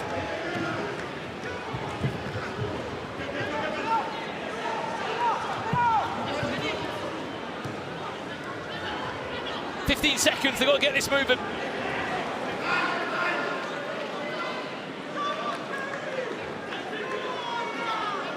5, 4, 3. We'll stir him on the pitch. I think that's going to do us. Game changer. Let's take the stage higher than you ever been. Stand tall like Everest. I mean higher. You ain't gotta settle in. Go places that never been. We go higher, non-stop. Take it to the top, even when the ball drops. My man, we go higher. It's time to go higher. There it is. 1-on-1.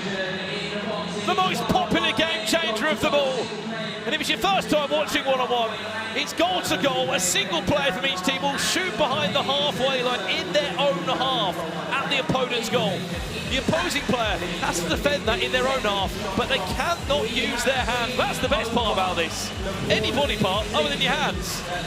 The centre circle is the neutral zone and controlled by the player in possession. Each attack is limited to 15-second shot clock. And it's non-stop for 3 minutes. 26ers have got a 2-goal lead, but in 1-on-1, that really doesn't mean much. Even!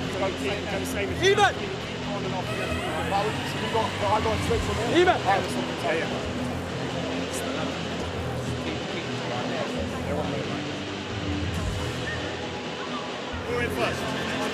Yeah. Jack. He's the right score. Well, the interesting part about this is often the goalkeeper will still go in goal, even though they can't use their hands. Right then, let's get this underway.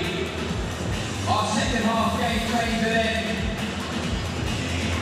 Someone bring what the score is going to end in this game. 1-1 in 5, 4, 3. Here we go. 2, 1. Emmanuel Robe, 2 goals already this game.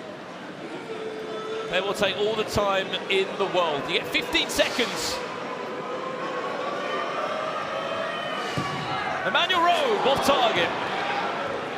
The key thing about this as well, the clock doesn't stop. The clock will just keep on rolling.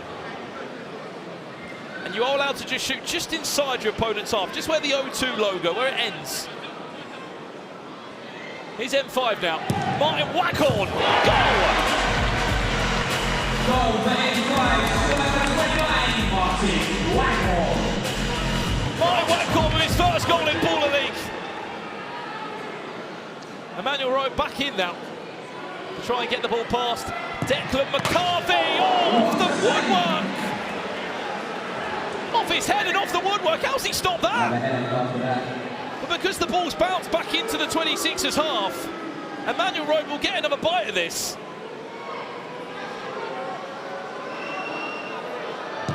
Emmanuel Rowe this time off target.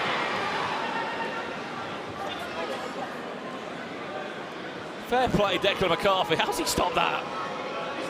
Wackhorn looking for a 3-3. Oh, he's got it!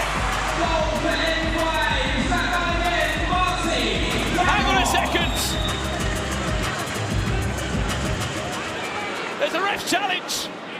Stop that clock for a second.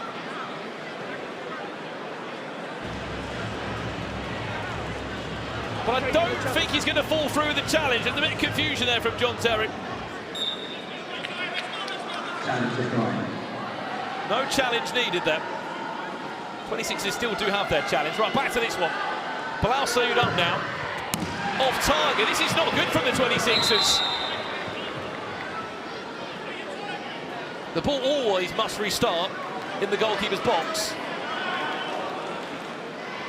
Martin Wackhorn. 3 out of 3, I dare you.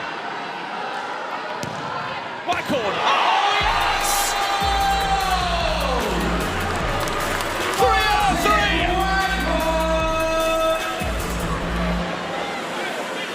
Over.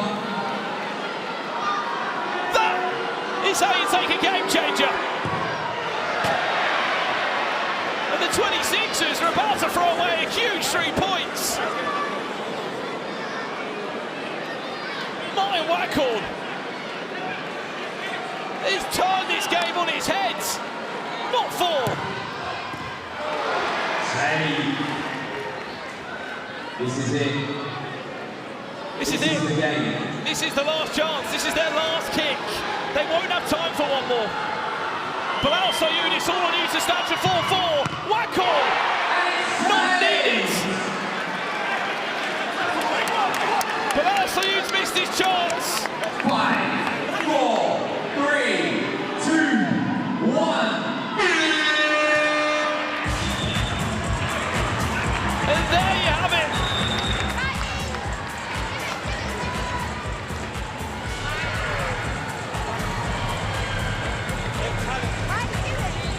believed the 26ers. But Declan McCarthy stopped that with his arm.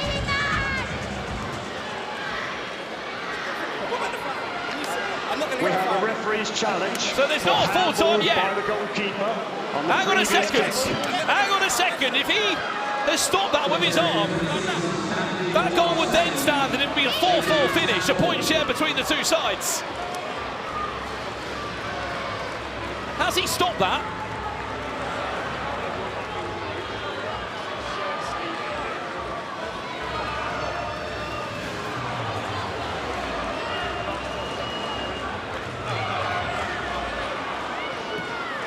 Challenge is unsuccessful. Game is finished. Challenge unsuccessful. N5 are winners. 4-3 winners. But why not, John Terry? Why not challenge it? 7 goals between the two, but the star of the show is Martin Waghorn. And let's go down to Joe Tomlinson now. Wow, it doesn't get more dramatic than that, Chamber. It really hard. I knew it was going to be a cheat code. Like, everyone was rating how highly he was on the pitch, but in those moments, I knew that's what he would bring. Martin, those one-on-ones, you're made for it. Yeah, just pick your spot in here and see what happens. You know what I mean? But no, I thought it was a really good game. Good side. We're hung on at times, but yeah, live for big moments and what you can do in it. Back-to-back wins, Chamber. Last season, that took an awfully long time. It was a tough season last season. Obviously, trying to build it, get used to the ins and outs where we were. We had a lot of things go against us, but no excuses. I think we knew where we wanted to be this year.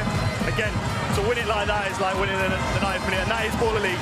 Never know when you're beaten, the boy's stuck in it, and then when you've got him on your side, you've got every chance. Right, what is it like playing in Baller League? Obviously, you've played at top level, but it's a very different environment. It's very fast-paced. Yeah, it's incredible to be honest. Like, I think when you stop playing or whatever stage out, you get the real buzz. Everyone's at it. It's hard. It's intense. Yeah, but yeah, it's class. It's competitive. It's what you want. You want to score goals. You want to win games, and this is why we're here. We're top of the league now. We can enjoy it, but it's a good group of lads, and it's what you want to play for. Play for your mates. Boys, congratulations. Huge win. Cheers.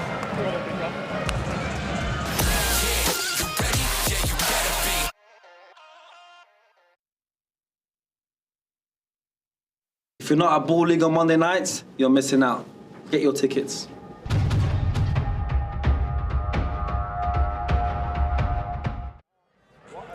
Yeah, tickets for all match days will be available from Friday the 7th of November. We want to see as many of you as we can here at the Copper Box. I mean, Chunks, what on earth have we just witnessed here? If I'm John Terry, I'm for you, man. Waghorn. I'll be honest, during that game, I wasn't really feeling him. Wasn't convinced. And he's gonna say, all right, Chunks, I'm gonna show you a little hat trick. That is, and you know what it is? He could have saved any of those. You can't Those do strikes are anything about incredible. it. I feel bad for Bilal Sayoud. I feel like last week, incredible, and then this week, he didn't have his best game in that blue shirt, I'll be honest. Missed the penalty, wasn't convincing in any of those strikes. But that is what the game changers are all about. I mean, know. John Terry, like you say, the 26 was a 3-1 up, looking pretty comfortable.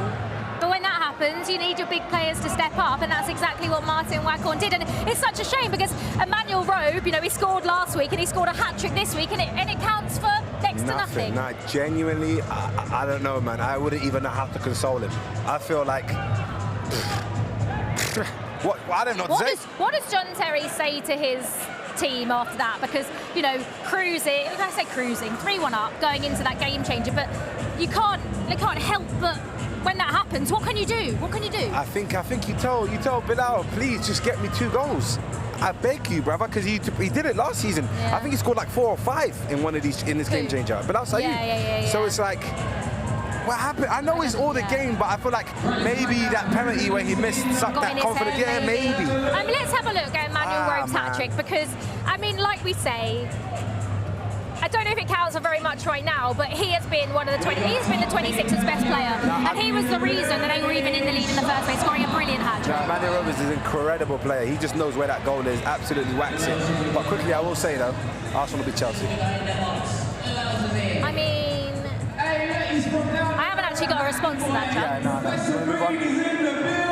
Can we move on if you want? Yeah, let's move on. Shall we move on? one because we've got El Sacico going on behind us. Wait, isn't it Pepsi I pressure feel point? this is a little bit harsh, by the way. Isn't it a Pepsi pressure point? What happened? Yeah, it is, but these players are just warming up. This is the next game. I'm just making sure. I'm not. Don't worry, the pressure point is coming up for you very, very shortly, but the players are warming up behind us. I mean, Nico has said if he loses, he resigns. Do you believe that Chunks has one of his best mates?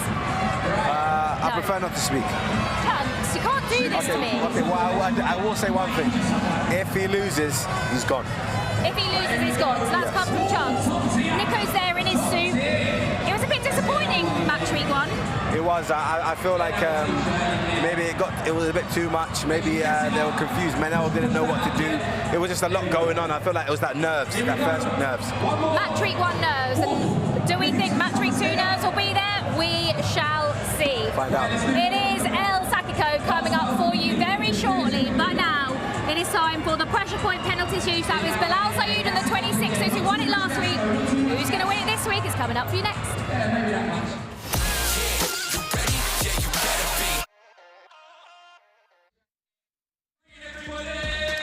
Well, this is the special time of the night for the pressure point penalty shootout. If you haven't seen Ball League before, you don't understand what this part of the show is. Very simple. 12 teams, 1 player represented from each team, a non-stop rolling penalty shootout in typical Ball League style. And the last man standing, the last team standing, will pick up an all-important extra point on the board.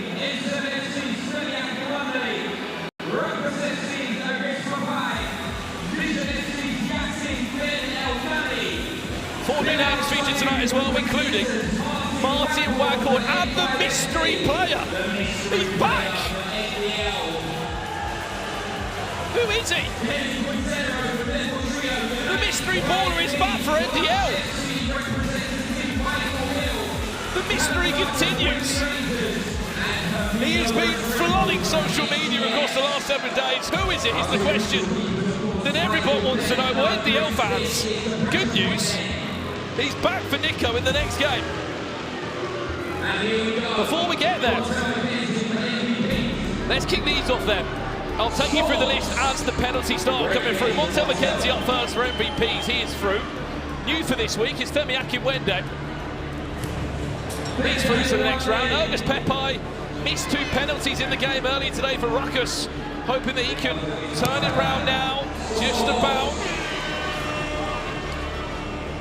Scott Kashket stepping up for VZN FC. Former professional footballer of Wickham. Fortunately, he's out in the first round. Bilal Sayoud up now, won the pressure point last week. He's up again, he's just off the back of that disappointing loss to the N5. Martin Waghorn, speaking of him, he's just got 3 goals in a one-on-one game changer. And here he is, the mystery baller. He's into the next round. Kevin Quintero. You may remember him as Kevin Gonzalez of FC Rules to now a Deportrio player. Brian Lee, he's back on pens again, as always looking dangerous. Michael Hill into round 2. And the last 2 is Wembley Rangers with Callum Gardner, who is out. And Camilo Restrepo will be the last player to step up for SDS New this week.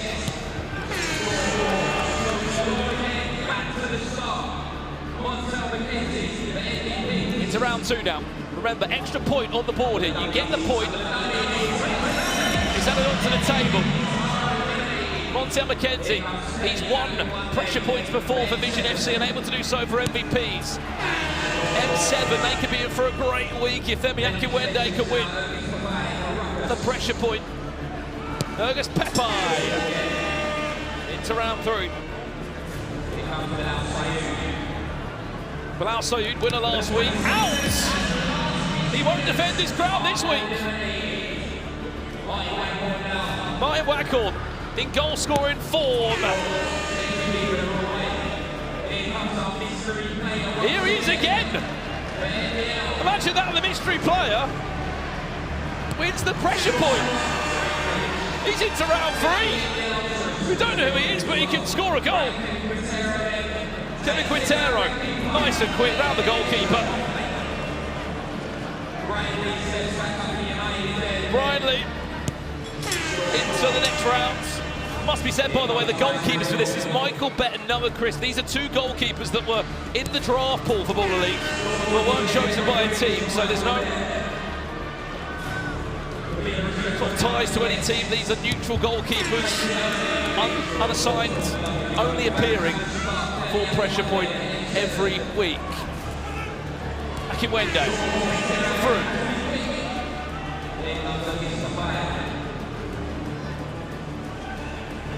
Pepsi. It's around 4. Maya Wackle now. Out!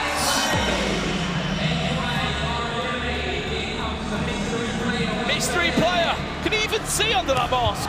No! No, he can't. Out! Kevin Quintero, he's done a great job there. He keeps on this teasing out the goalkeeper, they're getting past him. Brian Lee.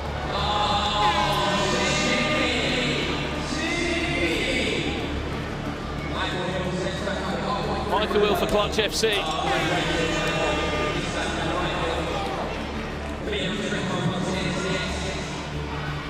Camillo scores for SDS.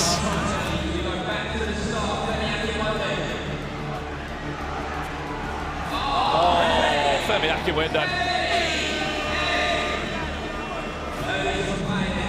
6 teams remain so far.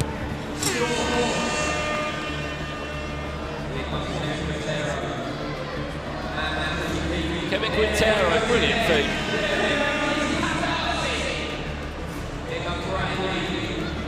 Brian Lee. Has he gone too wide? Just about in. You can just see on there Angry Ginger's watching in his streaming booth. Michael Hill scores.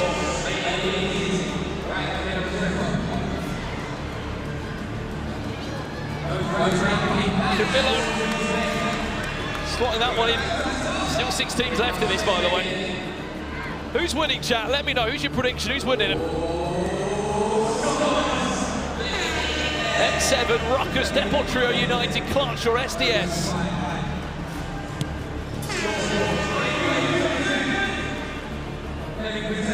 That would be the first point on the board this season for Rukkas if Ergus Pepsi can make it happen.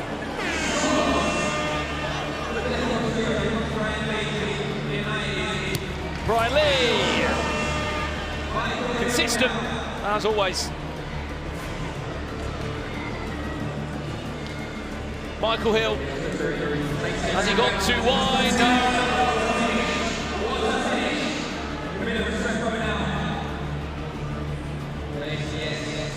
SDS Camillo scores.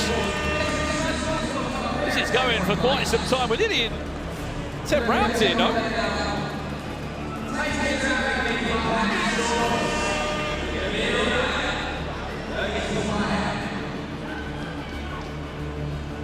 Ergus Pepsi on target, out.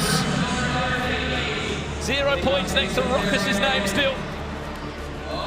Kevin Quintero out for Deportrio, still no points next to their name. They play United after. Brian Lee. In. Just. Bar it in.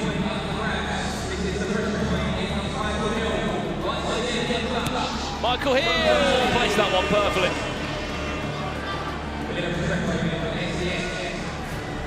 Four teams left if Camillo can score this one. Remember, extra point on the board with this one. Oh no.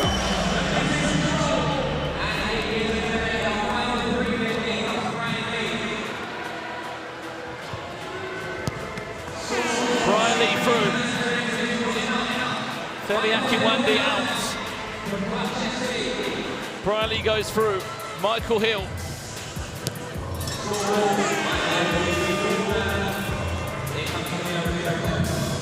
Goes through as well, 3 left.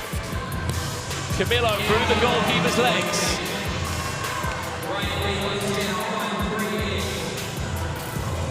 Brian Lee misses.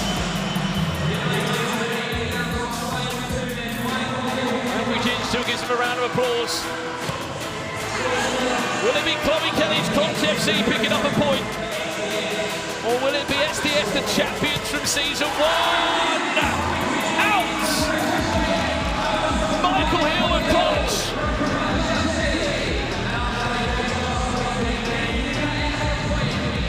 Have just picked up their first point of the season.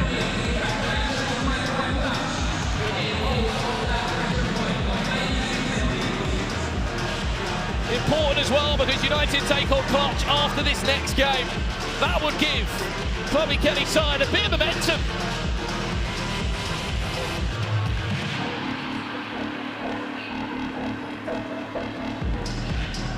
Well, this is what it means.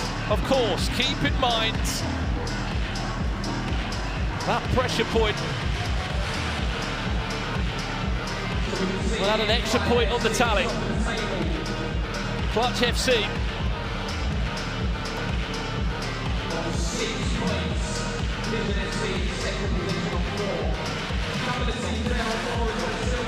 With an all-important point on that leaderboard. Remember last year there was teams that just missed out on the Final Four or just made it into the Final Four thanks to the pressure point. It must be taken seriously because it really could be season-defining.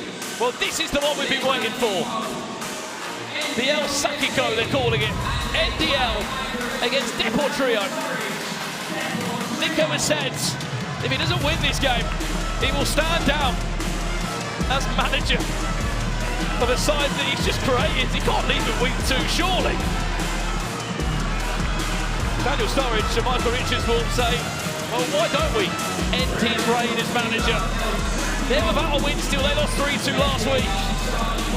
And NDL also lost their opening game to N5 FC.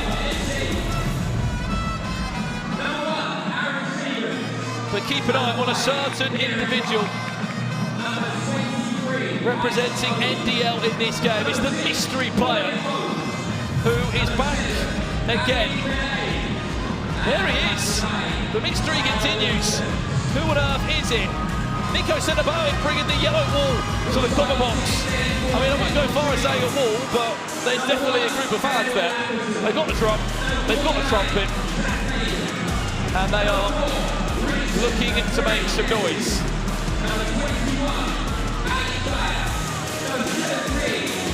Let's have a look at how these teams are lining up. Coming into match 4 this evening then. What a side, by the way. What an unbelievable side of quality, including Krasniqi from the German Baller League, who was signed across this season. Isaac Modi returns. Tyler Winters was assigned from United. Kieran Clark, former Premier League player. Dominic Vos of Santan. It's a really strong team, and you're surprised they lost last week. Even a mid-blade in there on the opposite side. Deportrio, which does feature wildcard Stephen Ireland for a second week in a row. Kevin Quintero, known as Kevin Gonzalez before last season, comes into play. Richard Afran-Kenty was signed in the summer. And of course, Marvin Sordell, Henry Landry, the list goes on. A really solid game. Well, I'm over the moon to say that I've got a guest in co-commentary with me. It is the boss of SDS FC, the champions of season 1. Sharky, welcome back for week 2. How are you? I'm great in general. Right now I'm still a bit upset because Camillo just came second in the pressure point. It's his 3rd time coming second. How big is that pressure point? It's huge. I mean, we won 1 last season and that was enough to get us into the Final 4. You know, we had joint points with Treble last season. They won 0 pressure points, we won 1. So that pressure point was important to getting us to win the title. And just now Camillo came second for the 3rd time. Let's talk about last week's split for a split second. A 4-4 draw against VZN FC. What was your thoughts and feelings leaving that one and then coming into this week? We knew it was going to be a tough one. VZN have completely changed their team around from last season. Toby's gotten rid of almost all of his players. and he's drafted a very good squad, so we knew it would be a tough one, and it ended up being a tough one. They finished 4-4. I think it was a fair result. Watching it back and vision, clearly are a strong team. You've seen it today. So I'm not devastated the result too much. We're undefeated in 9, 7 wins and 2 draws if we come carrying on from last season. So it's not the worst result, but today is more important. The quality on that NDL side, and I know I'm speaking about a lot, but there's a lot of stars in that team. Do you think there's too many stars in the team? There's no such thing as too many stars. If you've got a solid team that understand what they're here for, look at the fan base as well. They got a whole band. So I mean, listen, if they all know their roles and they know what they're doing, they're going to work for each other, then it could be an advantage having that many stars. Not here to ask the mystery player. I mean, the story goes on. He's brought it back this week for NDL. Do you reckon he'll get more than 3 touches this week? I mean, I hope so. I mean, I've heard rumours on who it could be. I want to...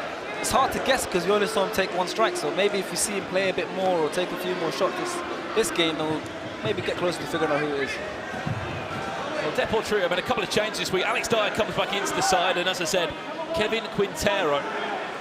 No Francis Mampolo today.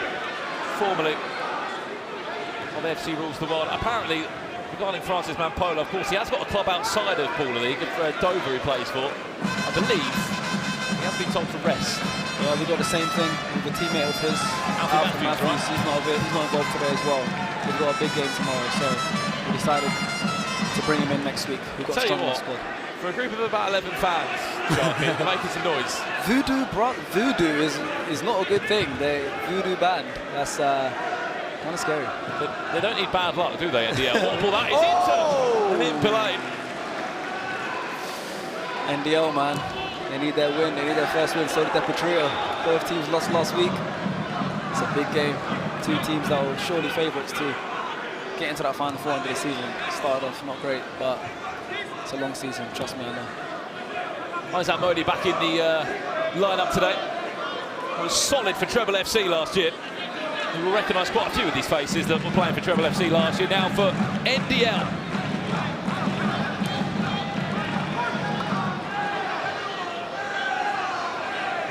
Another great player in that team as well. Tom Vose, who doesn't get spoken about enough. He is here, there and everywhere. Was involved in the most chances created in season 1. Is he onside, Tyler Winters? He is! Goal stands! That's a goal scorer. That is a true goal scorer, Tyler Winters. Tyler Winters, he moved from Yanited to Nico his NDL. And look, he took the words out of my mouth. Don Bose. Challenge for offside. He makes things happen, he makes chances happen. However, there's been a ref challenge. I think he was on, you know, I think he was waiting. From Daniel Sturridge and Micah. I mean, it's only 2.5 minutes in, they're challenging that he was offside and the goal shouldn't stand. Do you think onside? I mean, Tyler was waiting on the line, so I think I want to say onside because he timed his run. Oh, his miles on. That's the offside line. His miles on. He was waiting. Referee challenge unsuccessful. Player in the neutral zone. Goal stands. Goal stands.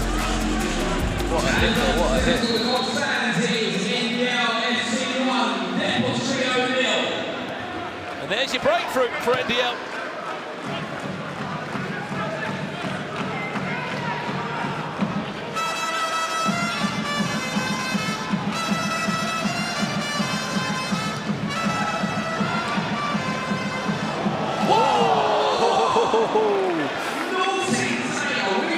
Stuck in the net!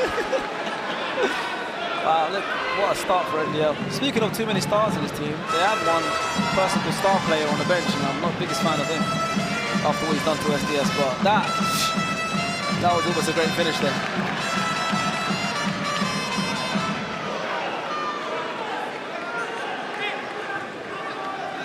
I mean, we'll get him on camera in a second, star player. I mean, I don't know what happened there, Sharky. He was with SDS and then he's moved forces and gone with NDL. Completely blindsided me there. Completely blindsided me. Nico hit him up without telling me, and Stars took the job without telling me as well. So. Well, that's Marvin Sordell on the pitch now for Deportrio. Oh. Afrankesi. Target.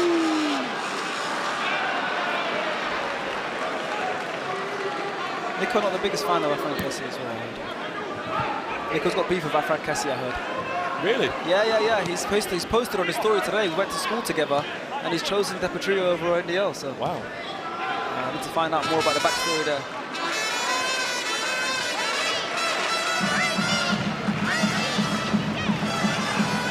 Wonder where all that noise is coming from. It's coming from the yellow wall that was trying to form of NDL. Wow. Tompos into Krasniqi. They're playing some good football today. Gotta admit.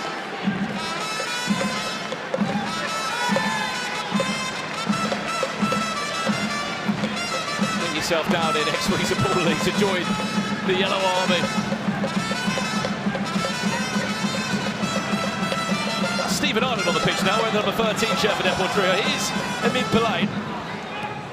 Emin Pillay just off target. He's a good player, I suppose.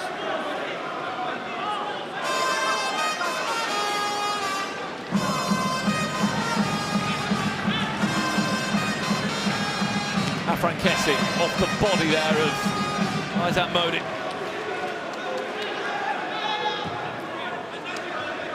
Daniel Atherton, goalkeeper FC United of Manchester, in goal for Deportrio.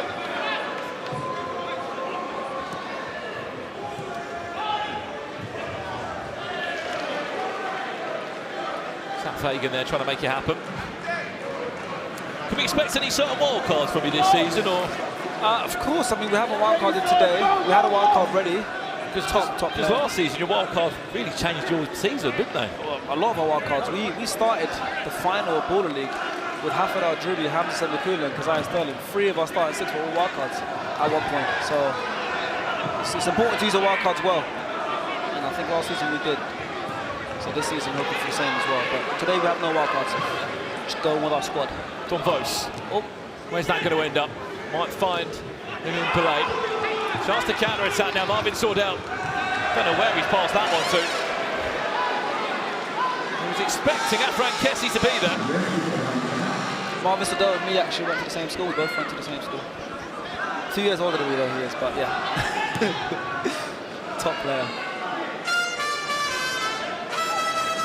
I'll be honest, Sharky, half the time I can't hear you under these trumpets and drums. Hey, the atmosphere's good. I've never heard it like this in the cover box. The atmosphere's brilliant today. La la la la la.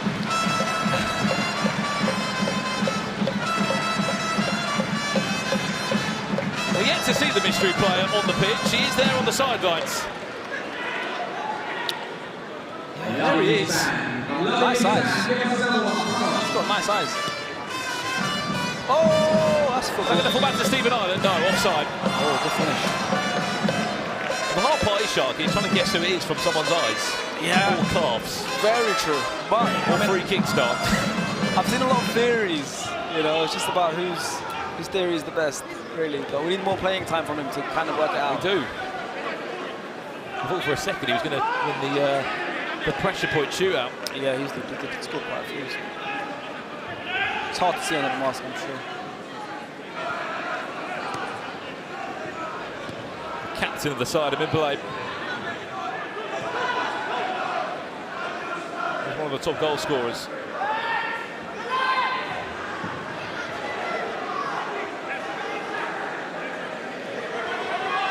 We've seen a great deal at the moment from Deportrio.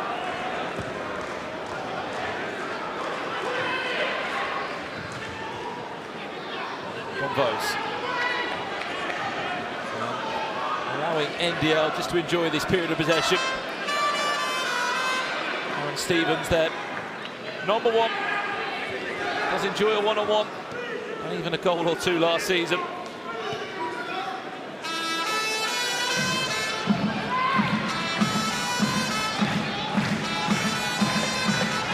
Wow, this is nice.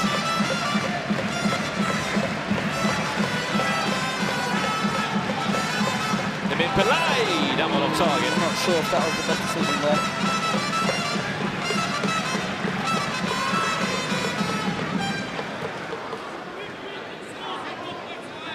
Cannot forget as well, Deportrio, Jonan Lescott, part of their roster of players not involved this week. I'm sure we'll see him at some point here in Baller League. He was a wild card a few times last season. Adam Dawson as well on the pitch now. He's got a couple of wonder goals last season. Oh, unbelievable in this six-a-side style of football.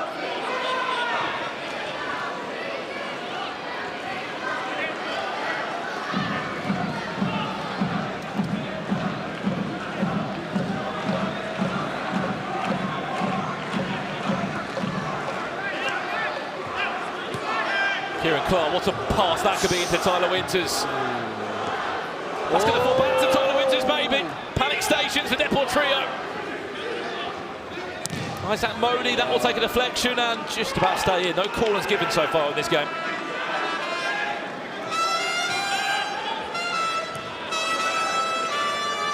They've been belayed. Back to Dobbs. Good save.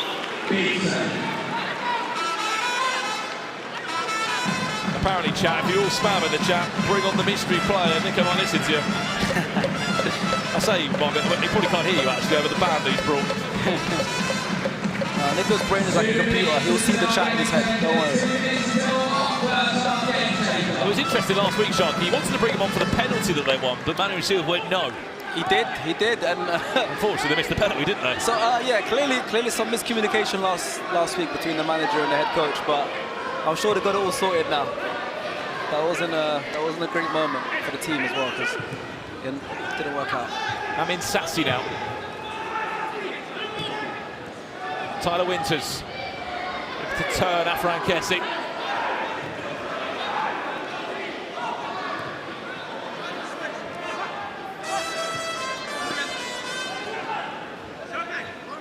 Jack McConnell getting his first couple of touches. Afran Kessie with a rocket. They've got all the sounds, haven't they? They're in tune and they're well prepared. 1 minute into our game changer. 1 minute into our first half game changer. Tell you what a different NDL we're seeing this week, by the way. They controlled this first half. Definitely have control, but it's 1-0 is not a safe scoreline. Especially in Ball League when you've got a game changer just around the corner. Exactly. That's the thing. I think NDL having so many top attackers, I think they'll score more. They scored one the whole of last game, the whole last week. Got one so far in the first 12 minutes. They've got amazing players, but I thought they'd have more goals in them. Hopefully we'll see some soon. Yeah, their only goal last week. Tyler Winters, I think. Tyler Winters in the 22nd minute when they were 2-0 down. He's the only player that's ever scored for NDL. There's another bit of history there, isn't there? Aaron Stevens plays long. To Don Vos. He's already getting his assist tally underway for the brand new season. It's time for a game change to them. There we go. Let's take this thing higher than you ever been. Stand tall like Everest. I mean higher. You ain't gotta settle in. Go places that never been. We go higher, non-stop. Take it to the top, even when the ball drops. My man, we go higher. It's time to go higher. Three play will be your first half game changer. Which means for the next 3 minutes, it will be a 3v3, but teams don't have to use a goalkeeper. You'll see what we mean when this unfolds. Substitution errors will be penalised if they affect the game, and each attacking phase of play can only last 30 seconds.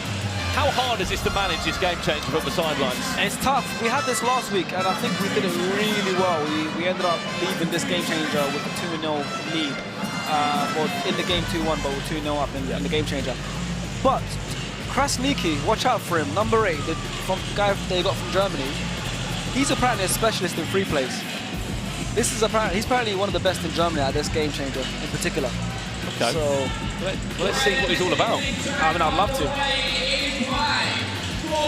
Well then, we mentioned free play, but you don't have to use a goalkeeper. Here's your best example. When you're attacked, there's no point using a goalkeeper. Don Vos, Krasniqi and Amin Sassi up against Zach Fagan and Jack McConnell. Krasniqi, what a ball that is across to Amin Sassi! Oh,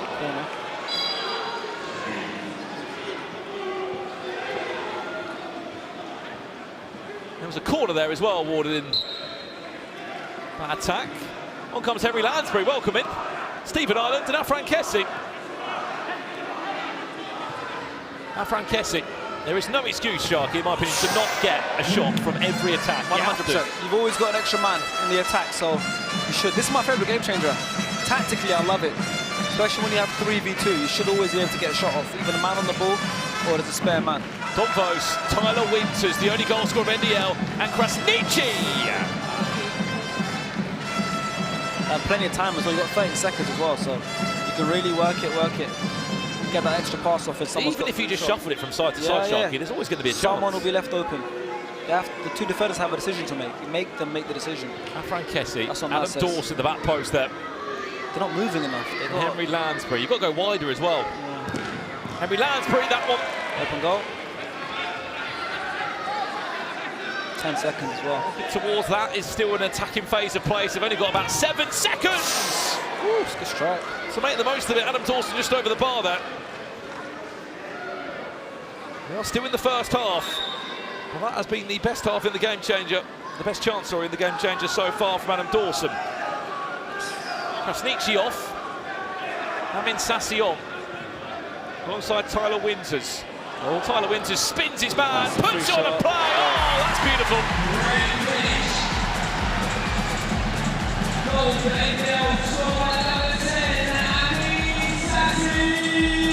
Well, so far, it looks like Nico's staying in the job at the moment.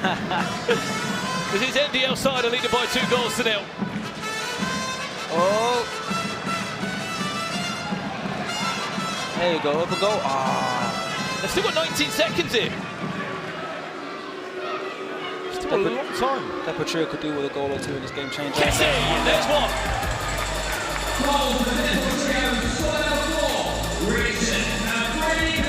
he said that Nico would be a fan of Richard Frank Kessie. He's just scored against him. I know Nico's devastated that out of all players, Frank Kessie was one that scored.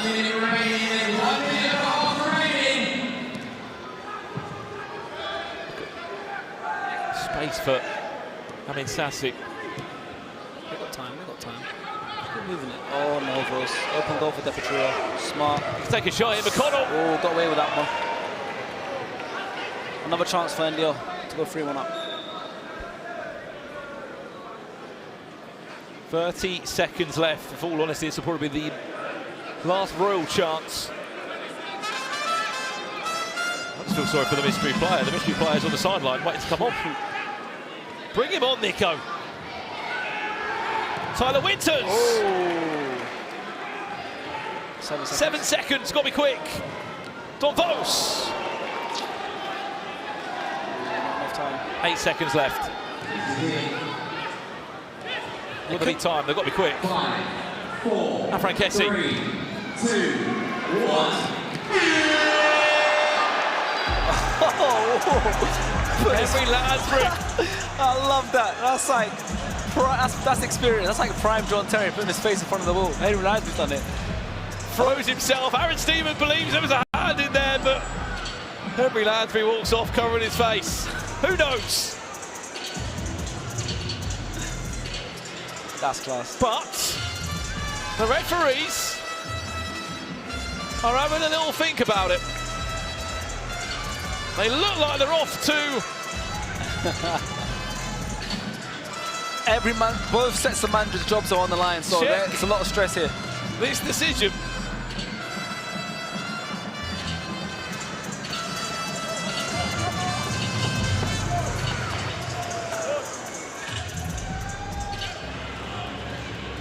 Well then. Oh, he's checking. Let's have a look. So what happens if it's a handball then? Because the last second, they might give a goal if it's on target. That is handball.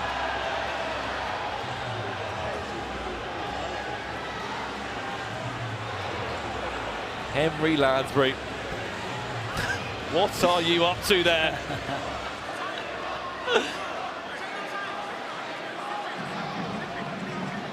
Okay, decision is handball. It will be a 2-minute personal penalty at the beginning of the second half for Lansbury. Half time. And that's all. No goal, just a personal penalty for Henry Lansbury there. And that will do us for half time. And that will do us at the halfway point. Still 15 more minutes to come, but as it stands, NDL are on their way to their first win in Baller League.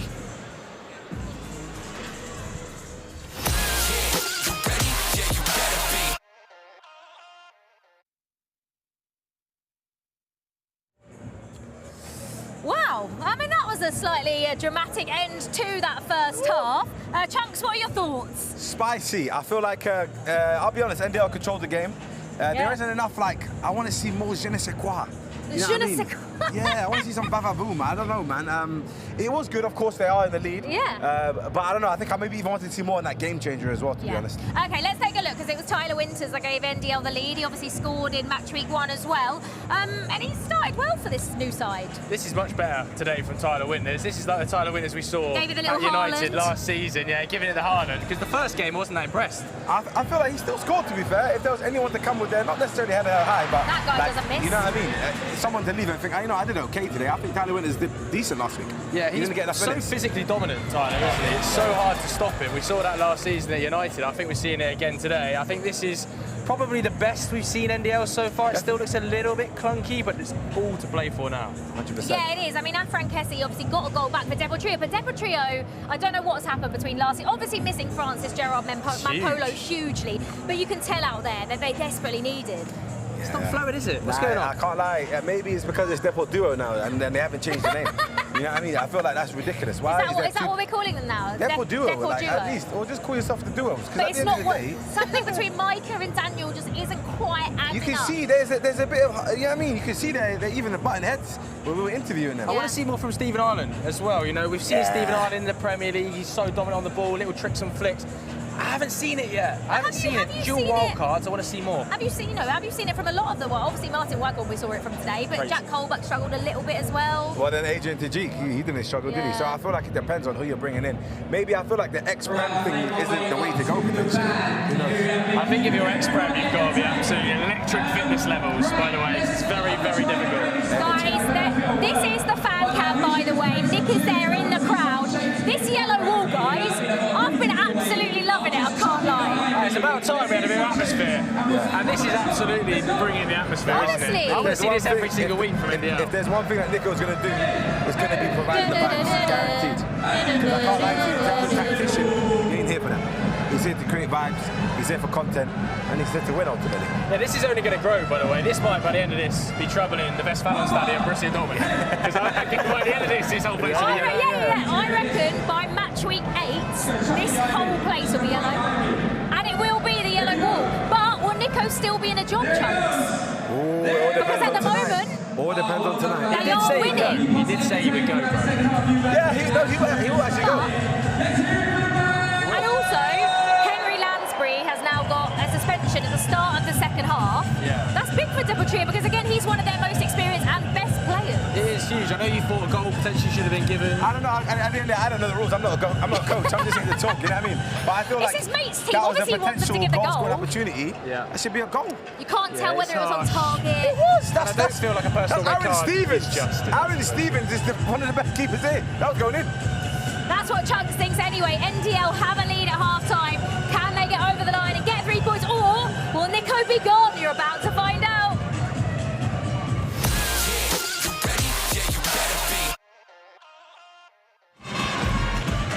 Well, ahead of us is a noisy second half here in the Copper Box in London. NDL and Nico Milano have brought the yellow wall. He didn't say they were bringing a trumpet and a drum as well, but so far so good for NDL. They lead by 2-1. Deportrio down to 5 players, it must be said now, for the next 2 minutes. Henry Lansbury blocking that shot from Aaron Stevens just before the halfway point. Has penalised his team. If a goal does go in before the 2 minutes, Deportrio will resume as a 4-6. And the suspension is waved away. Tyler Winters squeezes that one in.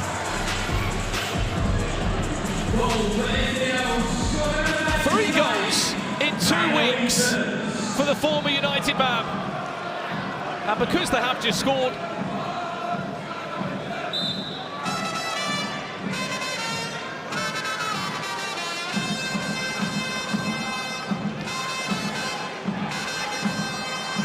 see Deportrio resume to a full 6-man squad. It was only 25 in-game seconds that they were down to just 5 players.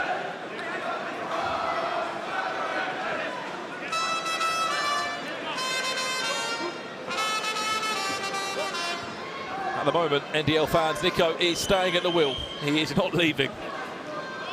Unless Deportrio can turn this around. Isaac Modi! You can already see what a difference he's made since being back in the squad. He missed out last week.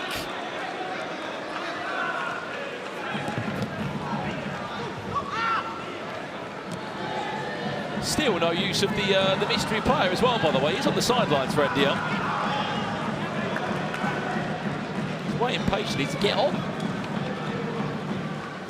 He only had 3 touches last week, and I thought that was low, but this week he looked like he might be having less than 3 touches. Marvin Sordell, stopped by Aaron Stevens. For back to Jack McConnell, who can't really find his feet. Cleared off the line by Don Vosen. To Kieran Clark and Krasniqi. NDL will be able to play themselves out of this, and now they come on the attack. Oh!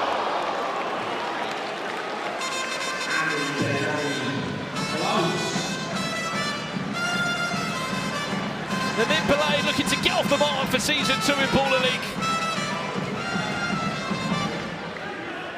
Not quite on that occasion. Free kick.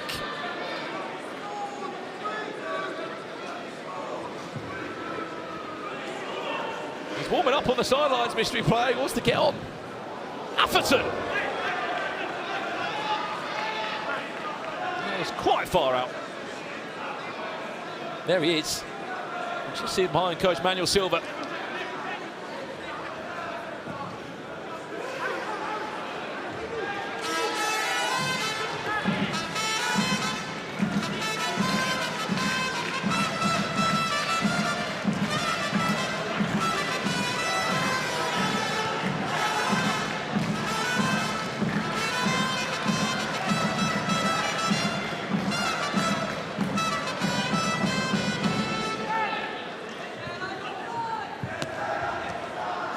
Nice link up there, Marvin Sordell, Afran Kessie, big tackle from Isaac Modi.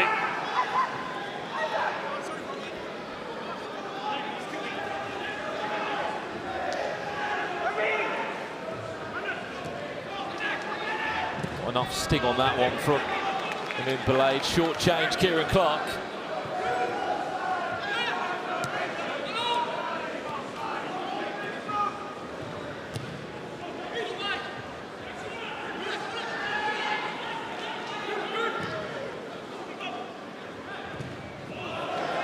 And into at least Rose.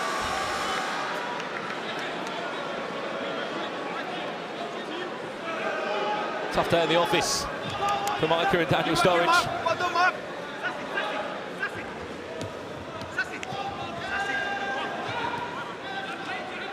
This could be 2 games without a win at the moment in Baller League. Last week they lost 3-2 to Wembley Rangers. It was once upon a time Michael Richards, Alan Shearer and Gary Lineker. Now it's Daniel Sturridge and Micah. Alan Shearer's got across to Ian Wright at Wembley Rangers for this season. Kieran Clark. Asking for a free kick. You can understand why. Put it through the legs of Afran Kessie and then looked like he was blocked.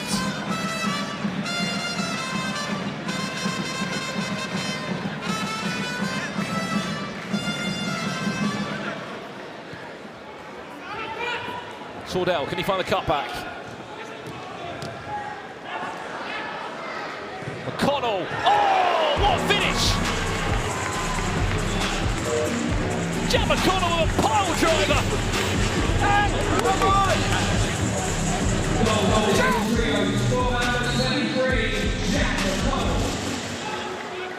No chance for Aaron Stevens.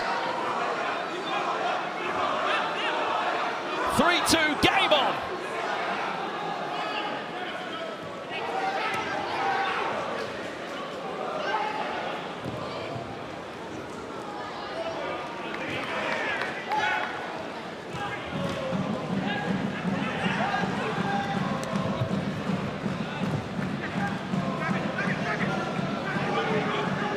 Isaac Modi. Oh, Isaac Modi.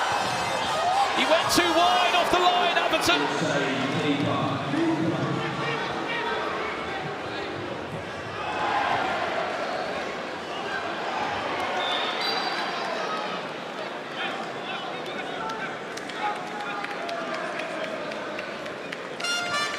Still no mystery player. They're just teasing us at this point. Isaac Modi comes off.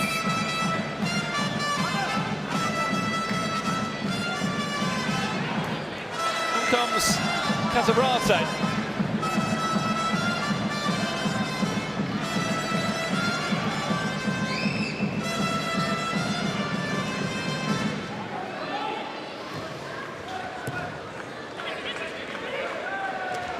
Heavy touch from Afrankesi, somehow holds possession. Oh, what feed that is from Kevin Quintero.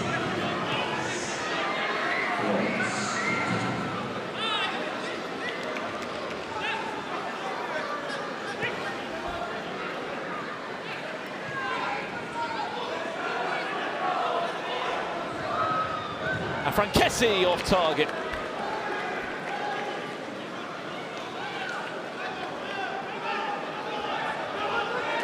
Look at this, Kevin Quintero. You may recognise him from FC Rules the World last year. Now signed for a new club. What a ball that is. Adam Dawson! Oh, what a ball! Henry Lansbury and on a play for Adam Dawson.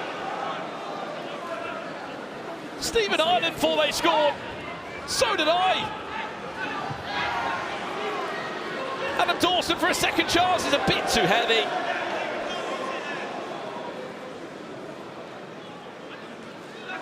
Here's the other chance he just missed. Oh, it was nearly perfect. Should have gone for the side foot finish. Anyway, down the other end now, Krasniqi into a mid-blades.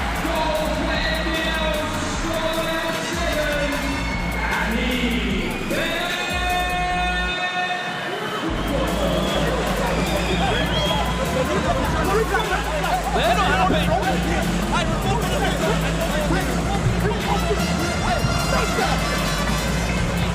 About something on the build-up to that goal.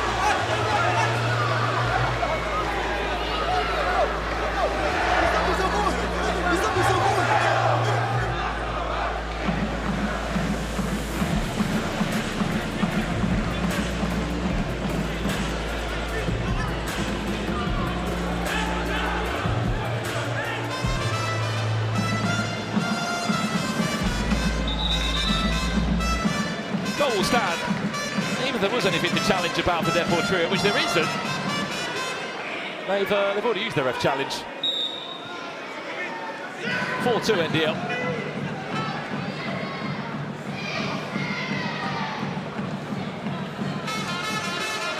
This is not looking good.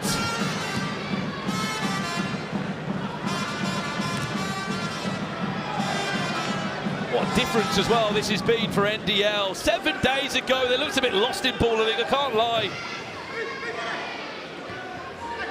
The quality that they have, the individuals that they have, this week it seems like they're all gelling together.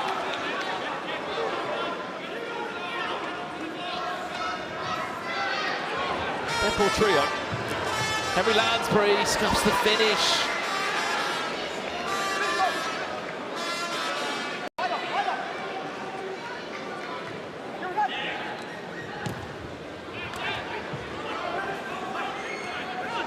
Zach Vega, important win.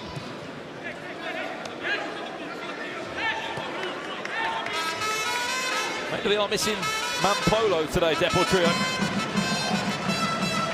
The reason why him and Alpha Matthews aren't playing this evening here in Baller League, their club outside of Baller League. And for Preston, they do rest for a match coming up tomorrow night, I believe.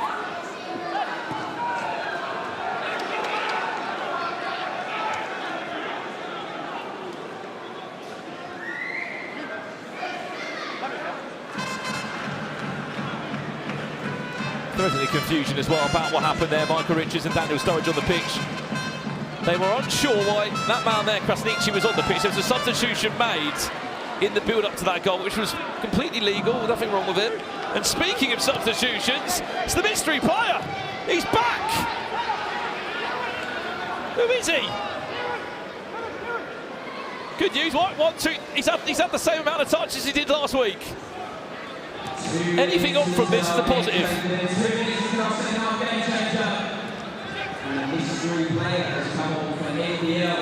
Maybe they were just waiting until they're in a really comfortable position, NDL.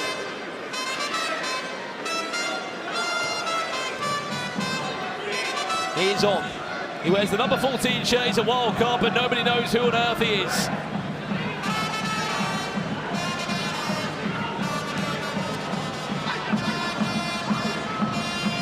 Amin Sassi. Into Wembley. Kieran Clark, great save. Daniel Atherton didn't know much about that one. Brilliant save.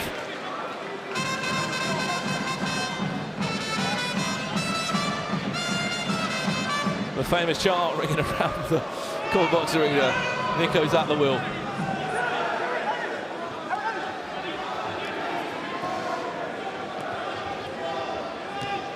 Wembley. Into, I don't even know what I can call him. Unknown player. 1 minute until our game changes. 1 minute, London, let's make some noise! The only way this game could change is via a one-on-one.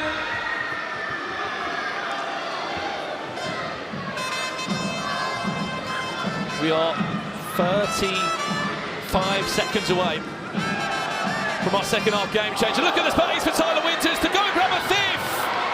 Atherton comes out flying. Amin Sassi holds on to the ball still. Amin Sassi, great save, Atherton. 20 seconds left on the counter-attack here for Deportrio. Shot comes in, that's parried away, and it's the mystery player. We'll clear that one long. 10 seconds left now. The mid-Belady's just got enough time to get a shot in. 5, 4, 3, 2, game changer. Let's take this thing higher than you ever been. Stand tall like Everest. I mean higher. You ain't gotta settle in. Go places that never been. We go higher, no stop. Take it to the top, even when the ball drop. My man, we go higher. It's time to go higher. Oh wow! 1-on-1 for the next 3 minutes. Goal-to-goal action. A single player from each team will shoot from behind their halfway line, or just inside the opponent's half, just on the edge of the O2 logo on the circle. You get 15 seconds per shot. The clock will not stop. It will keep on running. And you cannot use your hands. If you're on the defending side, you cannot use your hands. Something tells me the mystery player might step up for this. Something tells me this is his moment. It is his moment, that's why. 1-on-1, the mystery player is stepping up against Henry Lansbury. He doesn't know who he's stepping up against, he's just stepping up against a masked player. What's happening here? We're changing ends. Right, we're changing ends. Okay, we're changing ends. Well then, he hasn't scored yet, but something tells me 5, 4, 3, 2, this could be quite the 3 minutes. Right, Henry Lansbury stepping up first. 3 minutes of 1-on-1 on target. Here comes the mystery player now. His first shot or goal for NDL. Scores! In his first shot on target. 5-2 NDL leads. Henry Lansbury, way off target.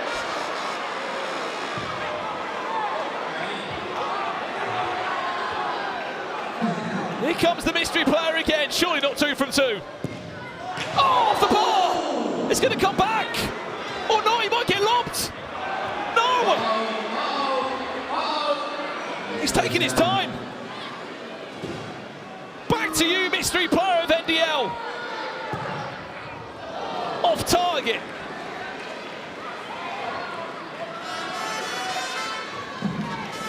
Who is he, chap? Keep the guesses coming through. Daniel Atherton now, the goalkeeper, off the bar. That's going to bounce back in their half.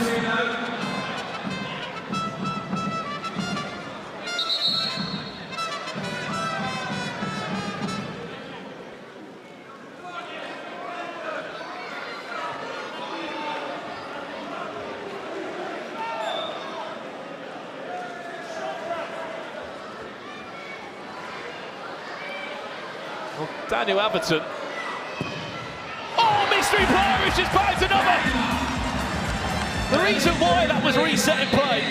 Daniel Atherton took a touch over the halfway line.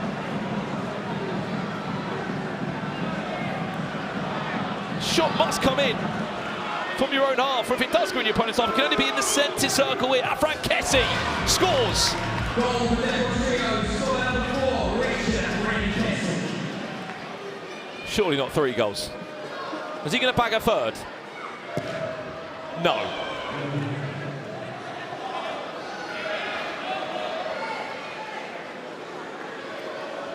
Ten seconds. 3 goals needed for Deportrio. There's one. Hang on.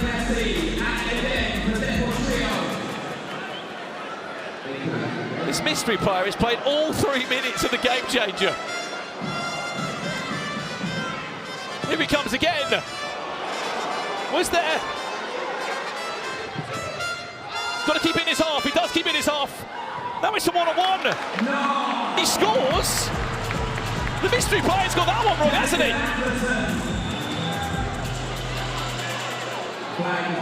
The ref challenges come in. They believe that Daniel Atherton used his hands. And I think that's why the mystery player just took an extra second or 2 there, because he was kind of appealing that. We have a challenge for potential handball from the keeper. If that was to be the case, Deportrio would lose their goal and NDL would be added another goal, and that would mean that the mystery player would have actually scored a hat-trick.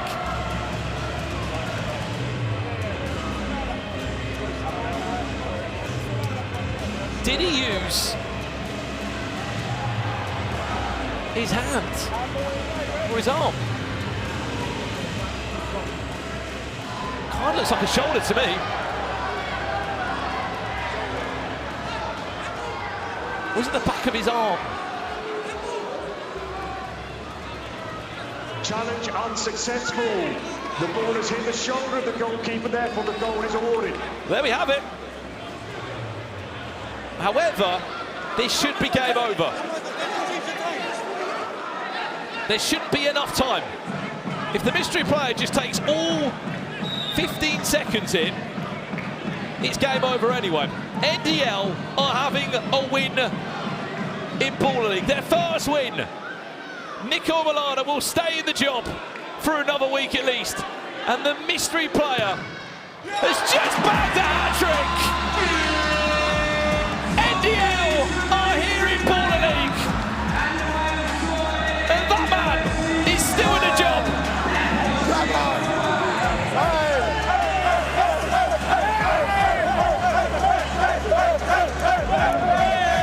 Who is that mystery man? 3 goals in 1-on-1. And here's a replay of it. No chance that time for Daniel Atherton.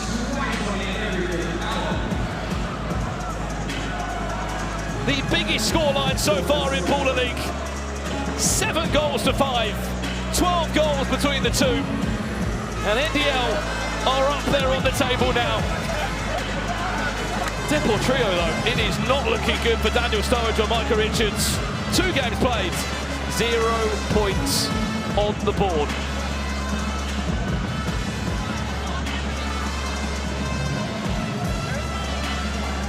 That mystery player, who on earth is it? Well, let's head down to now. He's with the winning manager, Joe Tomlinson. How's he feeling? Nico. This was branded El Sakiko. What have you got to say for yourself after that? They didn't know. They thought I had no footballing philosophy. They thought it wasn't possible. Last week, the storm was there. But now I can tell you, the good times are coming. NDL FC are here in Baller League, and we're here to win. Thank you very much. I hope you enjoyed Nico Ball.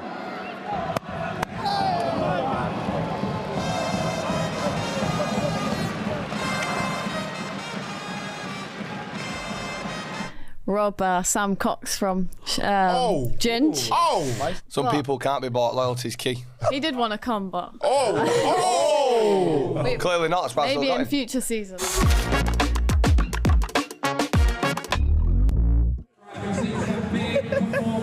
Are you okay, Chunks? Are you okay? I'm over the moon. You're over the moon. Yes. We are joined by Clutch FC's Chloe Kelly and, of course, Yanited's Angry Ginge. First of all, I would like to say, before we get into this matchup, Chloe, we haven't seen you since the Lionesses won the Euros, and you were most recently voted into the FIFPro Women's Team of the Year, so congratulations on both of them. Thank you very It's incredible watching you for Arsenal and England. Now to your team, but first of all, you need to explain this trying to nick Sam Cox situation. What happened here? Of course, I respected Coxie, what he did with Ginge last season, and I was looking for a coach at the time, but I wasn't able to get him, and I was able to get Dan Edwards, who I'm very happy with, and I've seen what Coxie's wearing tonight, so that should be a points deduction. Ginge, have you got a reply to that? I've seen him wear far worse than that, I'll be honest. But no, it's a credit to Chloe for being honest. Cox is one of the best in the business, that's why he went for him. I just don't know how her coach will cope with knowing he was second best. No, he's a brilliant coach, and I'm very happy with him. Coxie tried to say to me it's a Timu version, but I'm not having any of it. Whoa! Okay, Chloe, before your team has even kicked a ball today, you have picked up the pressure point. We saw what that did for Vision last year. They only got into the Final Four because of them. How important was that performance for Michael Hill? Yeah, unbelievable from Mike's. He's such a talent, and last week he was unlucky. He changed it a little bit, and I said to him, just do what you did well last week, and he came up clutch tonight. Hey, I like it. Didn't you like that one? Yeah, that's going to get used a lot all season, I feel. Yeah. What are you saying, we're going to win a lot? I hope you do, honestly. I hope you do. I appreciate it. Ginge, you've had to make some big decisions as managers, and Jesse Waller-Lasson is another one of them. Could you explain the decision behind leaving him out of your squad for today? Yeah, you've got to leave 2 players out each week. Yeah, okay. You've got to leave 2 players out each week. Remy was out last week in France doing some modelling. Nice. He's back. He's obviously very strong at the back. Yeah. So we brought Jesse in, Remy in, and Jesse out this week.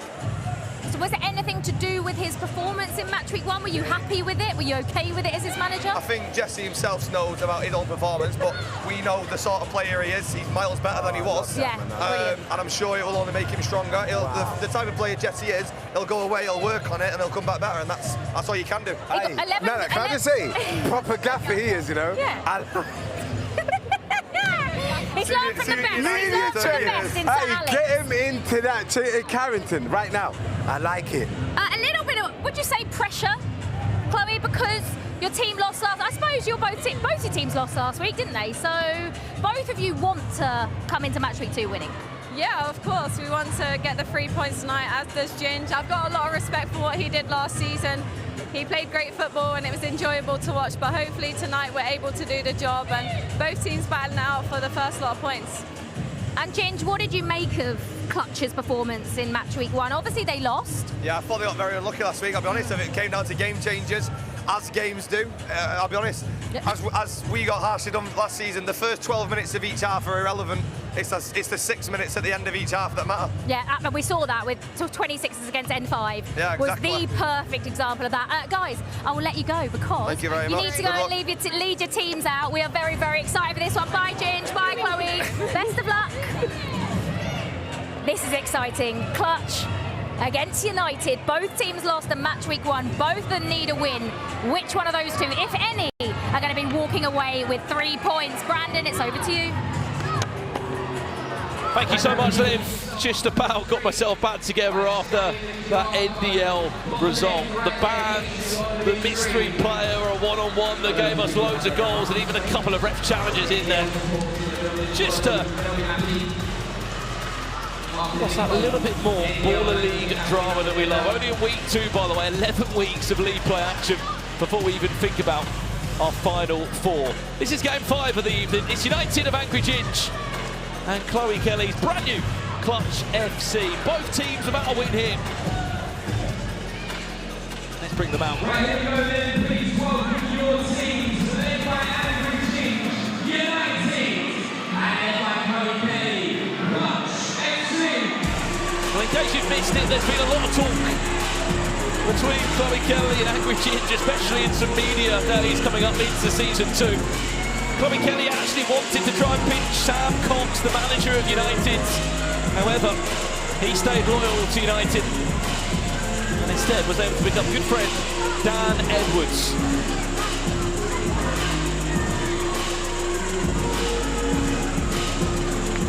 It's been quite the week for that man, Sam Cox, next to Angry Ginge. Obviously, Willstone, FC manager, got them into the second round of the FA Cup on Saturday with a 1-0 win over Southend. Number 10, Brian Lee. Number 15, John Bosco. Number 66, Callum Wilson. We've seen teams before miss out on points in week 2 or 3. And before you know it, they are out of the race. Well, here's the team that are coming into this one tonight. Number 8, no, Jesse Waller-Lasson, you heard Angry Ginge be there, he's not involved this week. PK Humboldt is back involved, hopefully he'll be on the score sheet this time round. New signings include Brian Lee, John Bostock, Ahura Haydari. You might know that player from Angry Ginge's YouTube Sunday League team that he also runs as well. Kalel Daniel, Callum Butcher, Mehdi Alito, Remy Clarima back in the side this week. Harry Kane and Max Pittman make up United's matchday squad. On the opposite side, for Clutch FC, it has been a team that includes lots of changes and wild cards. They just won the pressure point tonight. Michael Hill, wearing the number 30 shirt, was able to pick up their first point on the boards. And Stephen Kodra, he was a wild card last week from Germany. He represented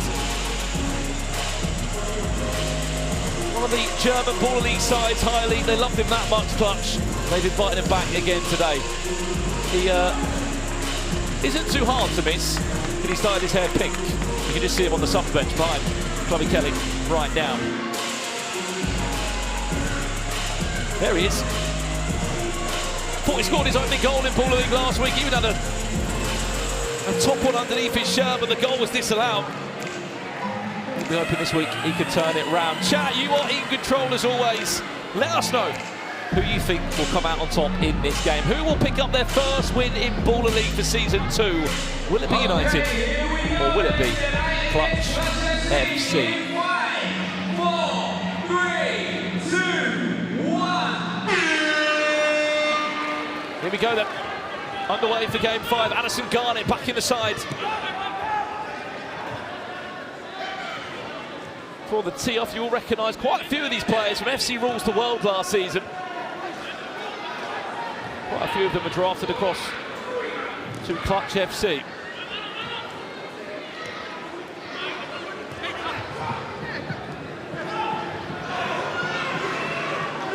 Kia Dixon floating it into Kwasi. And already a promising start for Clutch FC, just inside the United half.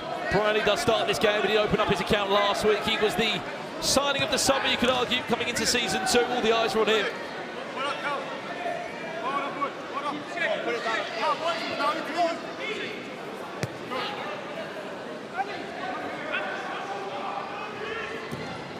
Dylan Barnes in goal for Clutch as well.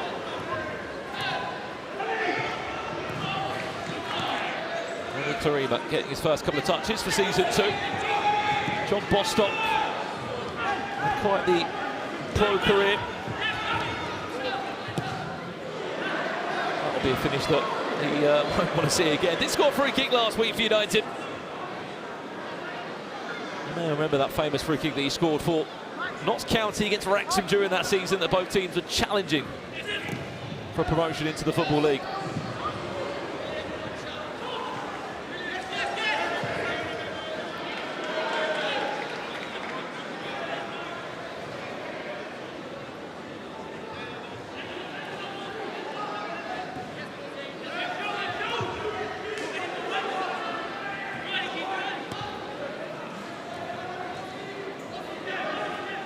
Of course, if you are enjoying Baller League as well and you are watching across multiple different channels, including YouTube, hit that like button.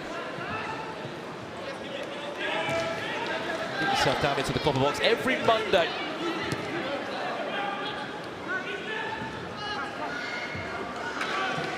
Daniel there, the idea to try and find John Bostock.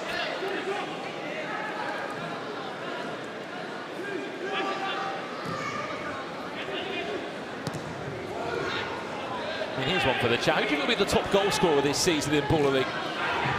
It was Brian Lee last year. But already, Josh Parker, VZN FC. Here's Brian Lee. Speaking of the top goal scorer last year, there's his first shot. Dylan Barnes able to get two hands on that.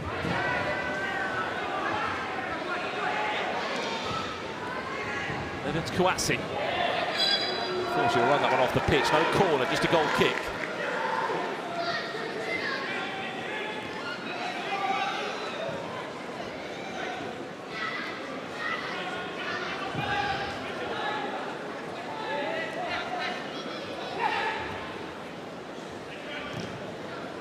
Stefan Luke's getting a lot of love in the chat. I mean, he's been on goal scoring form. Cadell Daniel up against Michael Hill. Needs to offload that.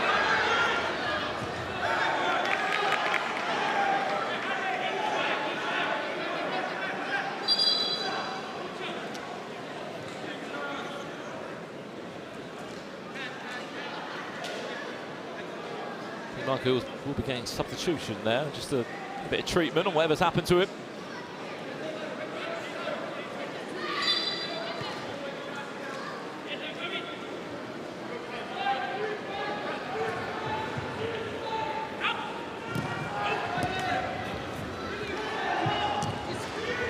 Joshua Sumbunu, also a wild card this week, alongside Stephen Kodra. He's now on the pitch wearing number 10, watch out for him. One of the faces of German Baller League.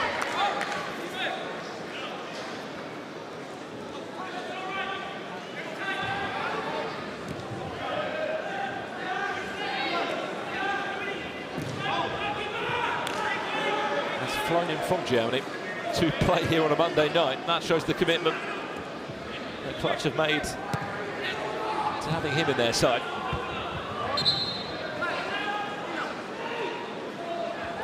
Eric Kenko. I remembered him from Santen FC last year. So quite a few of those players in this side. Stephen Kodra was not fouled there.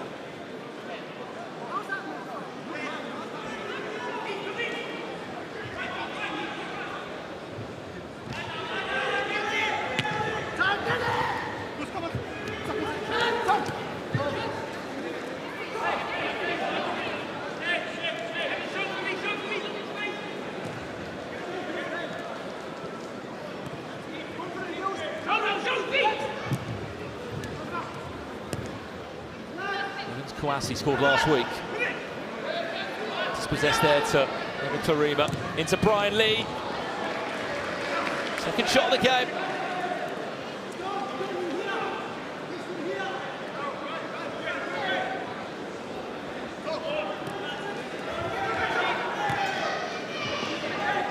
Can't also forget the talent that's on the bench for both of these sides, including United.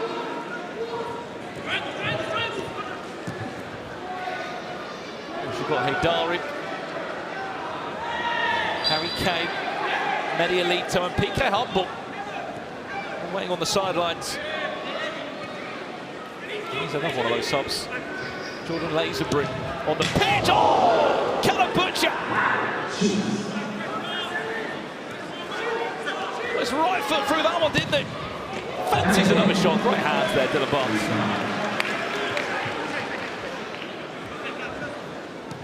Oh, what an effort.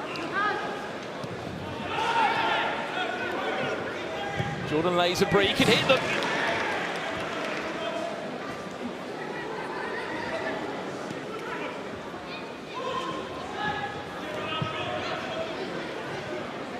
Currently playing his football for West Didsbury. And Chorlton scored just inside his halfway line, actually, just a weekend or so ago. That's why he went for the rather audacious effort from that far out.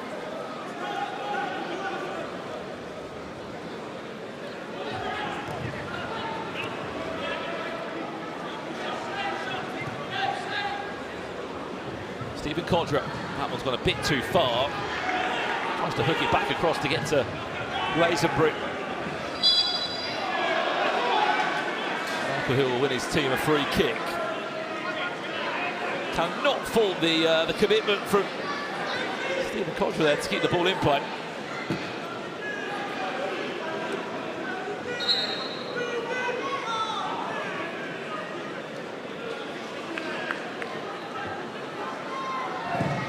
That is quite the effort from distance. Has it gone in?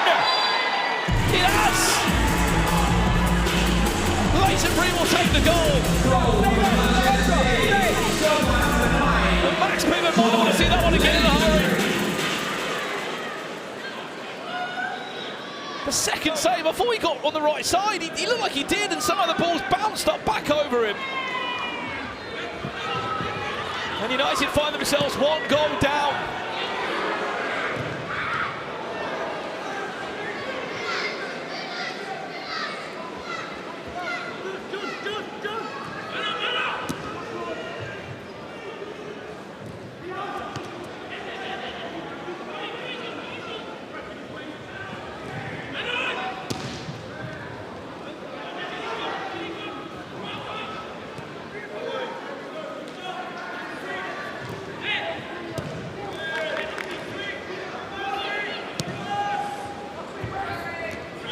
Transitions there from Clutch FC.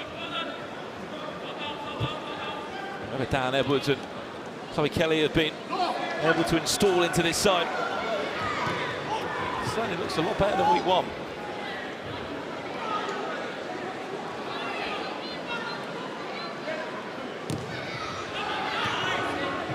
Must be said, no franchise Albie Sheehan this week. Stephen Codra powered away again by Max Pittman, but that time he does get a second hand on it.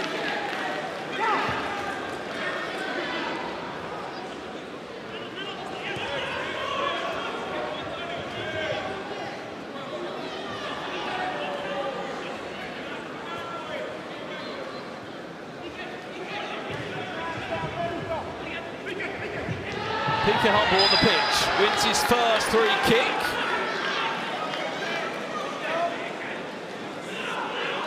That was the effort from Stephen Codra, which Max Pittman was able to smother.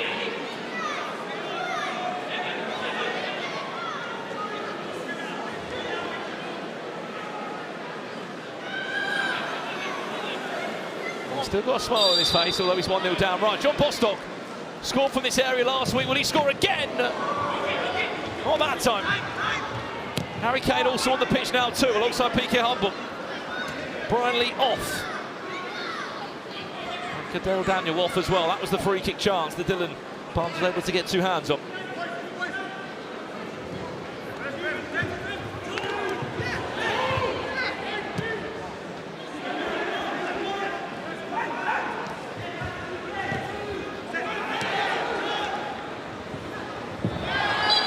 Hill fouled there.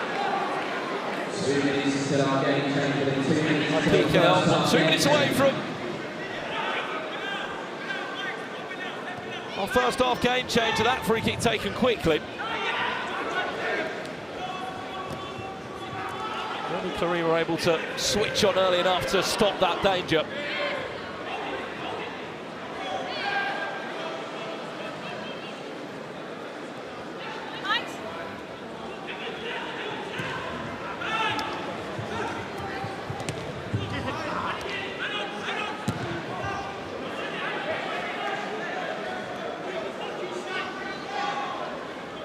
not been able to get going, you have they, United? Their best chance so far of the game. Callum Butcher's effort off against the woodwork.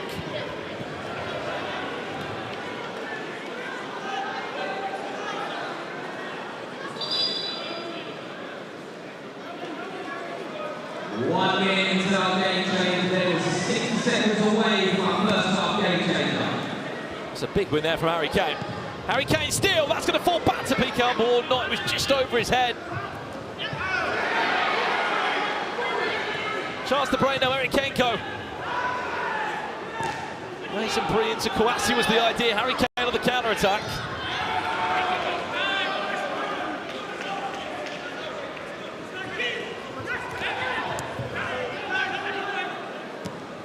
"25 seconds away from our first half game changer.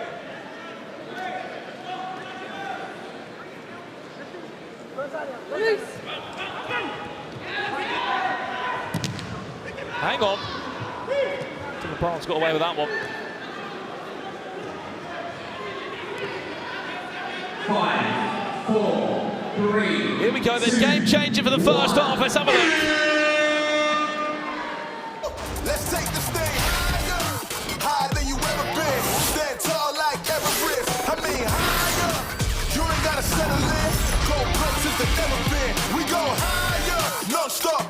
Take it to the top, even when the ball drops. My man, we go higher. It's time to go higher. +1 will be our game changer for the next 3 minutes. The game will start as a 1v1 plus goalkeepers. Those goalkeepers aren't allowed to be involved in build-up play. They can't shoot from their own box. They simply have to save the shot or drop it off to their teammate on the edge of the area. Every time a goal goes in, another player will be added into play. For example, you score from a 2v2, becomes a 3v3, you score again, it becomes a 4v4, and so forth. That is what the plan will be for the next 3 minutes. Let's do it. 5, 4, 3, 2, 1.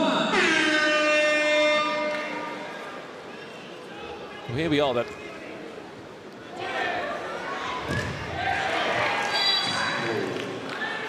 Corner. First one for Clutch FC.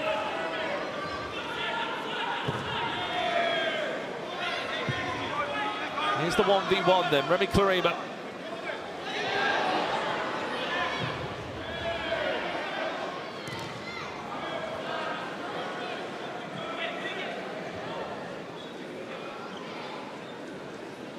And a chance for Clutch FC to find the first goal in this game changer.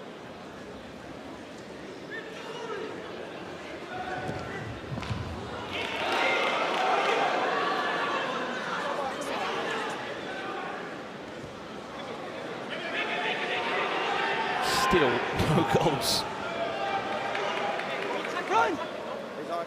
The tease is to say there will be a few goals in this. That's not been the case, unfortunately, so far.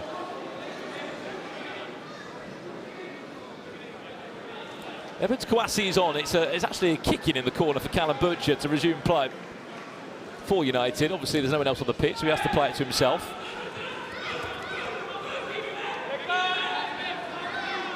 Callum Butcher. Up against Evans Kouassi. He can pull away now. He scored last week. Can he score the first goal of this game changer? Drops the shoulder. Great save, Max Pittman.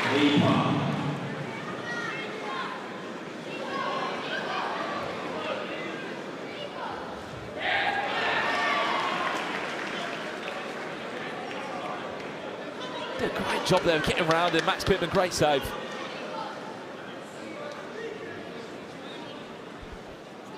Kouassi again against Callum Butcher. Great save from Max Pittman. That's another corner for Clutch FC. One more of those. They will get a penalty. Brian Lee on now. Look at the energy. Look at the difference for United. Brian Lee. Stopped by Eric Kenko. He just got a toe on that. Oh, huge tackle.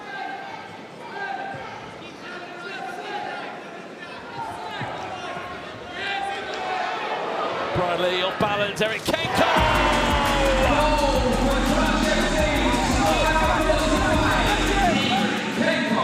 This could be the week to remember for Clutch FC. Pressure point winners earlier tonight. They can beat United. They'll get 4 points from 4 in week 2. Brian Lee off target. 5, 4, 3, 2. Well, that's going to do us for half time. Well then, this is not the United that we're used to seeing, is it? They are a little bit lost out there. Still without winning Baller League. They've lost their last week and currently they are 2-0 down at half time. Huge 15 minutes coming up next.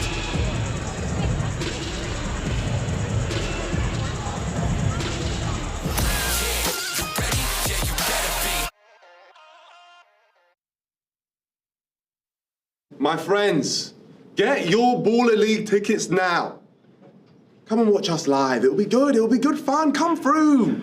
ballerleague.uk. That's where you get your tickets. Just come through, please. I'll be there waiting for you. Come. It's fun. Here we are then, Mauro Vanetti, one of the best players in Baller League last season, but one of the most controversial transfers of the summer. Tell me about it. I just thought it was the right move for me, so I ended up doing it. We've seen some Instagram content around you and a few snakes. Yeah. Ginger's called you out as a snake, jumping ship to SDS. Do you feel like a snake yourself? Just feel like myself. I think you should feel like yourself. You were fantastic last season, and we know why SDS have brought you in, so what are you going to add to them this season? Hopefully, just add to what they have, a little bit more flair, try to get a little bit more assists, a bit more than I did last year, and a few goals as well. And a massive game tonight after a 4-4 draw on the opening day.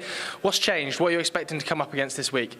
To be honest with you, I don't really care about the opponents. What about we bring? So I think if we produce what we did, especially yesterday in training, I think we blow them out of the park. So hopefully we just get out there and let the ball talk.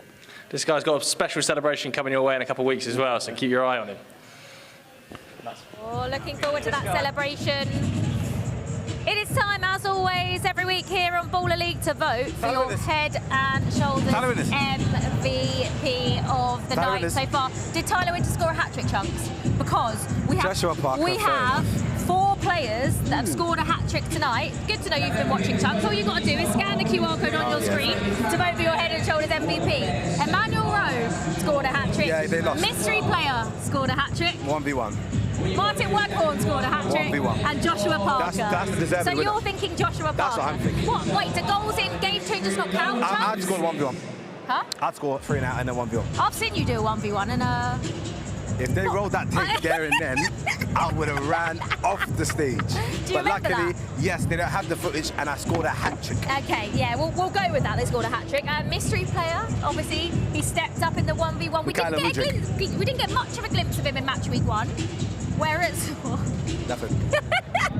But there are 4 players to choose from.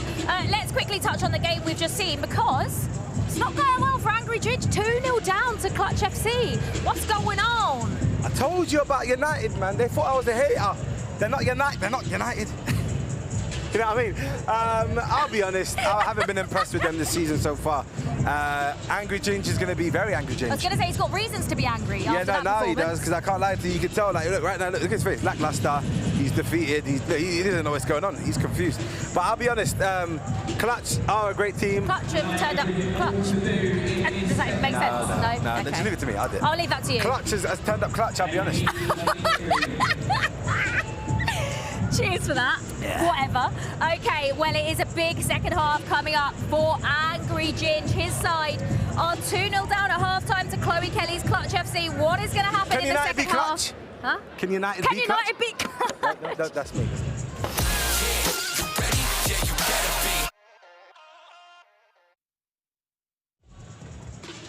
Well, that is the all-important question as we return here back to Baller League. Can United clutch up?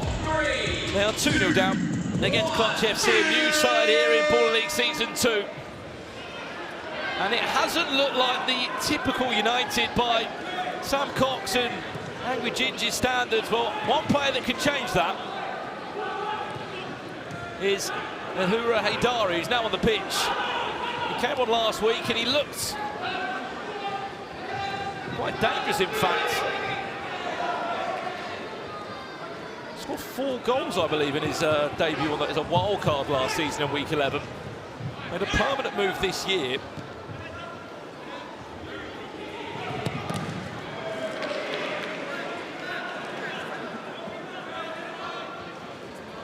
In case you missed the first half, this is game 5 of the night. Clutch FC won the pressure point penalties earlier. That means they get an extra point already, or their first point on the board. And Stephen Kodra.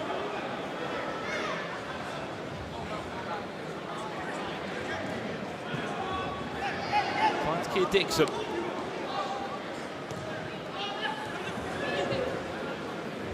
Where's that one going to end up? From Joshua Sambunu, wild card. The German player that's been drafted in for today.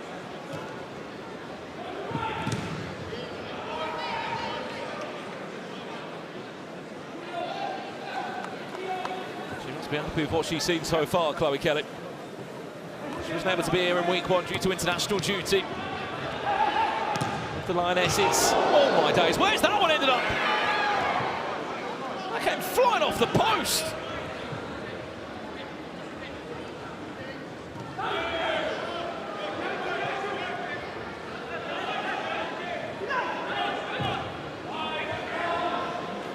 Finds Stephen Kodra. Oh, he's off target.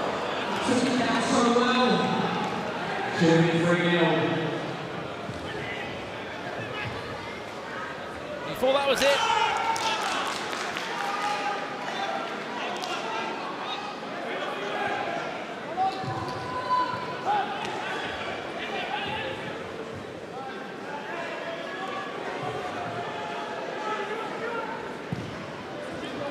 Barnes has been nothing but exceptional this season for Clutch FC. Distribution's been on point. He's been a walling goal.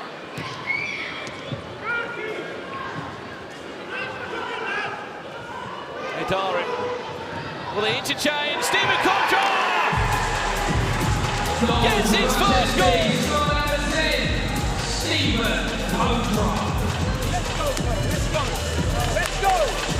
A wild card from the German Baller League, now here in the UK. The pass was pretty. He won't care about the finish. He's off the mark in pink. Clutch FC are 3-0 up, and they've also got a corner on their side. They get one more corner. They're going to get a penalty. Lazenbury, and there's the corner.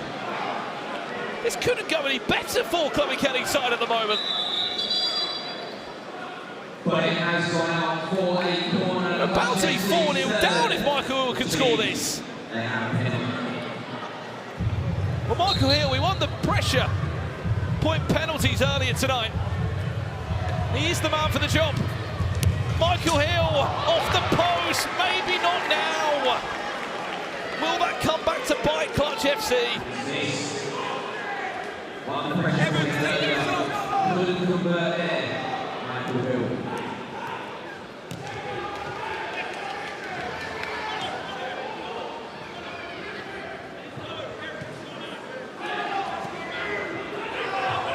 PK Humble now.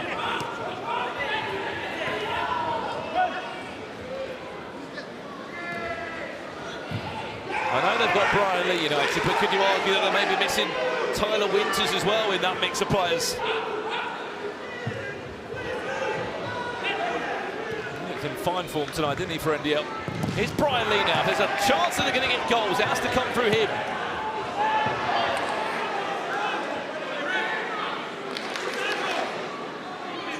Spoke to Gins last week on commentary. He said, look, we need time to gel together. Speed him up there.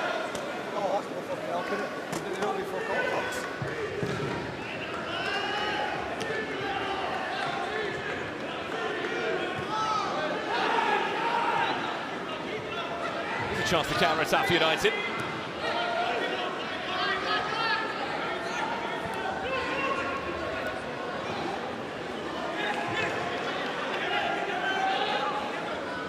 Still 10 minutes left in this game, man. There is that second half game changer.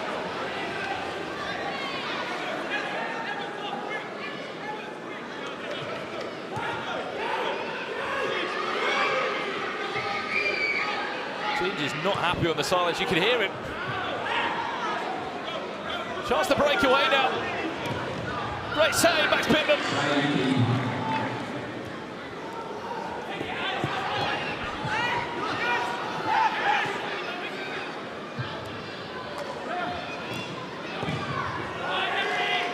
FC are absolutely loving their time out here at the moment.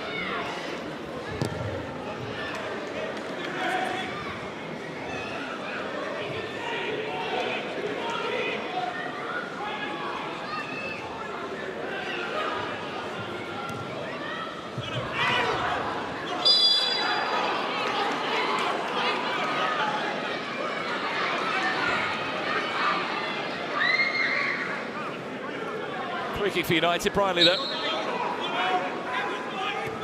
Foul.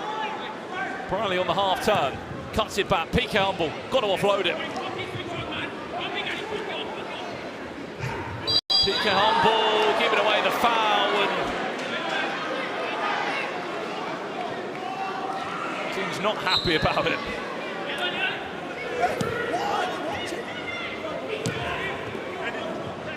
Even okay, nice win. Tackle from John Bostock, who fell that one.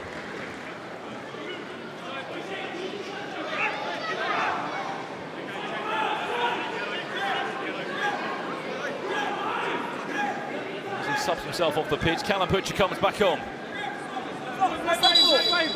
What's that for? What's that? Where's the Ref challenge coming in.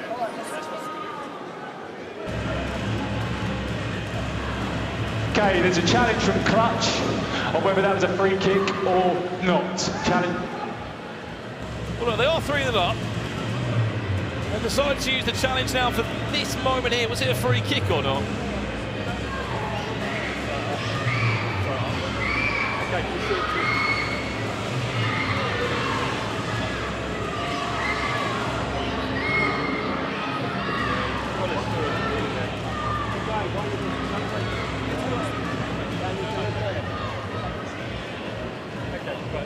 He does want the ball by the looks of it, John Bostock. There you go, look, thanks.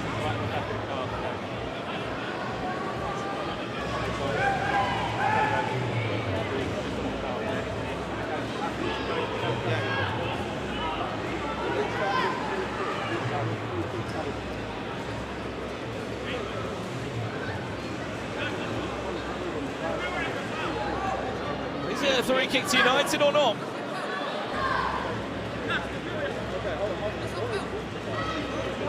Challenge unsuccessful. It's a free kick to United. Challenge unsuccessful. I don't think that was the best ref challenge there. But look, they're there to be used.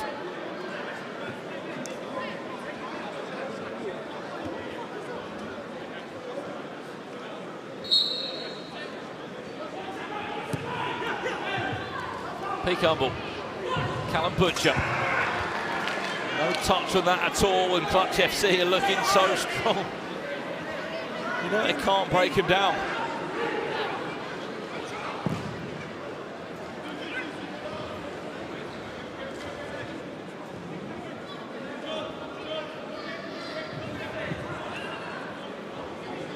Who is going to step up for this United side? They need a leader now. More than that, they need a goal score. Here's Briley, they're only home now. Scores!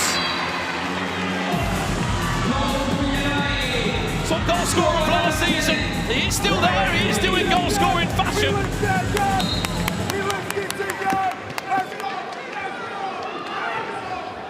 They needed someone. And now is this where the game starts to turn?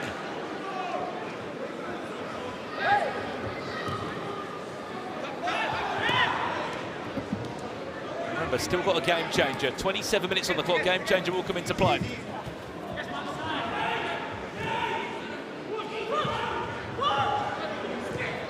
What a ball that could have been there from Callum Butcher. Brian Lee was on his way. Hey, hurry up. Let's go, let's go, let's go, let's go.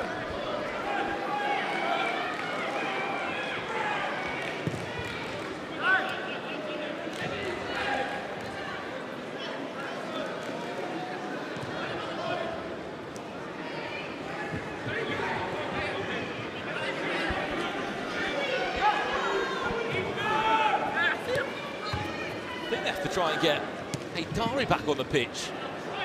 Him and Brian Lee could be their best chance of getting another goal. Just two players that will just charge at players, take them on.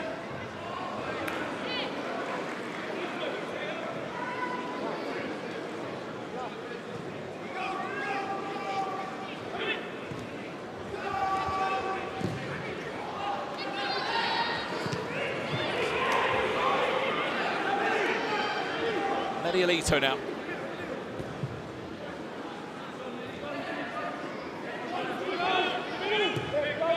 That one ended up.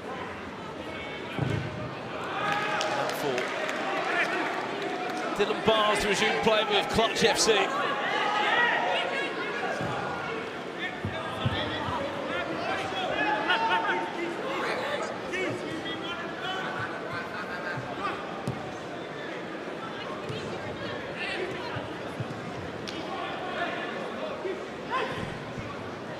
Brian Lee, Stephen Kodra back defending for his side. Brian Lee goes down. Penalty. Penalty to United. Brian Lee fouled, and is that the moment that the game can change?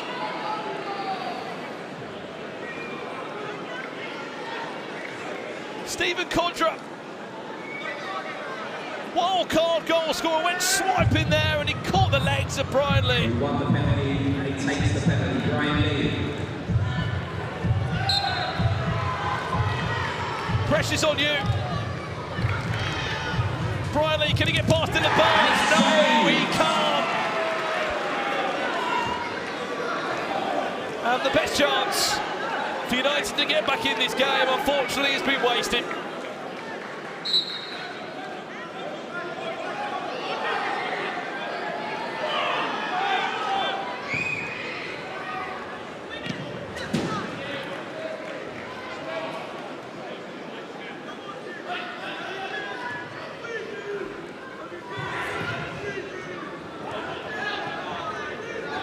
Kenko, Dixon does well there to pull away. Dixon! Quick restart for United now, into near enough the last 5.5 minutes of this one.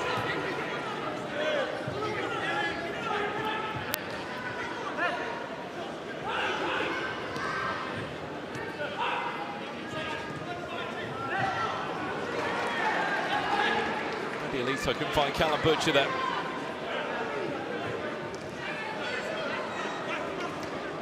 Stands though, United are 5 minutes away from 0 points from 2 games. And Clutch looking to maximise points here in week 2, looking to do what the 26ers did in week 1. 2 minutes until our game changer, 2 minutes until our second half game changer.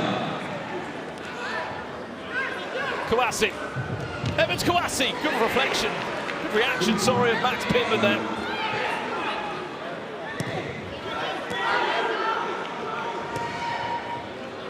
Cadell Daniel, Butcher!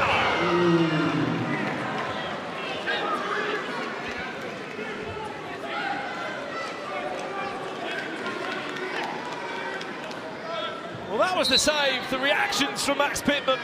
You think that goes in? Too much of a mountain to climb for United. Clutch have played this game so well.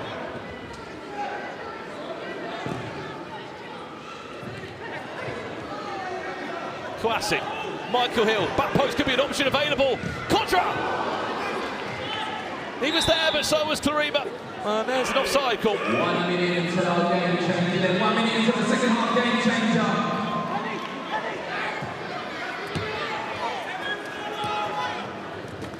Harry Kane looked like he was fouled.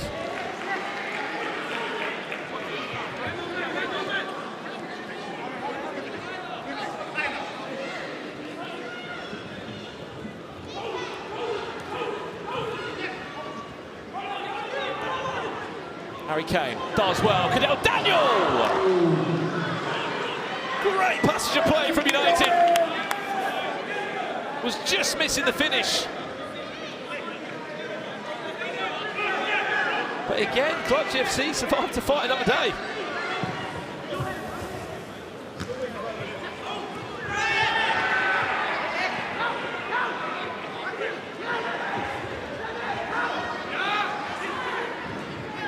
Harry Kane, good feet.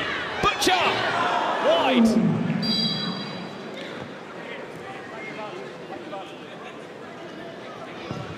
Ref challenge has been thrown in there by Ginge. Flags were thrown, Phil to indicate a referee challenge.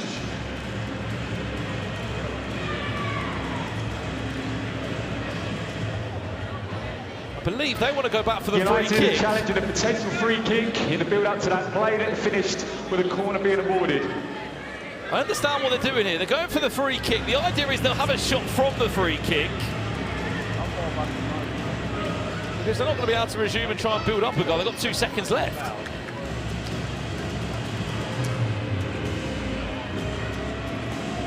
Yeah, it is a foul, yeah, we play. He doesn't want the ball.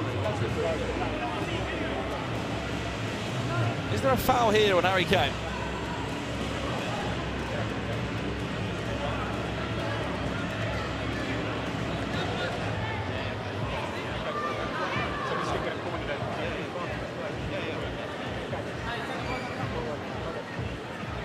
Challenge unsuccessful, advantage was played, which led to the corner being achieved. So challenge is unsuccessful. Challenge unsuccessful there.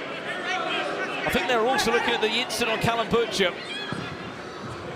But let's get into the game changer now.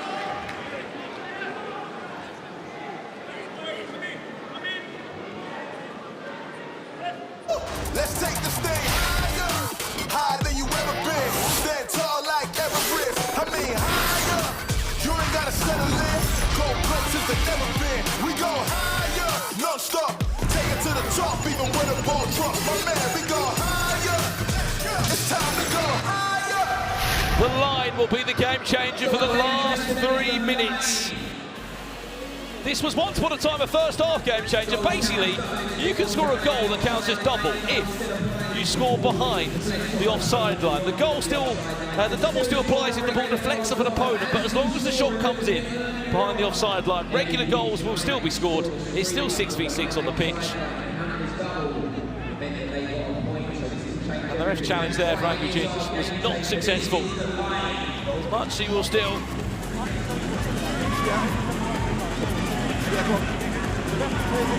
Yeah. So you get the shot on goal and you receive your ball. Yeah. So it's still having a second bite on the tail.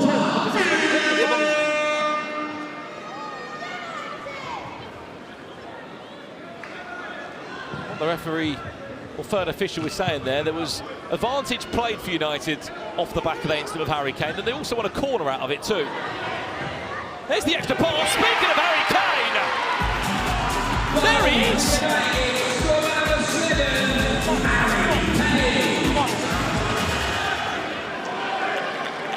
Back to the point he was just saying, you can't throw a ref challenging when the advantage has already been played. United got the shot away. I won't be thinking about that now. They're back in it, and Harry Kane is back on the score sheet for Baller League Season 2. Are United about to snatch away the first 3 points of the season from Clutch FC?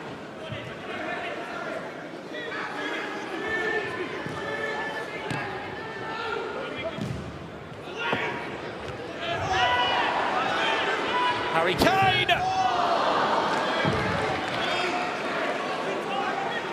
Let's go! Just off target. Remember, the game changer is the line. You score behind it, you are awarded not 1 but 2 goals for a single goal. If you are happy to risk a shot from that far out.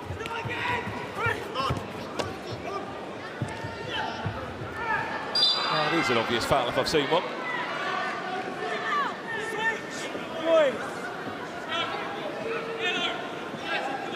Switch, Keith.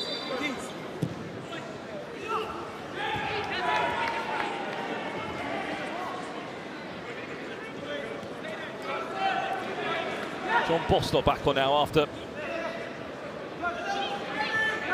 a little injury earlier on. Seems all good to go now.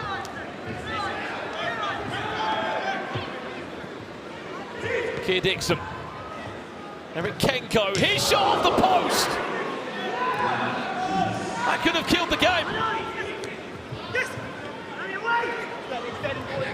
Eric Kenko off the post again! 1 minute left in this one. Oh, Chloe Kelly's Clutch FC about to pick up their first 3 points in Baller League. It looks like that's about to happen at the moment. Forget scoring behind the line for United here. Free kick. Won by Cadell Daniel.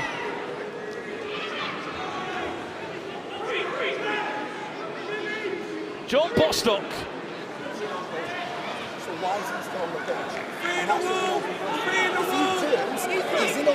Just saying, why is he on the pitch still? He looked like he was through on goal. John Bostock here, free kick on the edge of the box. Harry Kane let's take it. Bostock does, saved on the rebound. Handball claims. We haven't got a ref challenge, so they can't challenge it. Handball claims waved away. Long ball goes forward into Cadell Daniel. Final 20 seconds left. Harry Kane finds Cadell Daniel. United snatch! The late equaliser!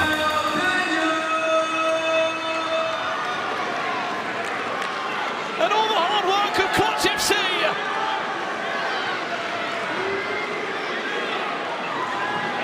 It's pushed to one side.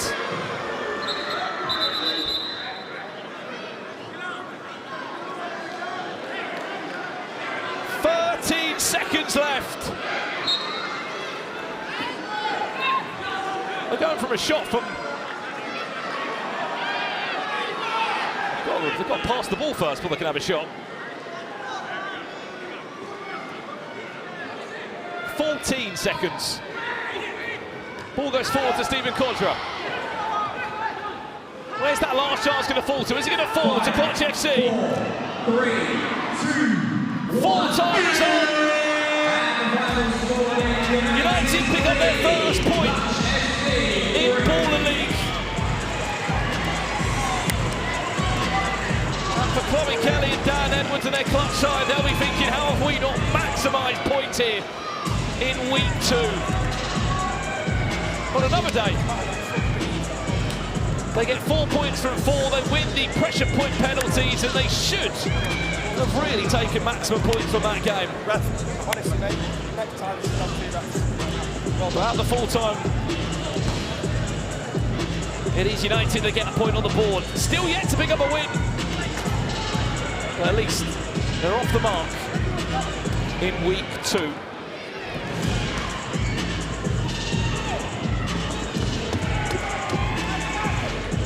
Still lots to improve on. And there is still 9 more weeks to go. Let's head down with the team managers now on pitch side with Joe Thomason to get their thoughts after that one. Chloe, I just heard you there say that was one of the best games of the night. What are your reflections? Yeah, for sure, one of the best games of the night. Another dodgy call from the referees. I think there was a few tonight actually, but I'm happy with the boys. Ginge, you were fuming on the touchline. What's going on? Can I be frank? Don't swear. I won't say what I was going to say then. The referee, absolutely diabolical. And you can back me up. By far, I'm just going to prefer not to speak. Probably a good plan for now. Chloe, what about your team's performance though? Because you were quite dominant, particularly in the first half. Yeah, we were very dominant. I think it's learnings, it's still early weeks. I think that there's a lot of new boys gelling together, but I thought the quality that they showed was incredible, but it's switching on and I think they need to do that. Ginge, you not so happy with your team's performance, or what do you make of it? No, I thought the performance was quality. I thought the football we played first 10 minutes was brilliant. Hit the post again twice. You also hit the post a couple of times. Didn't take our chances, the amount of times we could have cut it back. Again, there's about 6 new lads all trying to click. We will get there, and when we get there, we're going to be very dangerous. Guys, well done tonight.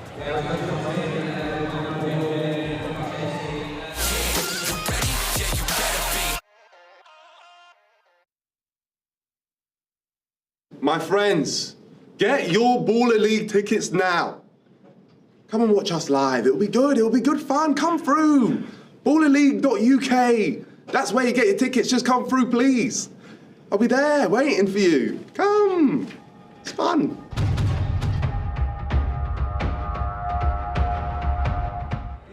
Yes, tickets for all match days come out on Friday, the 7th of November. That is this Friday, so make sure you get your tickets. We want to see as many of you here as possible. What an end to that game, by the way. United 3, Clutch FC 3, but look who we're joined with, the managers of the final 2 games. You're flying high on your own birthday, boy, Righty. Happy birthday. Thank you, No Alan? No Alan today. You're flying solo. Yeah, flying solo. I can't make it today, but like he's here in spirit. He's here in spirit. Yeah. And Sharky as well, obviously manager of the current Baller League champions, SDS. This is a great game to end match week 2. Let's start with you, Righty, because, you know, a little bit of a tougher season last season, but how important to get off to a winning start in match week 1? It's vitally important because what I learned from last season is very hard to get momentum when you go into a game and then you start playing well, but then you make a couple of mistakes and they come back in it, then you lose all your confidence. You have to start really, you have to try and start well, so then you can continue to build a confidence. That's what happened to us last season. Do you feel like you and Alan have got a good bond going already, you two as managers? Better than Micah and Daniel, God. Well, you know, the thing is that we've got a lot of the players that we had from last season, they want to come back this season, put it right. And the thing with them is, you know, you hear managers say, I really like these guys. I really do, because they genuinely want to do it. They want to get themselves in a position where they can show what they're capable of. Absolutely, and you've got a few new players in there, Righty, as have you, Sharky, and one of them, in Alfie Matthews, saved you last week at the very last second. That's how we brought him in. He's an unbelievable player, but also as a specialist at one-on-one. But listen, it's not about us. Uncle, I've got something for you. Oh. It's not about us, Uncle. It is a very special man. Happy birthday, It is Righty's birthday today. So Righty, everyone at Baller League and every Arsenal fan and every football fan wishes you a very happy birthday. We hope you've had a lovely day. I mean, we're just very lucky that we get to spend Righty's birthday. Everyone's singing happy birthday to you. Happy birthday. Oh, look at that. We have got a whole selection of Arsenal fans here, by the way. Sharky, what does this mean? Like, you're giving Righty a cake? Is this like... I'm just softening him up. Oh, you're softening Are you softening the blow? He's a very nice guy, but he's soft as well. Yeah. I'm softening him up. He's not going to be angry on the touchline. He can't think. You know something? They were so impressive last season. You know what I mean? I watched the end of it again. It was brilliant, and the way they came through. And I know that we played a massive part in helping them to get there. So this season is us playing them now after playing Deportrio last week and playing SDS will tell us exactly where we need to be and where we need to go from there. Guys, Righty, for one last time, everyone at Baller League wishes you the biggest happy birthday. I hope you enjoy your day, and listen, we don't know if it's going to come out with a win. We shall see. Sharky, Righty, we'll let you go because you've got to lead your team out. You've got to take your cake. It is the final game of match week 2 here in Baller League. It is Sharky's SDS against Righty's Wembley Rangers, and kick-off is coming for you now.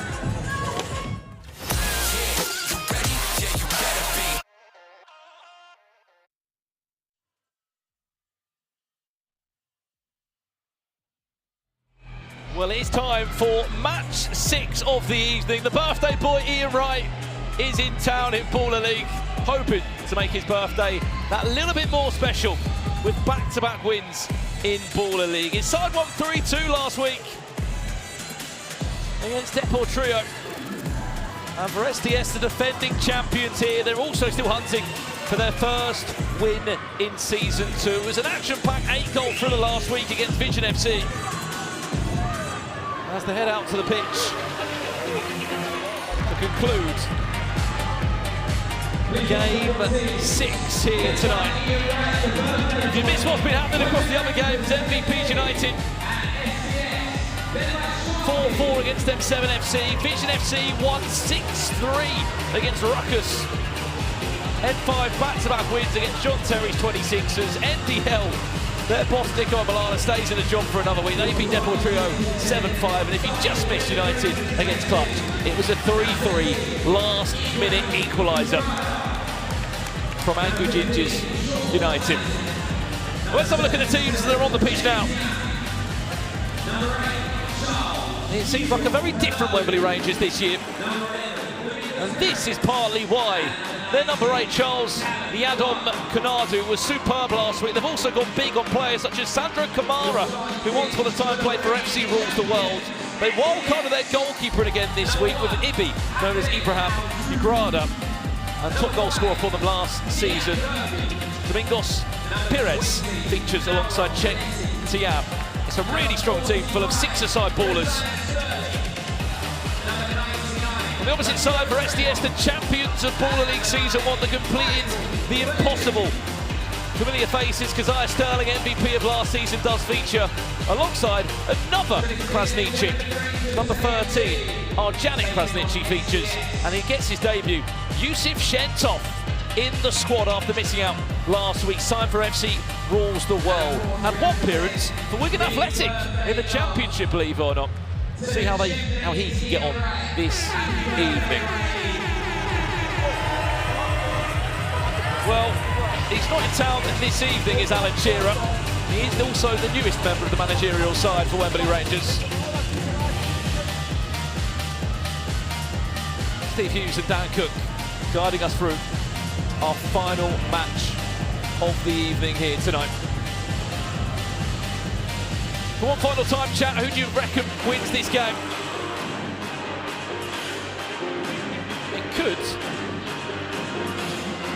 Well, Wembley Rangers top of the table with an important win here, by the way. They could be on 6 points from 6. Depending on the goal difference, they could go in front of N5 FC. Who would believe that we could be ending Matchday 2 with N5 FC top of the table, the side that struggled to win any games last year, and now leading the way, leading the charge.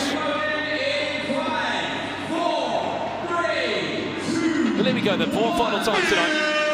Wembley Rangers versus SDS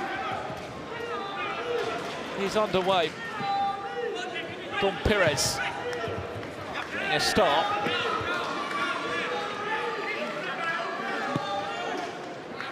Well, Ross Cable at the sidelines for Wembley Rangers is England's six-a-side all-time top goal scorer. In the manager role now, he was part of the side last year. And he has an incredible network and list of players that are perfect for this style of football. I've got the pleasure of having Joe Tomlinson alongside me here as well for the final game of the day. Joe, I mean, it could be the special birthday for Ian Wright if his side can win 2 from 2. And if they get the goal difference right, they could top the table. Yeah, fingers crossed for him, because this is a huge game, isn't it, against a really highly thought of SDS team. I know the boys are very, very confident with SDS, but I have to say, some of the players Wembley Rangers have got this season, I think they could comfortably finish in the top 4 if things go well. It's the level of player they've got as well. I'm looking across a lot of these players, they're all England six-a-side national team players. For those that it might be a bit foreign to at home, you've got players that play futsal, which again is indoor, very small-sided, but there's also an official six-a-side team of England who will travel around the world playing competitions, and quite a lot of those players do feature in this side for Wembley Rangers, such as Don Pires. Yeah, and I think Charles Commando, number 8 last week, who was really making headlines. I was actually at Nottingham Forest training ground midweek with James McAtee, and he was saying, best player I've seen at Baller League so far this season. And it's hard to argue with it. The feet were outrageous for the goal he scored last week, weren't they? And I think he's 39 years old, which is a huge surprise, because he's so fit out there. Speaking of him now, here's Don Pires, who having his first shot. That one spilled away by half. And speaking of Canado, there he is. He scored last week on his debut in Baller League. As far as half standards go, Joe, he won't want to see that one again. Absolutely not. And I mean, we know SDS started a bit shaky last season with the goalkeeper situation, didn't they? But Half came in to save their bacon. He was unbelievable across the second half of the campaign. That was an ugly moment, though. It really was. And I think there was a little error last week as well, wasn't there? So SDS have got to lock off these mistakes. Marvel headset, man. Oh. Out of the moment last season for United, moved across in the summer. I mean, not available for selection tonight. I'm sure he is on the sidelines. Is Alfie Matthews, Joe? How much are they going to miss him tonight? Yeah, massively, particularly the game changers. I think if the one-on-one pops up tonight, we know how effective Alfie Matthews is. Absolutely rescued a point last week, didn't he, against Vision with the last kick of the game. But, you know, to not have him, we've also seen Mampolo missing as well today. There's been some big absentees, haven't they? And I think Alfie Matthews will be missed. It's a big signing that for SDS.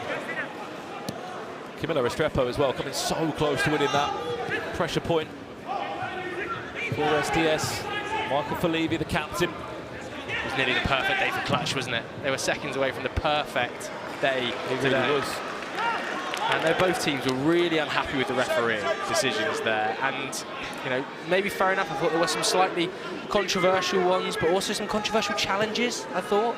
They were thrown in quite early, particularly Clutch's challenge was thrown in quite early, wasn't it? So I think it really is an example you've got to use your challenge so well. There was the handball shout, wasn't there, for United? If they had a challenge, they would have been able to potentially have a point. And that was the MVP of Season 1, Keziah Sterling. Scored 2 goals last week in that 4-4 game against Vision FC.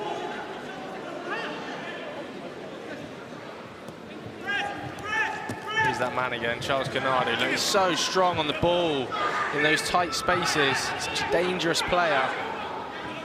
Lovely feet to him. George Isaac, one of their franchise ballers. Is he onside? No.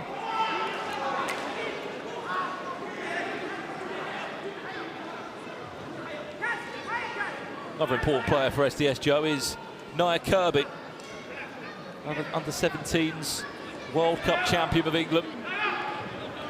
Yeah, some huge players, isn't there? And you think of Diddy's not even on the pitch at the moment. This was the player that was so inspirational for them last season. The captain, of course, in Season 1, such a fantastic player.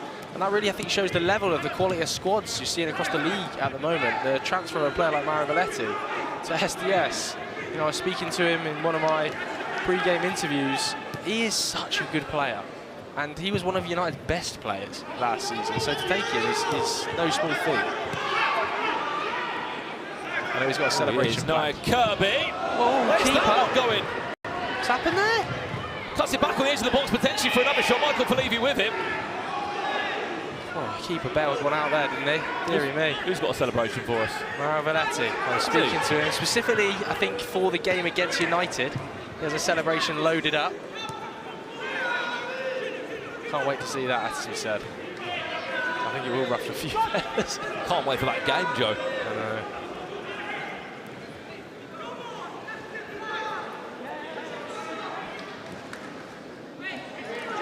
As it stands, M5 top of the table on goal difference.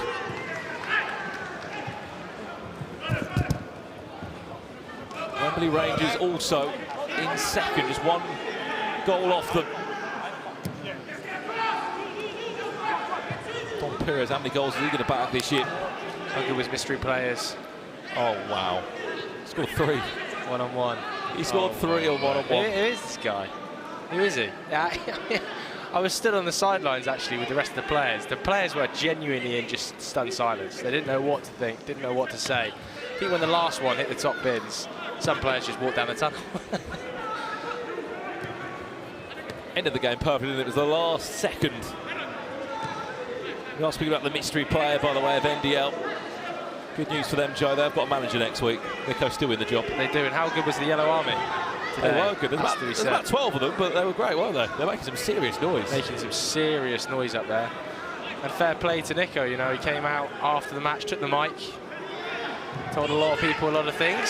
Dropped the mic. And then dropped the mic, much to, you know, my annoyance, because that is a broken mic.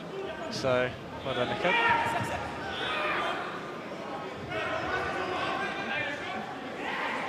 Good feet again from Canado. It will be a kick-in anyway for Wembley Rangers. Best goal you've seen today, Brando? It's got to be that hat-trick from Joshua Parker, Vision FC. Wow. That is goal. The variety of finishes. The dink, the outside of the boot touch that he said he meant, just outrageous. I have to say, I do think Emmanuel Robe is developing a trademark finish, though. Down the side, across the keeper, with that sort of powerful dip. What a ball that is! Don Perez! Wow. Shock on the cards. Nobody is safe. Champions of last season, 2-0 down.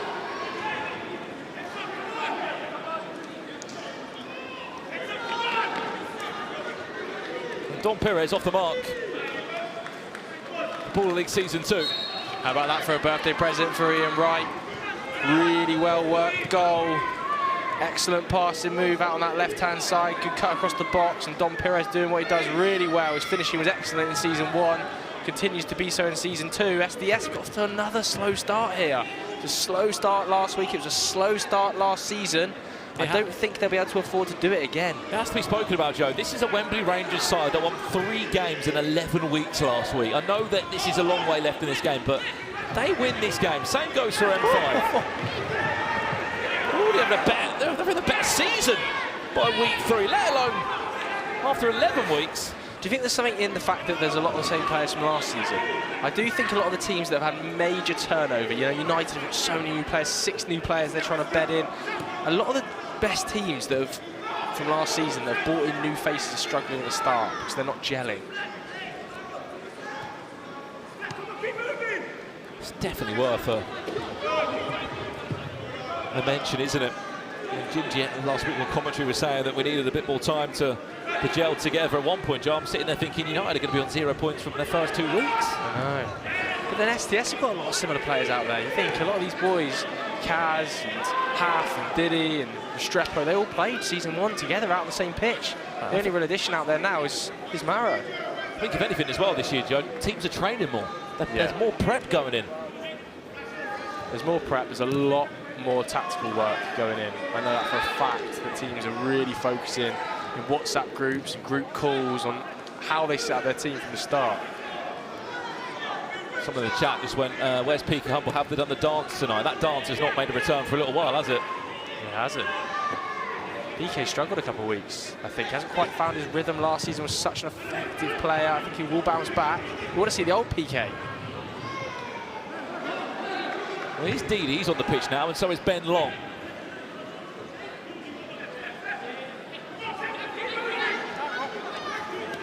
Wearing the captain's armband. So far, this has been a birthday to remember for Ian Wright.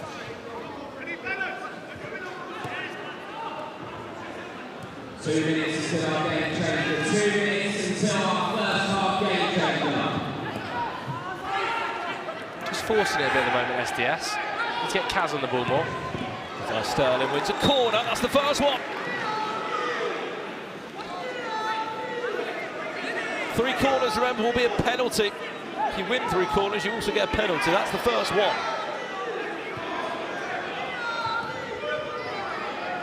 Didn't look too happy with that save there, Ibs, did he? Firing that around the post.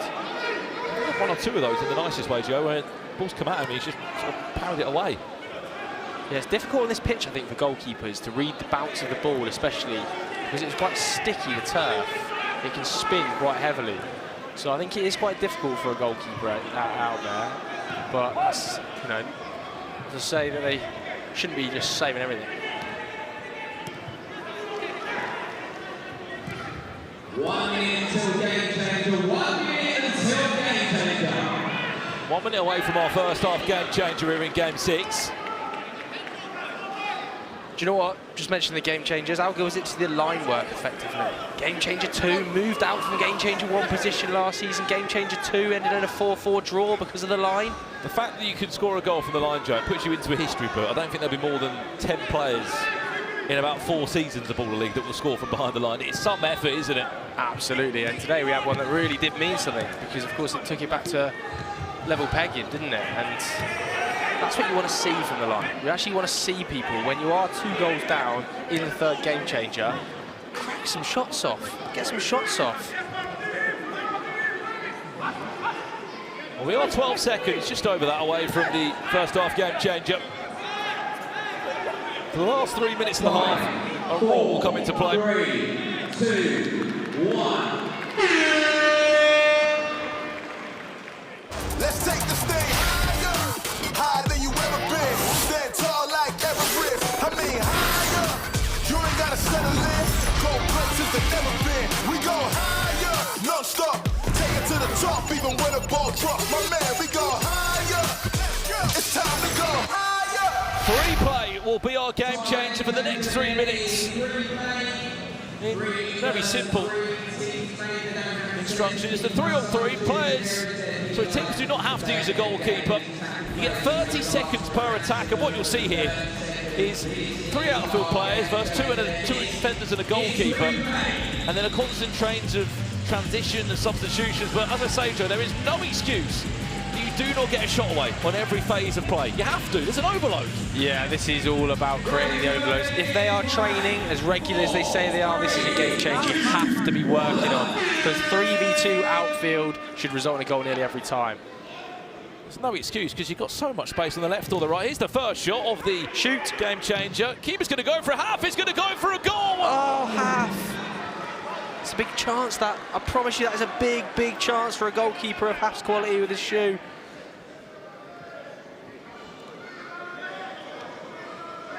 Canadu, the man of the moment for Wembley Rangers.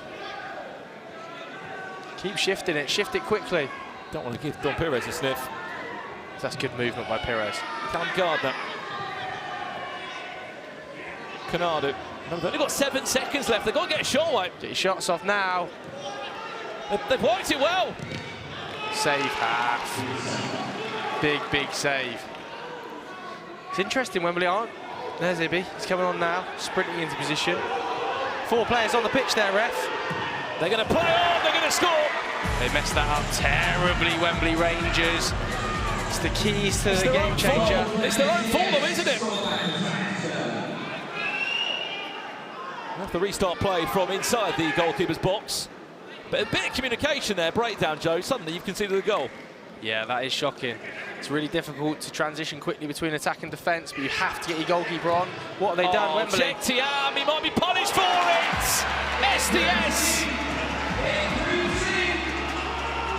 What have Wembley Rangers done in the last 30 seconds, guys? The transition between goalkeepers, attackers, and then giving the ball away in a 3v2. It's illegal stuff. Nia Kirby with his first goal in an SDS shirt in Baller League. Oh, Sandra Kamara!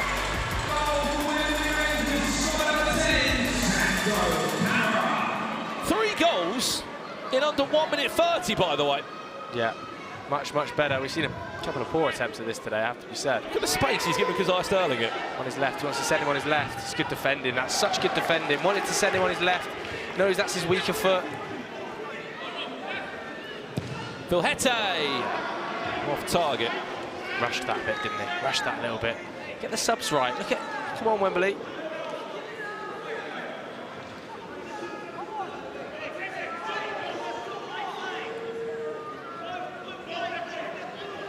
Check Tia. Sandra Kamara just scored the last goal for Wembley Rangers. Done a good job here of just shuffling over the 2 defenders. There's the space for Don Pires. Just bobbled into him a bit though, didn't it? It's all about who's going to take the shot. 10 seconds left. Was that the right decision there? We've got 6 seconds left on this attack, so that was just a defensive contribution. Have to get a shot away. Pires! Kaz! Goal won't stand. Goal will not stand. They are out of time. 3-2 still Wembley Rangers. Challenge has been thrown though. They're throwing a challenge.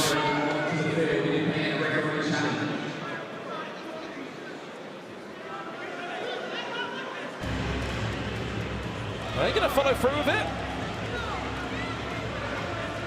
Oh. I'm not sure they are.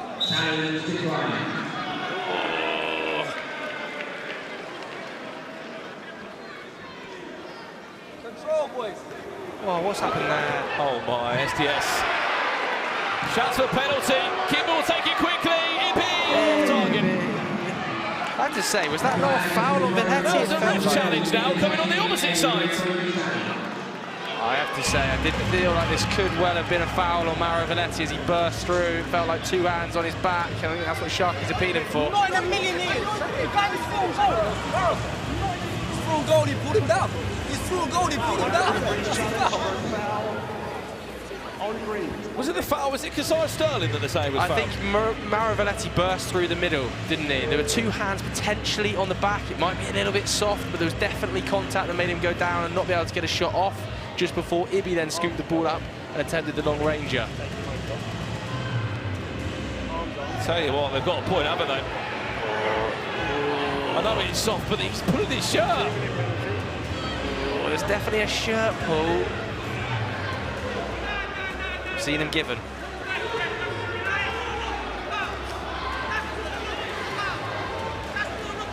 Referee's challenge is successful. Wow. We have a 2-minute player penalty and a free kick restart green.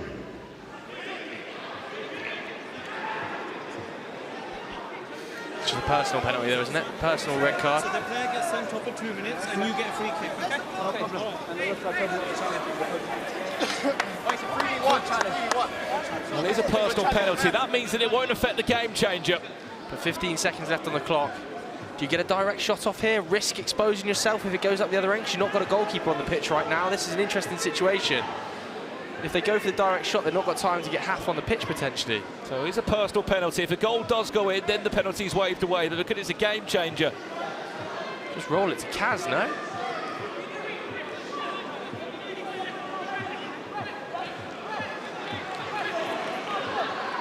To check that. Another head tag.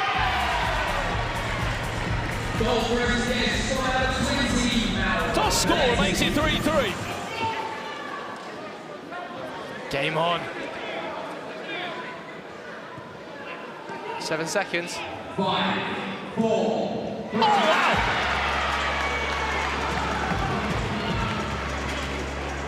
Goal for Wembley Rangers. Number 77, Cheick Thiam. Great finish, lovely reverse finish from Cheick Thiam there. Squared him up. Got to shoot, Kaz. Well, 7 goals in that one. Wow. A lot happened in that half as we come together to get our thoughts. Wembley Rangers still just about in front. SDS were chasing the game. They threw away a lead. At the halfway point, there's still so much to unfold in the next 15 minutes. But as it stands, Wembley Rangers 4-3 up.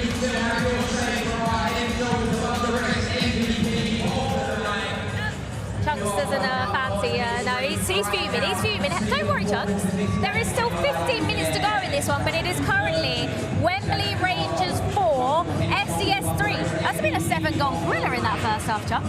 Yeah, it's been very entertaining, especially that last bit, the last 3 minutes. That's what I love about game changers, honestly. Baller League, man. Where else can you see a flipping game changer like that? And that game changer is really good because there is really no reason why you shouldn't get a shot off. You know, when you've got the man advantage, and actually both teams did that really, really well. Yeah, no, 100%. I feel like SDS train when it comes to the game changers quite a bit, so you can see that in their game. Because before that, I think it was very flat from them, and the fact that they managed to score 3 goals from that, fair play to them. But I feel like they need to wake up because in the actual gameplay, Wembley Rangers seem to be dominating. Yeah, I'm actually been very impressed with Wembley Rangers, and that, especially that move. I think it was for the Dom Perez goal where he put it in here, but it was a lovely, lovely little team move. And we spoke about Righty and getting a win in match week 1, but actually, no, his team are playing some lovely football out there. Incredible, honestly. Like you said yourself, Dom Perez, and of course you got Junior, which everyone keeps talking about. What do they call him here? Dom Pinardo. I call him Junior. That's what everyone calls him. Okay, so we call him Junior from now on. Absolute Okay, we'll call him baller. Junior. I'll be honest, he's incredible. Unbelievable. Would you believe that he's 39 years old? No, he's not. Yes, wow. Fun fact. Incredible. Thank you very much, Chunks. Right, it's time to get to the second half. It is currently Wembley Rangers 4, SDS 3 are the current Baller League champions going to lose their first game of match week 2 in Baller League, are they, Chunks? Who knows? We're about to find out. Well then, 7 goals at the halfway point there, and still Wembley Rangers are on top. There was a lot that happened in that game changer indeed. Suspensions did happen. Because it wasn't a +1, because it was a 3 play, that game changer still can be affected to a personal penalty. which did happen until the goal is scored. Then they resumed as normal, but by that point, they're out of time to make any other changes. Serious game on here. This is a fantastic game of football, by the way. 4-3. This is one of the best games we've seen of the evening. Don't go to sleep just yet, because it's still got goals in it.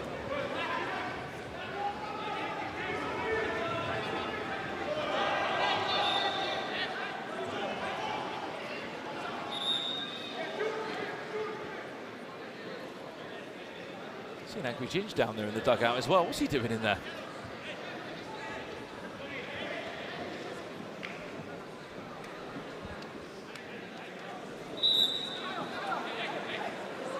Don't want his on, bro. Kicking to resume play.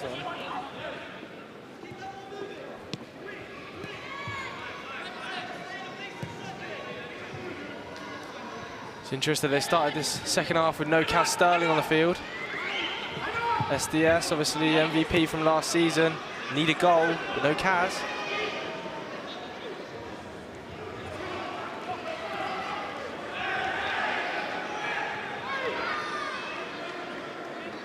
Yusuf Shentov on the pitch as well for SDS, getting his first couple of touches in a SDS shirt. Former FC Rules the World player.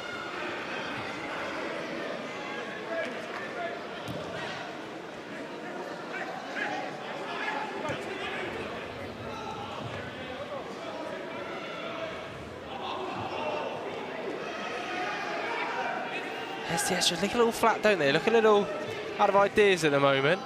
I think it is going to come, but they just need somebody to grab this game with a scruff of the neck. Maybe it's going to be Diddy. He did it so many times last season. He's on the pitch now. Was so influential in their comeback campaign. Need to see more from him. Just to confirm as well that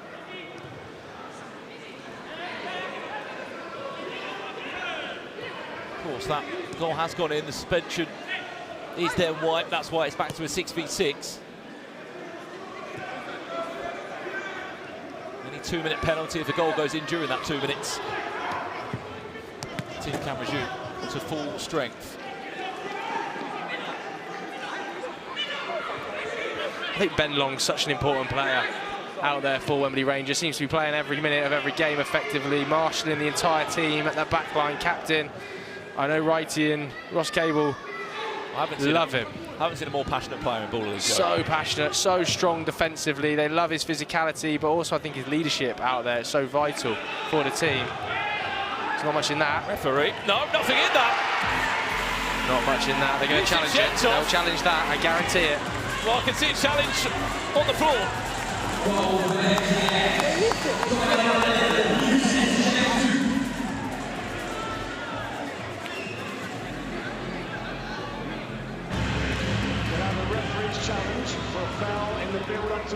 Well, Sharky's saying they've already used the ref challenge. They didn't. They were going to use it in the first half, but it was never followed through.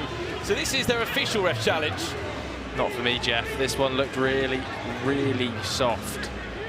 We'll see it again, but Charles Canado, who we've been hyping up all game, giving it away. Sharky's not happy with the previous throw that wasn't followed through on. So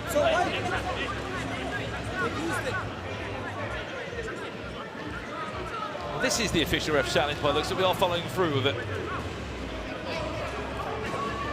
Not for me, Jeff. I mean, in person it looks soft. He wins the ball there.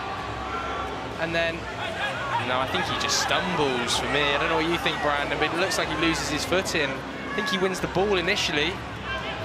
There. Yeah, he gets the taunter, doesn't he? He's just in the way, and yeah, he just trips and stumbles. It's not a foul. He's already going down. Challenge is successful. Foul awarded. No goal. Well, wow, we're wrong. Wow. We are very much wrong. Chat. Talk to me, chat. I can't believe that's been given.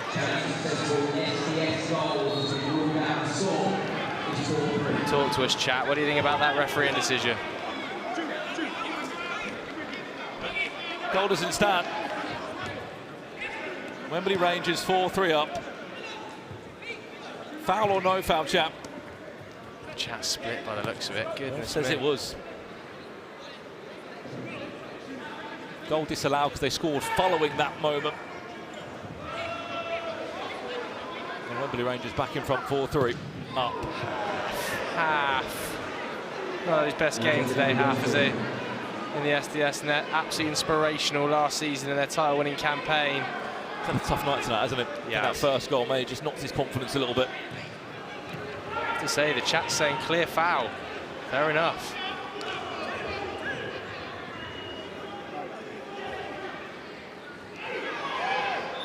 There's been a lot of refereeing controversy tonight, hasn't there? A lot of refereeing controversy. Ginge wasn't happy, Chloe wasn't happy. I don't think they're alone either.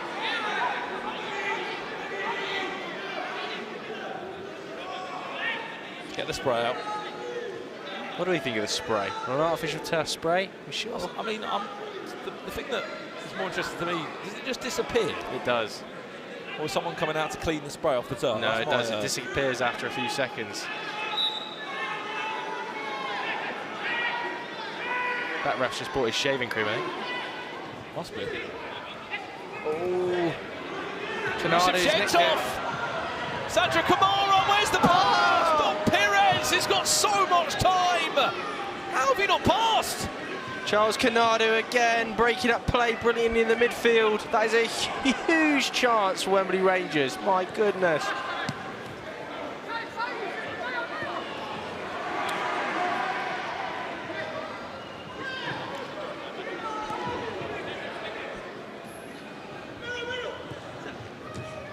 It's good play by Gendar.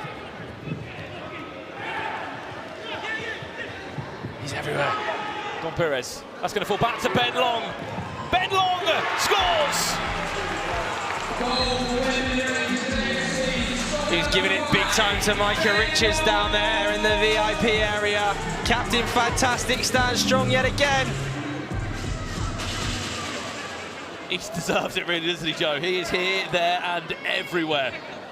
Great celebration as well. Micah's still here after full time, watching his opposition over the next few weeks. Watching the team he lost to last week.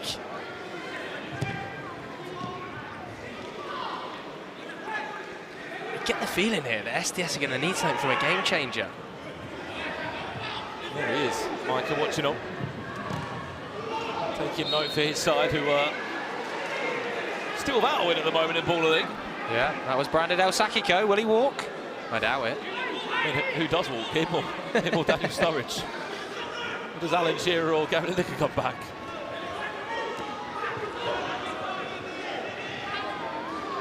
Don Perez trying to angle up that shot. The Chunks did raise that earlier in broadcast, actually. Deportrio, now a duo. Could that be behind the poor form? Do they need to add a third member of the cast? Who would they get? Don't know, chat. Who should Deportrio add as a third manager? Because otherwise, at the moment, they're Deport duo.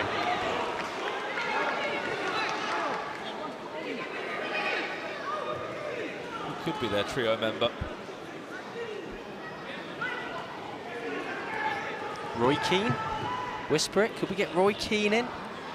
Deportrio, bring Keane through the door. I don't think he'd last more than a week. Oh, I think he'd be an entertaining watch though, wouldn't he? Roy Keane on the sidelines with Micah. We might have to get that going. Might have to get that chat going. Hashtag bring in Roy Keane for me.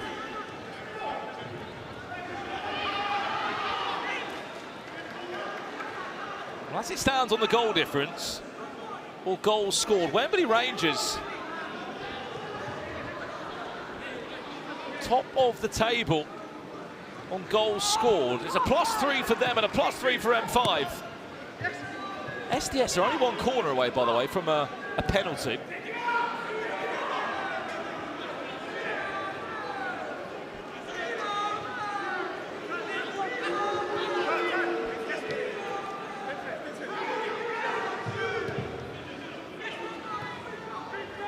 Philly Chambek on the pitch now, so we'll get his first couple of touches. Here's SDS.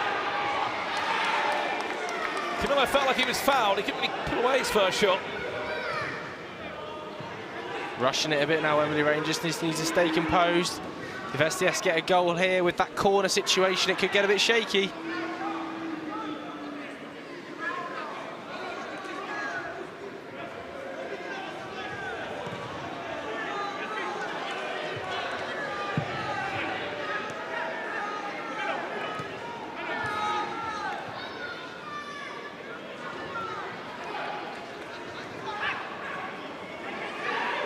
half goes long. But no one. A few people say they want to see Mario Balotelli join Micah and Daniel Sturridge. We did have Mario last year, didn't we? We did. In the Legends vs Creators game. I'm not sure he'd be up for going every week, put it that way. 2 long balls from the goalkeeper that haven't resulted in anything, really. Thierry Henry. Micah, Thierry Henry and Studger. He's been here before, Thierry Henry. He loves it. He was in the dugout, wasn't he, in season 1? His son loves it. He was there finals day, wasn't he, I think it was? He was on great form. His son loves the game. Could we see Thierry added as a 3rd manager there? Let's start the rumours. Let's start the rumours. Keno versus Henry. Who have you got? Tiam and George Isaac play that corner short. It goes all the way back. They've just gifted him a chance. Potentially half comes off his line.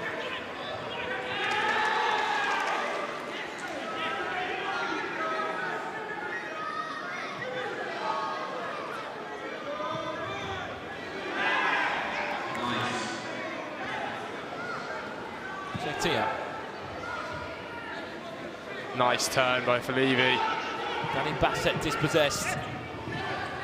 Felivi looking to get off the mark. Oh, Kaz. And that one will not be a chance to remember for Kasai Sterling.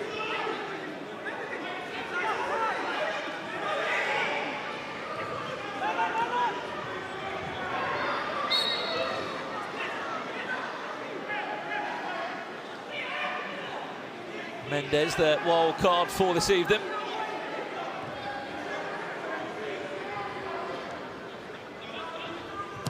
Danny Bassett.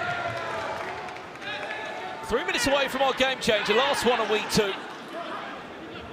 You feel like SDS need one-on-one almost, don't you? The problem is, though, Joe, they're playing against potentially one of the best one-on-one players in Don Pires, is my guess who's going to be stepping up on the opposite side. I think they need to force a corner as well. I'm surprised they've let these 2 corners slide for as long as they have. That could fall for a corner, it does! Look like a corner to me, it will be. SDS have been awarded their 3rd corner, which means they have a penalty kick. Who takes it? Sterling or Valhetta? Kaz, it has to be Kaz. It must be Kaz. Kaz Sterling.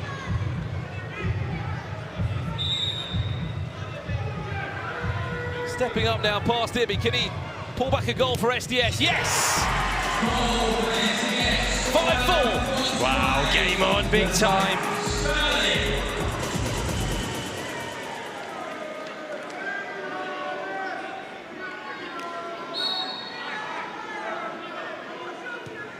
Just before the game changer as well, Joe. Lots of time left in this. So much time, and this is really where SDS can use their experience in big pressurised situations like they did in the final, semi-final, to get to the top 4. They've been in these situations before. Oh, it's a foul.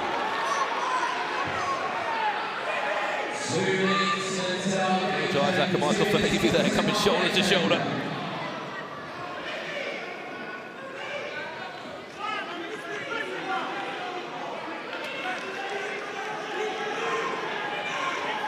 See that one again on the replay. Speak about.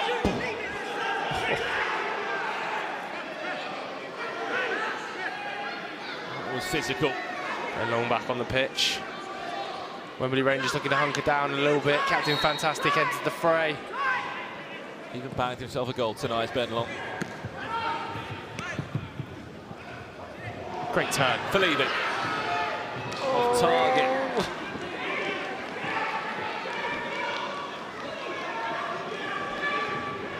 It's an interesting switch up a captaincy, isn't it? SDS. To move it into Felivi.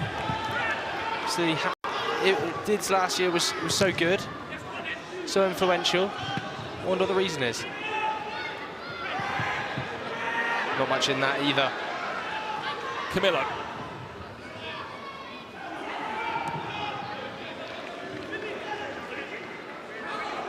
It's an interesting one, isn't it? Giving the striker a captain. Not saying they can't have that role, but you feel like a striker like Felivi would be more subbed on and off than maybe kept on for the full 30 minutes.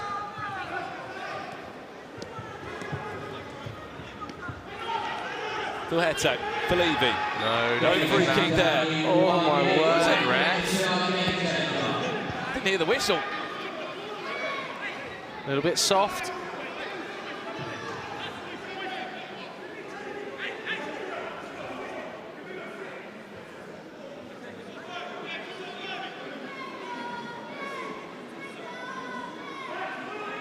There's the famous spray. Vinny Chabak over this one. Do you have a go here? We've also got Test the Faheta keeper. over it too. Chabak!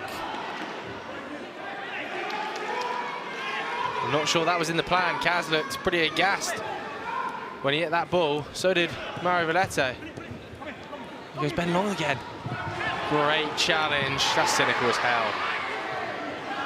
Sterling. Shot comes in, good save, Vivi.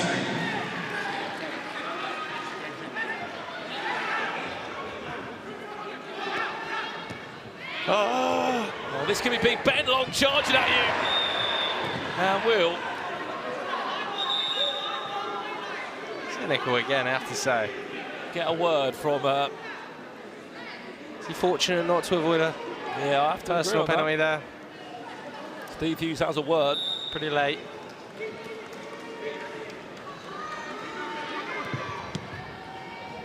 It's nice football. 15 seconds away from the game changer. SDS are still in possession of this one. Plenty of time for him though, even with the game changer. There's only a goal in it. Keep hold of the ball now. 5, 4, 3, 2. No time. Game changer ahead of us. Let's take this thing higher, higher than you ever been. Stand tall like Everest. I mean higher. You ain't gotta settle in. Go places that never been. We go higher, non-stop. Take it to the top, even when the ball drops. My man, we go higher. It's time to go higher. Fair play for the last 3 minutes of the second half. Basically, in short, any foul that's committed, the player that's committed the foul will be sent off for the remainder of the game, along with a free kick or a penalty being awarded. That includes also handballs or unsporting behaviour will result in a player being sent off. Other offences that would originally lead to a 2-minute suspension will also be sent off. So if you do get sent off, you're not coming back on. There's no 2-minute countdown. You're off for the remainder of the game. We saw this earlier on. It was VZN FC who lost the player.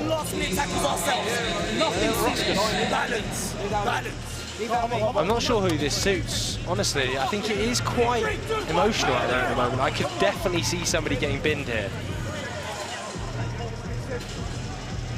Ben Long.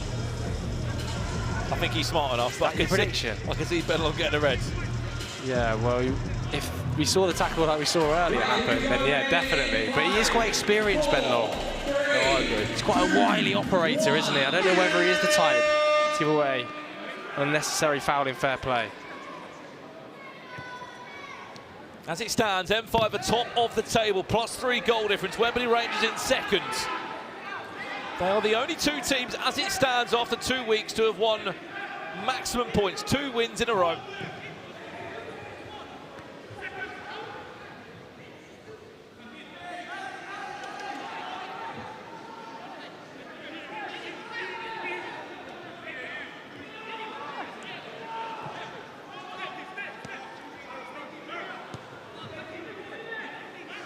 Only 1 goal in this. No corners to rely on. Has to be a moment of brilliance. No. Not like that. So you have to be careful. Do not give away a foul. Oh, Canadu. Great save. What an assist that could have been. People are just falling over a little bit too easy. Yeah, looking to buy the fouls, aren't they? Canadu there, that was outrageous piece of skill. It really was. Do you know what? They've got to be careful. They don't dive and give away a foul. They get sent off for diving. That's a great point, isn't it? Canadu into Callum Gardner. I thought that was going to be game, set, match, 6-4. Should have been. Oh! A great save from him. Brilliant save. Don't know where Chetiam's off to there. Minute 30 gone.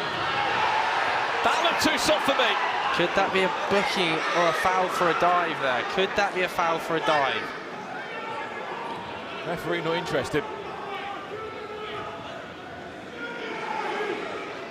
Levy. Kazai Sterling!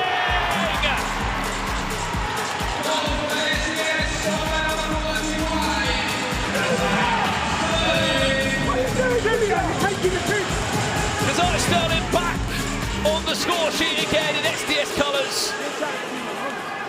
And there's still a minute of this game to play. It's all on the line here.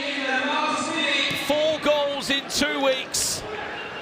Where's this one going to end up? Callum Gardner. Canadu. He's in. That one blocked. Chance to break now. Camilo Restrepo. SDS going to snatch it late on. No. Down the other end we go now for Wembley Rangers. Don Perez bundled off the ball. That goes back out now for possession for SDS. Now it's their turn. Wow. He's pinned him. That chance goes either. 20 seconds left. Are Wembley Rangers going to snatch a last-minute goal? No. SDS might though. Last roll of the dice is going to fall to SDS. We've only got 5 seconds. 3, 2, Sterling off target. Full-time result. And it's not the birthday present for Ian Wright that he was hoping for when his team were in front on multiple occasions. They will not be joint top of the league. And believe it or not, of all teams, there is one that's on 6 points from 6. And their name are N5 FC. 2 draws tonight, Joe. What a day for N5, for Martin Waghorn, for all of the Arsenal boys, to be honest with you. I can't believe what I've just seen. You know, we nearly ended the day with 2 teams really shock on 6 points, but SDS, they keep pulling themselves back into games. They do. And there we have it from the commentary box. It's been an absolute joy to bring you all the Seeds games tonight, but from us, it's down to Liv and Chunks. Thank you, Brandon. Thanks, Joe. Cool. What a game to finish us off. 5-all. I felt like SDS were lucky to get back in that, if I'm Yeah. being honest. Expecting more from them, but at the end of the day, Wembley Rangers, I love it, man. They've improved so much from last season, same as M5.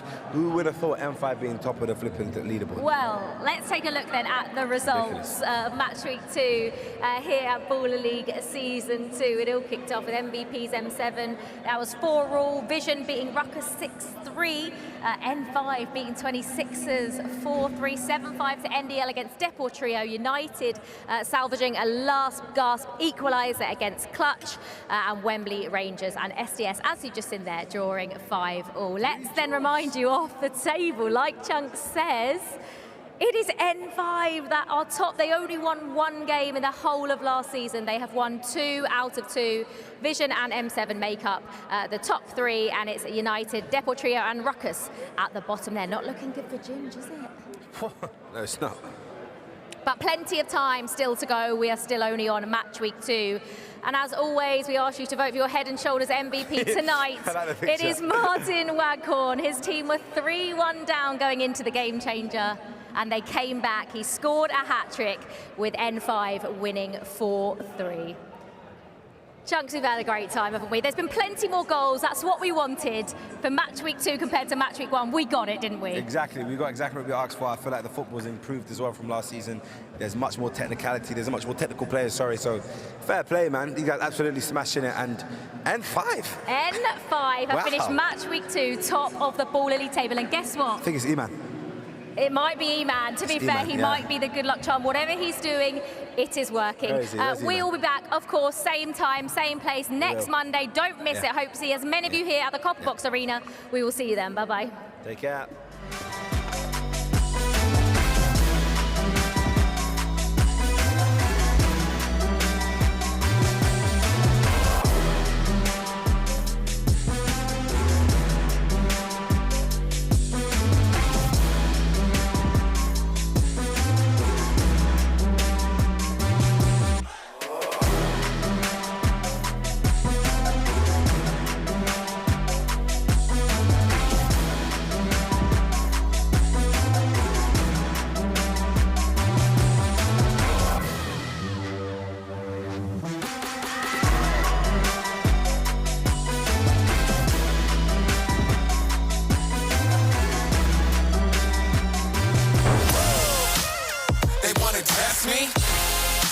see who the best be.